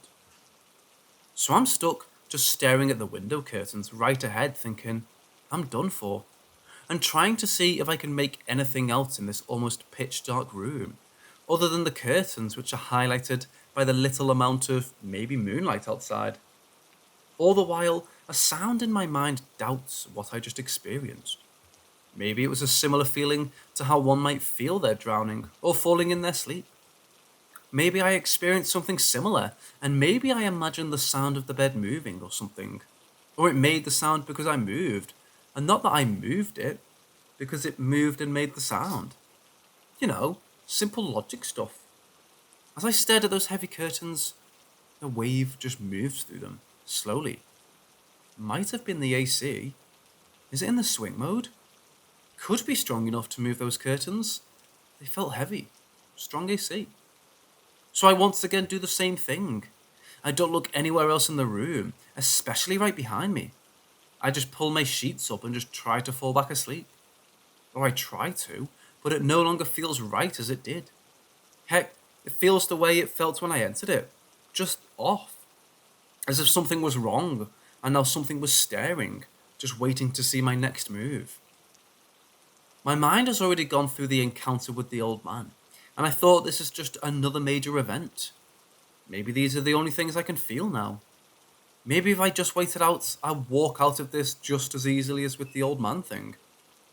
I just laid there, not moving a muscle, for maybe 5 to 10 minutes, until I heard noise in the corridor and thought, the caretaker, he said he was next to me. Next room? The one in front of mine or the one after mine? Let's just go out into the light and then go to this room. So I slowly start turning and peek out of my covers and look to the door and realise no light was breaking in through the bottom or edges of the door. The lights were bloody off in the corridor. Thought, whoever was trying to save electricity at this point of time? But my mind was set. I needed to get out of this room. I would slowly get up and walk to the door and turn on buttons right to left, and then walk out to do the same with the corridor lights. Surely the switches to it would be around my room. Rule: when getting out of the bed, ensure a minimum landing distance of at least 2 feet from the bed, to ensure that you have at least a second to maybe scream, as you see something pull you under. So, I'm very casual. Jump, not get out. No sir, I leap out. All the while acting as if it was the most casual thing to do, and very calmly turn on the switch. It doesn't work. Check. I won't lie. I just froze. It didn't work. I didn't want to be special anymore. But an impulse in me was shouting me to get out of this room. Don't look back. Don't think. Don't give in to despair. Just keep moving. So I very casually opened the main door with the single aim of going upstairs to the suite and just crashing in. Fuck the caretaker. I opened the door and looked to the stairs and all the lights are off upstairs. It was just dark in and out. Check. As if fate itself was mocking me. You're comfortable in the dark, right? Have it. But now all I wanted was light. Just something to show me what was around me. As I was finding out, not knowing what to be wary or afraid of only amplifies the fear that you feel in that moment. Back then when I had met that old man, I always had something to look at. Something that was the very symbol of what I needed to be afraid of, but now, it just felt everywhere but nowhere to be seen. I was standing with my back to the wall after having closed the door behind me. I was no longer going to risk walking up those stairs, which I could barely see. I needed to find the light switches for the floor and find that frickin' caretaker. So I started sliding towards the end of my corridor to the room next to mine, with my back to the wall so I could see most of the corridor. The door is locked, so I started banging, hoping it was locked from the inside and he would wake up. I call for him. I keep banging the door harder and harder. Maybe the ruckus would wake him up, even if he is in another room, all the while trying to keep my eye on the length of the corridor. No one opens any doors. No one comes. But it's fine. Probably a deep sleeper. My roommate was one. Weird guy, honestly. I tried waking him up multiple times, but nothing ever worked. Not even slaps.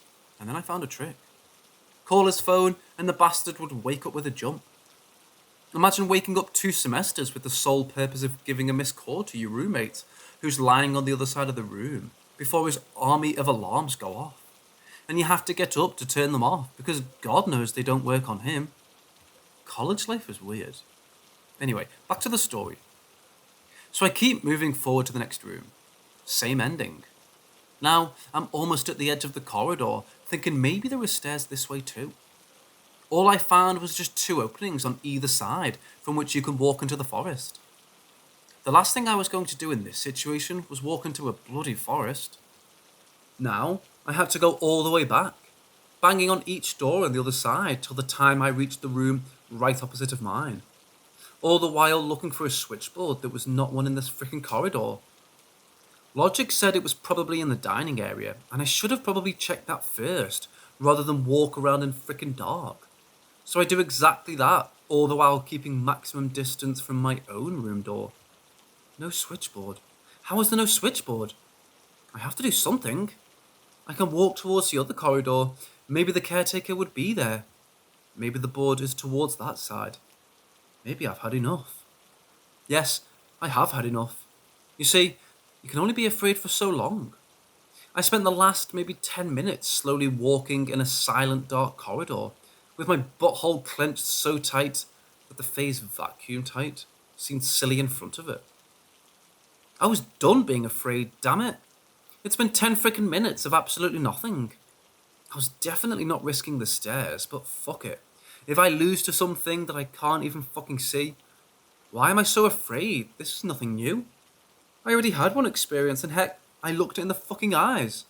I'm going in that room. I'll see why the light didn't work. Probably didn't hit the right switch, even though I'm pretty sure I hit them all. I would just turn the washroom light on. Yes, turn the fucking lights on. Get in the fucking bed. Just lay there, come what fucking may. And so I make my way to the room. Fucking keep eye around you. Screw whatever would come behind me. I'm going in. I reach the damn door and push it open. And what I see freezes me dead cold. The washroom door is open. The washroom light is on. Check. You see, I no longer doubted that I was going to die at any moment back then. I had not frozen because I was scared of my mind. No, sir. I had just accepted that I wasn't the one in control. I accepted at that moment that this is beyond me. I accepted the finality of the moment. I stood there well aware that I was at somebody else's mercy. You see, I could explain the feeling of someone falling on the bed as a thing of my mind. I dreamed it up. Top-notch work there, subconscious. I could explain the slow wave in the curtain as the AC swinging and being strong enough to lift those curtains. I could explain the light not turning on as maybe a fault or just not me hitting the right key. I would reason and explain that to you and myself. But how do I explain this? How do I explain the bolt on the washroom door unlocking? How do I explain the lights in it turning on when the switchboard for it was next to the bathroom door? Mind you, a place I had not even come close during this incident. It felt like it was mocking me. Look you like your surroundings are dark. Well, I feel at home now. What now you think light is where safety is? Okay, there you go. I'll turn it on. Not you. I will do it. Come in. Look, it's safe. The lights are on. It was then I understood what it means to have laughter in the air. Crueler than anything I'd experienced. Testing me. Toying with me. At that moment, I was sure if I went in, whatever may walk out later will not be the same as the me that went in. I still don't remember how, but I ran in silence. The fear that had kept aside in the face of something far beyond my understanding had returned roaring, and I turned around having given up to whatever may come next, and I ran in that dark corridor, up those dark stairs, through the pitch black darkness that lay upstairs to the suite. The blood pumping in the ears so loud, I heard nothing but the sound of my own scared heart, and I banged that suite's door, never letting my eyes wander off of it, just praying that at least this one would open. There were no tears in my eyes, no panic in the moment, just me standing there banging robotically at the door, with fear coursing through my very soul. And it opened. My dad stood there looking slightly mad and asked me why I, a grown-ass guy, would so loudly be banging on their door at an ungodly hour. And I had to say, mosquitoes. The room had too many mosquitoes and they wouldn't let me sleep. I spent the night awake, just laying in the corner of the bed I now shared with my sister. hoping whatever it was would no longer disturb me now.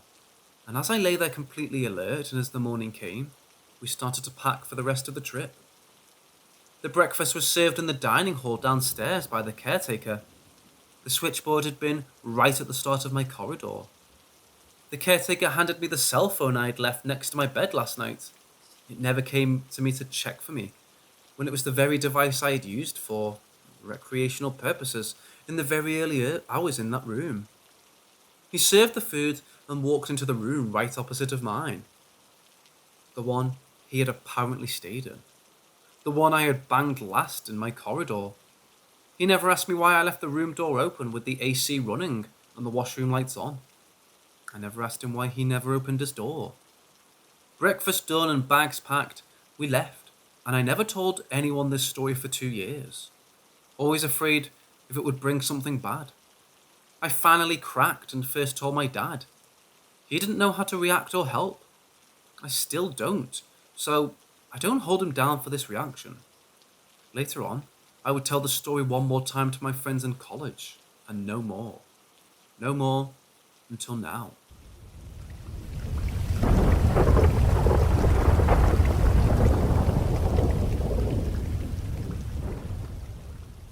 When I was 15, it was the first time anything paranormal happened to me at this boarding school. For a month, I would have sleep paralysis. The next month it got 10 times worse. As well as sleep paralysis, I would feel someone or something patting my head. I'd open my eyes and no one was there. This would carry on for a little while, until one night when I had sleep paralysis again, and I looked over to the other side of the room and saw a maid would carry on for a little while. Until one night when I had sleep paralysis again, and I looked over to the side of the room and saw slightly washed, wearing a maid's costume. This happened for a couple of nights, until I left that school. I came back to that school again for sixth form, the last 2 years of high, if you're American. It all started up again, and I was moved into that dorm again, but this time, she followed me around the school. In the end, I prayed for her. However, she still follows me around, when I wear a certain necklace to this day. The last story I have is about an 18-year-old me messing about with a Ouija board. Please don't mess with one. So my boyfriend at the time bought a Ouija board. A good friend had just died a couple of months ago. We messed around with it for a while, until the planchette started to levitate. I somehow went into a trance-like state for what felt like 30 seconds. However, I got told it was for 5 minutes. When I got out of this trance-like state, I had 3 scratches down my arm. The hand with the scratches was red hot to touch, the other one ice cold. Of course, we decided to do it again the next night this time. Something predicted the future. The first thing it said was fire alarm. The next thing was knee surgery, and the last one was asylum. As soon as it happened, the fire alarm went off, and a year later I had knee surgery. Then 6 months later, my ex was admitted to a mental facility. I know it sounds far-fetched, but this is what happened. Again, please don't mess with a Ouija board.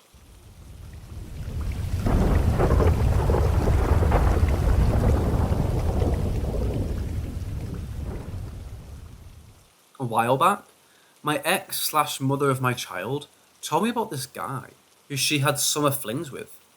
She said he was always looking out for her, but they were never official as he came and went due to his job. One night, she gets a call from him around 3 in the morning, and he was crying and apologising to her, saying that he was sorry and he fucked up. She didn't understand the context of what he was saying because he didn't make a lot of sense, and she was just waking up from her sleep. The phone clicked, and she figured his phone died and that he was probably just making a drunk phone call, and went back to sleep. Following morning, she got a phone call from his parents saying he died in a car accident. Got T-boned by a semi-truck in California. She was the last person he talked to before the crash. Years later, she had a kid with someone else, and we conceived our child together, so she moved in with me. During the time we lived together, we were butting heads constantly, and we were having a hard time seeing eye to eye. One night, I was inside the bathroom, and she was by the bathroom door, and as we were arguing, I heard the blinds rattle. Keep in mind that the window was closed, so it wasn't the wind that caused it. I went to go look to see what it was, but nothing fell on it either. It was as if someone ran their fingers down the blinds, but no one was there. She claimed it was the guy and he was watching over her. I was startled at first, but brushed it off. As our relationship progressively got worse, me and her were living in the same house, but we lived in separate rooms. She had a baby gate set up upstairs in case one of the kids decided to walk out in the middle of the night.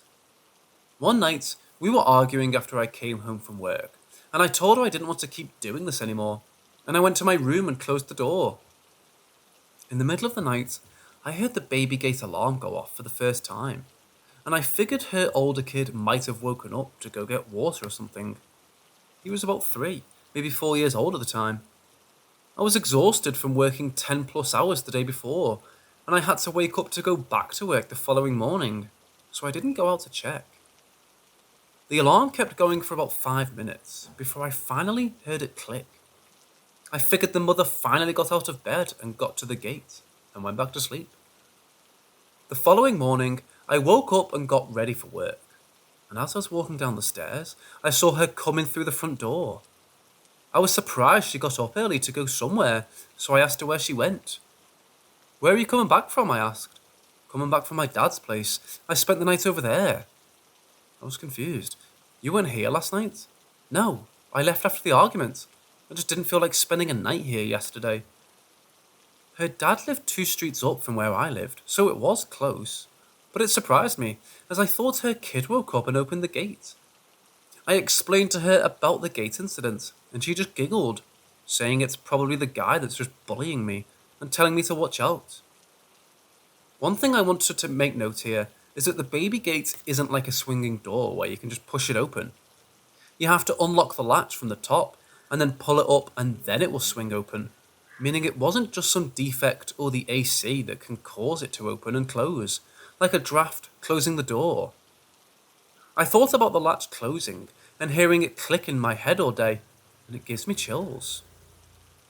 He would make his presence known only when we got in a heated argument. Another time, he was shaking my bed as I was trying to sleep and kept at it for about 20 minutes before he finally stopped. Second time, which happened a few weeks later, I had a long day at work. Came home and had another argument, and he started shaking my bed again. I was really fed up at this point, so I yelled, "Stop!" And he did.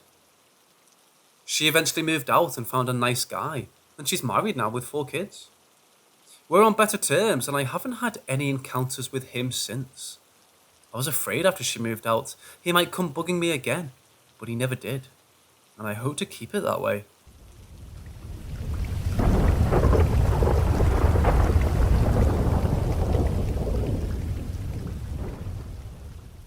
The first instance I remember was when I was new staff. I was doing a close down by myself at around 2 a.m, which is very early considering we open till 6 a.m. And I was one of 2 people in the building. The other person was a manager who was cashing up downstairs. It was just us 2, and I was slightly on edge because something didn't feel right. I'm going to try and explain how the club is set out so it makes more sense. The way the nightclub is set out is in a shape. There are some booths near the main door on one of the sides, along with the female toilets. Across the middle section is some seating and tables, and the bar across the wall. The other section was more booths, the men's toilets, and then a door to the smoking area. Behind the bar, there's a door that leads down a corridor. If you go straight, there's a fire exit door that's basically used as the staff's smoking area and bin area. And if you turn right, it takes you downstairs to the cellar, which is where the stock and offices are.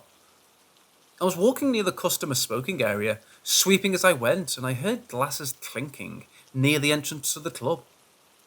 I'd gone around the corner, and I could hear it, but the lights were flickering in the booths near the female toilets. Of course, I was absolutely shitting myself, because I was the only one upstairs. I'd rang my manager who was downstairs to tell her what was going on, and she said it gets weird in there sometimes. As she said, the bar mats I'd hung on the entrance to, behind the bar, flew off and slapped on the floor. Naturally, I went downstairs to ask what the fuck was going on. She said the best thing to do is just tell the spirits to leave me alone, and they will. I thought it sounded like bullshit, but I gave it a go anyway, and it seemed to work. The next few incidents have all been very recent, because I started doing the opens, so I was the only staff member in the entire building. There were times I'd be downstairs in the office, and all the lights would just turn off and flicker. Things would randomly fall from a spot they haven't been moved from or touched. You'd feel the air change sometimes for seemingly no reason, and I usually yell something along the lines of, "Fuck off, Satan, not today," and it'll stop. I ignore it as best I can, but the scariest one I've had is when the motion sensor light had turned on in the staff smoking area. I had the door pinned open because it was warm, and a figure walked past. I didn't really know what to do at all. It gets very scary sometimes. It used to be a pub before it was bought out, and spirits haunt their favourite locations from what I've been told, so I suppose that explains it.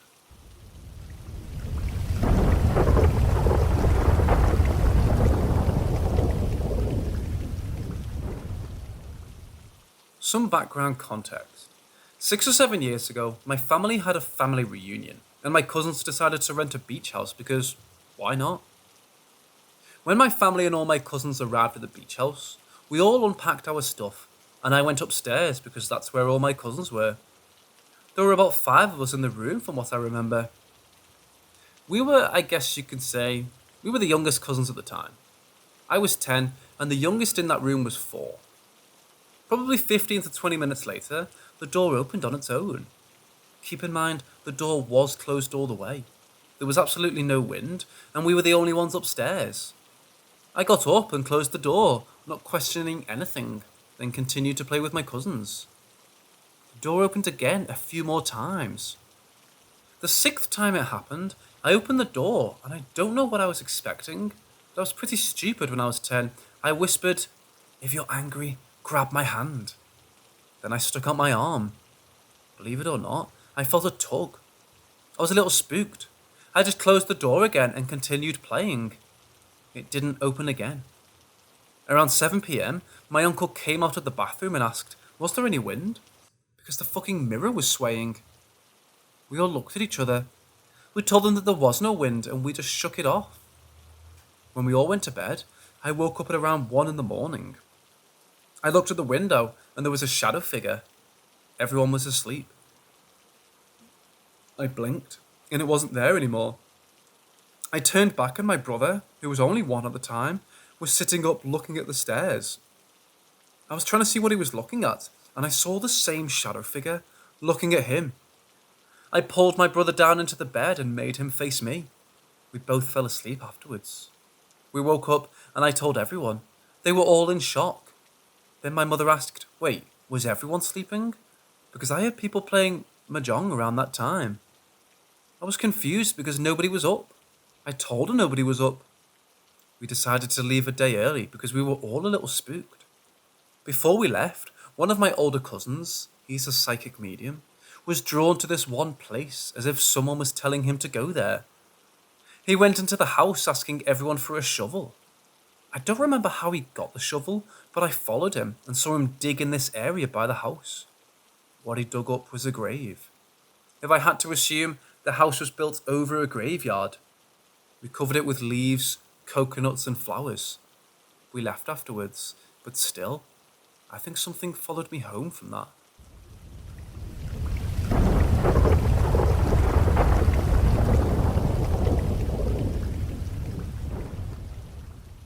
When I was 11, I noticed a lot of things happening around me. I noticed that the lights in my room would turn on and off at the most random times, like 4 in the morning. Another thing is, I would hear voices calling out for me and just a lot of paranormal activity in general. But I remember this one night in particular. I woke up at around 2 to 4 a.m. This isn't really usual for me. If I wake up randomly, that usually means something is watching me.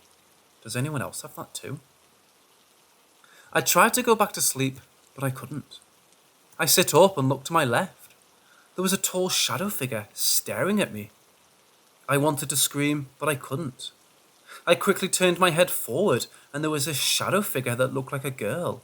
And behind her was another, taller and skinnier shadow figure. I looked away and looked at my mirror. I was in shock. I counted around 6 to 7 shadow figures looking at me. Then finally, I started to panic and yelled for my parents. When I did that, all the shadow figures stayed until my parents entered the room. I explained everything to my parents, but they didn't believe me. I went to their room and slept there for the night. Now, I don't see any of those shadow figures today, but at times I would see a shadow figure by the hallway. I honestly don't know what to do. Does anyone else have a similar experience? And what should I do? Because similar things still happen.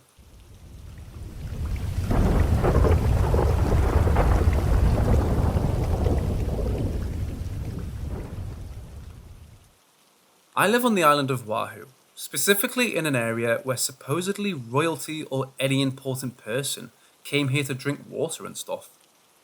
Where my house is located, there's a forest behind my house. Nothing special about it, just some plants my grandma planted, really. A couple years ago, probably back in 2018, I woke up at around 3 in the morning to see the sounds of drums and people chanting. I look out of my window. If I look out the window, I see the forest. I saw around 5 to 6 figures. One was looking at my window, and the rest were walking around in a circle. I was a bit startled, but I drifted off to bed again.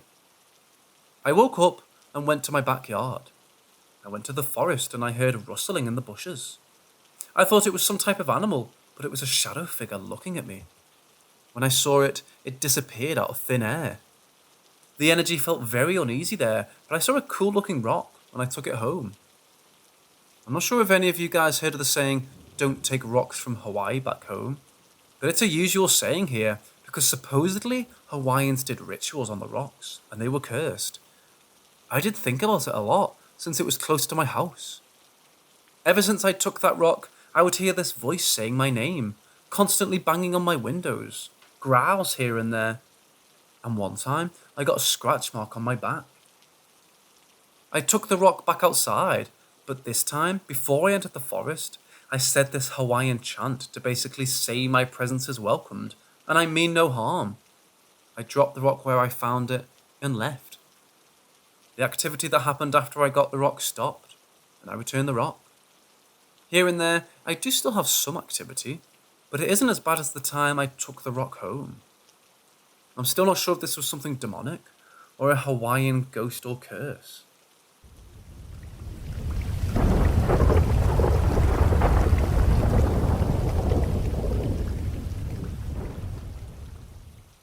I live in a shitty apartment in a shitty North Texas town, which has been normal overall during the year and a half that I have lived in this shoebox. However, in the past month, give or take, things have gotten extremely weird, and they just seem to be getting worse. It all started with my husband being home alone, while all of my neighbours and I were down the street hanging out. Nobody upstairs, next door, or across the hall. No one was home. All of a sudden, he hears someone wailing, absolutely sobbing, which he suspects to be me. Upon getting up to check it out, he stops in front of the bathroom and the sound is deafening. The light is on, which we always turn off as no one is in there. He opens the door, nobody there. When I come home, he's pretty shaken up. Not long after this, I'm laying in bed in a dead sleep. Out of nowhere, there's a deep voice right in my ear. I couldn't make out what it said, but I was very awake after that. Some time passes, and my husband and I are about to leave to grab a bite to eat. I close our bedroom door, to which my husband mentions that one of our dogs is sleeping in there. I open the door and we leave. It's important to mention that our bedroom door opens into our room and directly into a wall, on top of the fact that this door is a bitch to open and close, and doesn't swing shut, only open. We come home and the dog is shut in our bedroom. My husband looks at me. "Didn't you leave the door open?" There was no reason for it to be closed. Now we skip to the past week, where everything is really intense and I'm seeing things regularly. I stayed with my best friend for 4 days. Day 1, I was sleeping on the couch and I woke up in the middle of the night. I look up trying to find the time, but instead, I see a grey silhouette of a head. The second I looked, it ducked down behind the couch. I said, "Fuck that," and went back to sleep. Day 2. We had just gotten back from swimming at the lake, and I was in the shower. My friend's house is very small, so you can hear anything from just about anywhere in the house. The bathroom is at the end of a short hall, which immediately connects to the living room, where everyone else was. Whilst being in the shower, I hear someone stamping around in the hall, messing with the cabinets. I figure someone is just looking for something, no big deal. That is, until the bathroom door opens for a split second and slams shut. I figure that my friends are just trying to play a prank on me, so I finish my shower and call for my best friend, asking her if anyone was in the hall while I was cleaning up. She tells me no, that everyone was sitting in the living room, but then asks me if I had been messing with the TV. I have the Roku app on my phone. I tell her no, my music had been on the whole time, and I wouldn't want to get my phone wet to begin with. She then tells me the TV had been turning itself on and off, on and off, on and off. We talk about it for a minute, and she tells me she never heard anything in the hall, despite how loud it was for me. I hear shuffling in the front room for the better part of the day after that, but of course, no one was there. Day 3, again in the middle of the night, I wake up.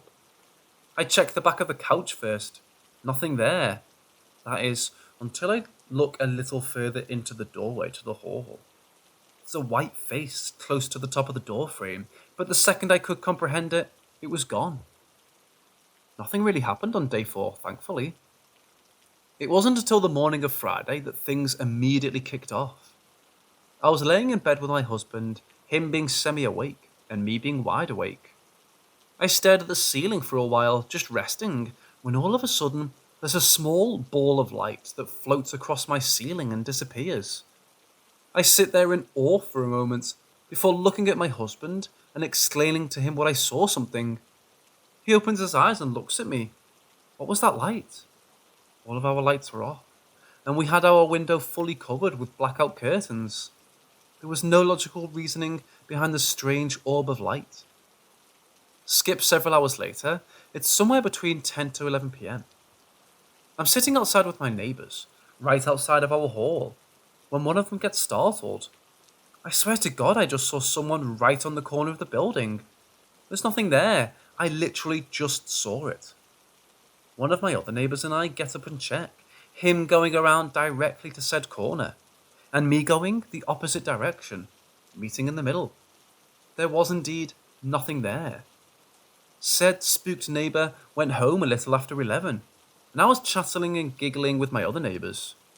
When I look back, very, very briefly, I see it. All I could make out in that second was an arm and legs, all pitch black. I whipped my head back around to look again, but there was nothing. I'm a little shaken. Cut to this morning, I'm walking my dogs. As I'm walking my largest dog, she's very clearly upset about something as we get to a certain point down the sidewalk. She starts staring intensely at something I cannot see, in a very empty space. If anything were there, I would have seen it. I give her a little tug, and when she turns to face me, she's drooling all over the place, which she hasn't done since she'd started living comfortably. She was a street dog for 7 or 8 years before I had moved in. I bring her inside and walk my other 2 dogs, who seem just fine. As I'm walking them though, I meander past many empty cars in our parking lot. Out of the corner of my eye, I see someone sitting in the driver's seat. It happened twice, each time in different cars, and both times I did a double take. Of course, nothing there per usual. There was nothing hanging from the rearview mirror, nothing in the dash, literally nothing to trick my eyes into thinking someone was there. Each time, it looked like a Caucasian woman. Aside from my own encounters, my neighbours across the hall have also started seeing black figures in their apartment, hiding behind doors, but most notably, sitting in the bathtub.